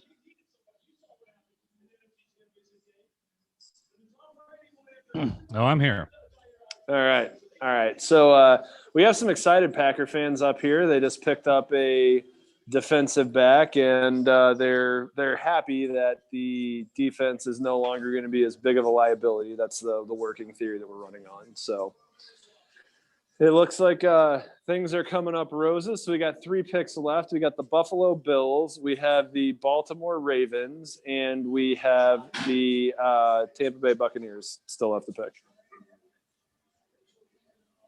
Yeah. Well, I'm looking at my playing cards here. So all right, pretty what's going to happen here. Okay. So Brian's going to do a card trick for us now. Is this your card? Yes. Ha ha! You nailed it. All right. So Brian, we had a conversation earlier where we were talking about who's going to host Jeopardy next, and I know you have an opinion on such things. So if you were picking the next host of Jeopardy, if you were, what network carries Jeopardy now? They're syndicated, so I don't know. Okay. So if you were, we're going to go back to the 70s and say that you're Merv Griffin Enterprises. We'll just assume that they still own the IP for Jeopardy or whatever. Yeah. Who are you picking to succeed the venerable Alex Trebek as the next host of Jeopardy? Oh, that's a good question. I'll have to think about that. Oh, well, who's seriously in the running anyways? I know they're having a bunch of they're having a bunch of like guest hosts in there, right? Yeah, So- so they've been doing that. So what we kind of put everything. Ken Jennings was a prohibitive favorite before he, kind of wasn't. He played himself out of the job. I like a little that bit. one. I like Ken. So Aaron Rodgers had a good showing as a guest host, and he's actively said that he wants the job. And then LeVar Burton has got people like Ryan Reynolds, drop the B from your name and be from Canada and be married to Blake Lively, and he's pushing for LeVar Burton. So it's like the same but different, Can we have Steve-O from Jackass? That'd be pretty sweet. Steve-O from Jackass. So that's our new write-in vote that we have here. So Steve-O. All right, you guys. There's the final Jeopardy question. He takes a pen and jams it in his ear. So Brian's trying to ruin an American institution. You have Johnny Knoxville do Price is Right. So here's the thing about it. Johnny Knoxville would actually be a serious suggestion. That guy hosts a Sirius XM country show, and he I think was the one guy on that cast that actually used Jackass as a vehicle to get to where he wanted to go. That was the equivalent of him taking a crappy job that he didn't want to do. Oh, I have new suggestion for Jeopardy. I got it. New Jeopardy suggestion. Gary Busey. Gary Busey. Okay. It's got to be Gary Busey because he's going to take every answer and he's going to go on a tangent about what it is. And no one's going to get past the fourth answer. And are you sure you're not trying to just make sure we're finding a new host in the next 5 years? Because these ideas are good. I don't care what you say. These are good ideas. If you all of a sudden have Gary Busey with Jeopardy money, I feel like he's going to go out and be reckless. Well, it'll be fun for the first 4 days. By the end of it, we're like, okay, come on, please stop doing this. Please. All right, so we got the Bills pick coming in.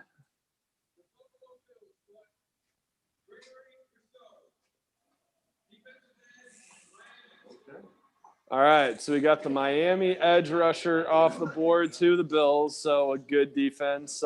Just added a pass rusher. Yeah, and so Joe's pointing out that producer Joe's pointing out that this guy sat in the draft room the entire night, and you can feel sorry for him that he sat in the draft room the entire night, or you can feel happy for him that he went to a team that's got a good defense and he doesn't have to come in and be the guy week one. So that's a good situation for him. All right, so we got the cat in here. And Brian, by the way, I could definitely tell you up the microphone game, and it's impressive. Oh, good. That's a good one. Yeah. Sure. Oh, here we go. I have the sticker right here. Hold on. Four. SM7. And as I say that, we're getting some kind of weird feedback. My So wife, I don't by the know. way. There's Cuddles and Tanya. Cuddles and Tanya with a more appropriate shirt on now. So yes, we love Casey as well. That last shirt was a band. It's a band that you would like. I am aware of who that was. Oh man. Yeah. So what else interesting have you had going on this evening as we get into the waning hours here? Oh, Tanya, what did we do tonight? We had a friend over. Travis, can I get that beer, please? I sang a song to Tanya. I sang. I recorded a song for her. Nice. Was this under the Rod Rocket name or? No, is this a it new was. brand? I karaoke'd "Can't Take My Eyes Off of You" by Frankie Valli. Oh, nice. That was on 10 Things I Hate About You. Is that right? Probably the best scene. So it's the one where Julia Stiles. So that's basically Shakespeare's Taming of the Shrew. Yeah, and so Julia Stiles' character goes to the party and is dancing to the Biggie song "Hypnotize," and she makes a fool out of herself because she drinks underage at a high school party, which was just appalling to watch. I don't know how we made it through watching that movie. That was like Chris and I senior year in high school. I don't know how you handled it at all. Totally just out of character and incorrect. And so the whole thing comes up that he made a fool out of her and he had to make a fool out of himself. So he hijacks the PA system of the stadium and sings that song to her and tries to outrun security and gets stuck in detention, and she flashes the teacher to get him out. And I remember a lot about that movie, apparently. Oh, that's like a book report level like presentation right there. It was a Cliff Notes. It was a Cliff Notes. I'm like in. Oh, I plugged lots of weeds from our yard today. Like 8 bags of Gardening. We did some gardening today. That's So what we we. did some That's, gardening today. I did. We Did some gardening. You watched me The do Ravens it. are getting ready to do some gardening. They farmed a pick from us because we picked a 2-time Pro Bowl left tackle with the I like what you 31st did pick there. in the draft. Yeah, there you go. Maybe you should host Jeopardy. Hold on, what's going on, Chris? Maybe. What if Tevin Jenkins gets picked here at 31? If Jenkins, that would be interesting. That would be really interesting. And yeah, Brian, I'd host Jeopardy if they called me.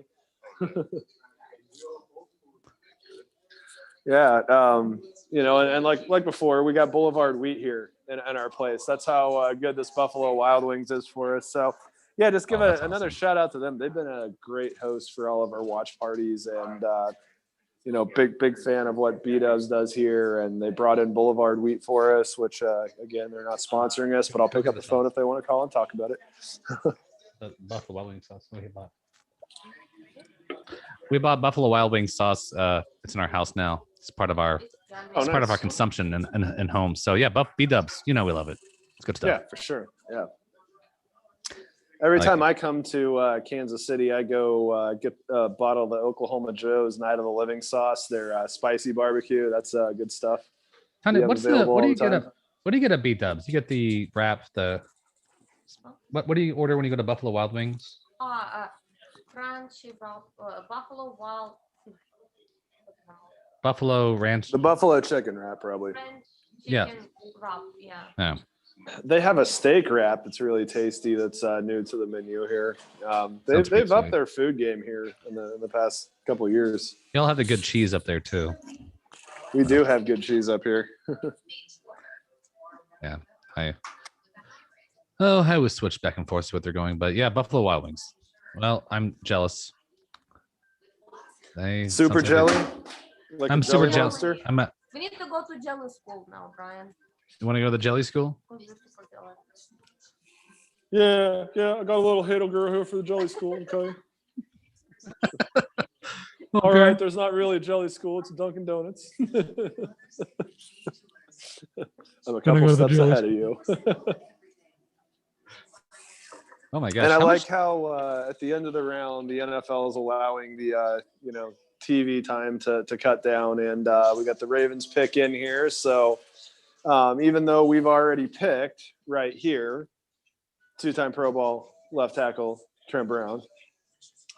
Or sorry, Orlando Brown. Trent. I was thinking of the. Orlando Brown. It's been a long night. Travis, have a good one. We got Orlando Brown. We're gonna see what the Ravens are doing with this, and then we'll wait around, see what the Bucs do, and kind of send this off. Man, this is gonna go until like 4 a.m. It's like a bar.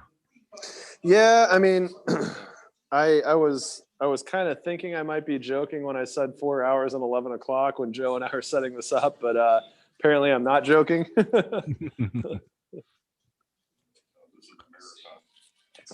Well, it's like Ice Cube said, life ain't a track meet, it's a marathon. It's like, it's not about the love you make. It's not about the love you take. It's about the love you make. Right? Ice Cube said that too. There you go. It's not about the moments you take. It's about the moments that take your breath away. That's much better. I like that time. That's much nicer. Listen to a lot of wedding toasts, Oh my gosh. Oh, that looks like a lot of fun up there. Wisconsin. I mean, by the way, it's weird to see like you and Chris in the same room together. I didn't know if like you guys were like a real person. This hasn't happened for a while, Like it's been a while. Yeah, you do exist. This is real. Yeah. They do exist. Yeah, and we actually have a place that we watch games, and it's here. Pretty nice setup we have here, right? Yeah. What do you think, Cuddles? I think it's pretty sweet. Yeah, we're throwing down here for the Arrowhead Kingdom North Milwaukee chapter, And make sure to find your local chapter by going to arrowheadkingdom.org. That's right. Yep. It's going to be a fun season for the foreseeable. It's going to be For sure. It's going to be a good time. It's going to be a good time, yeah. So, Chris, what we haven't talked about at this point is we haven't given our projections for the final standings in the AFC West. So, we're just going to go ahead and recap. We picked Orlando Brown Jr. So, what are you thinking are going to be the final standings for teams in order In the AFC West. in the AFC West? Let's go from the bottom to the top. We'll start it from the bottom, and we're here. I'm gonna put the Broncos. I don't know yet. Yeah, I agree with that. Let's go. I'll go Raiders third. Yep. Chargers second, and then yours truly. Of course. First, Of course. Of course. So let's see what the Ravens decided to do. So they took the Penn State linebacker, Sailor linebacker. Okay, so the Ravens doubled down, got their wide receiver, and then they're picking a linebacker as well. So we got the Bucks left. We've got Anthony in the production seat, which is just scary. I'm not really sure what's going on. He's got a smile on his face, and I don't know if it's because he's watching Brian stick cards to his face or if he has some kind of devious What are you thing that talking he's about? doing. What are you talking? I have no idea what you're even talking about. Ooh, that look was so scandalous. I'm here learning. I'm a serious man. But yeah, crap. so the Ravens. Yeah, exactly. So he's an outside linebacker that didn't have a sack, which is interesting. But for all rights and purposes, he seems like a disruptor. And the play they just showed, apparently he forced a fumble and couldn't get a sack out of that. I feel like the stat people probably need their head checked a little bit for that. But in any event, good for the Ravens. I still don't completely understand why they would let a two-time Pro Bowl left tackle just be pried off of their roster unless the guy was just flat out saying he wasn't re-signing with the Ravens, which does kind of lend to the whole theoretical Lamar Jackson possibly getting traded. And that's been on our list the whole night. We really haven't talked about that at all. We've alluded to it that there's the last two MVPs are theoretically on the move. And so we've gone through Rodgers quite a bit, but the idea of Lamar Jackson getting traded just seems insane to me. You got somebody who's less than 2 years removed from being a league MVP. Why wouldn't you try to build your team around him? I mean, that draft pick for a wide receiver seems like they're kind of trying to, but there's still, some word on the street that he could theoretically get moved. So, I mean, what's your thoughts on that? The thing is about Lamar Jackson is I wonder how long his style is going to be as high level as it is right now, because he runs the football a lot and takes a lot of hits. I don't, he's a decent thrower of the football, but once he starts to slow down, I don't know if he's going to be able to be much of a pocket passer. I don't see him being like Randall Cunningham or Michael Vick. They were able to adapt, so I don't think it's that crazy. I mean, you definitely got to get your king's ransom for him, but they got to win soon with him. That's another way to think about it. Yeah, for sure. I mean, the whole idea of trading the left tackle and potentially moving him. I mean, you would think they would try to get the king's ransom before this draft and end up with 3 or 4 first-round picks, but with Brown, I mean, Brown wanted to play left tackle. They already have Stanley signed long-term at left tackle. He apparently was going to be continually vocal about wanting to play left tackle, not right. And I think the Ravens did what they could to get a decent haul for him, and they ended up getting this kid from Penn State. But I don't know. I don't think it's that hard to pass block in the Ravens system right now. So losing Orlando Brown's not going to hurt them as much as it's going to help the Chiefs, to be honest with you. Okay, so that's a zinger. Yeah. Yeah, we haven't really talked about, Brown for a while because we've been here for 4 hours.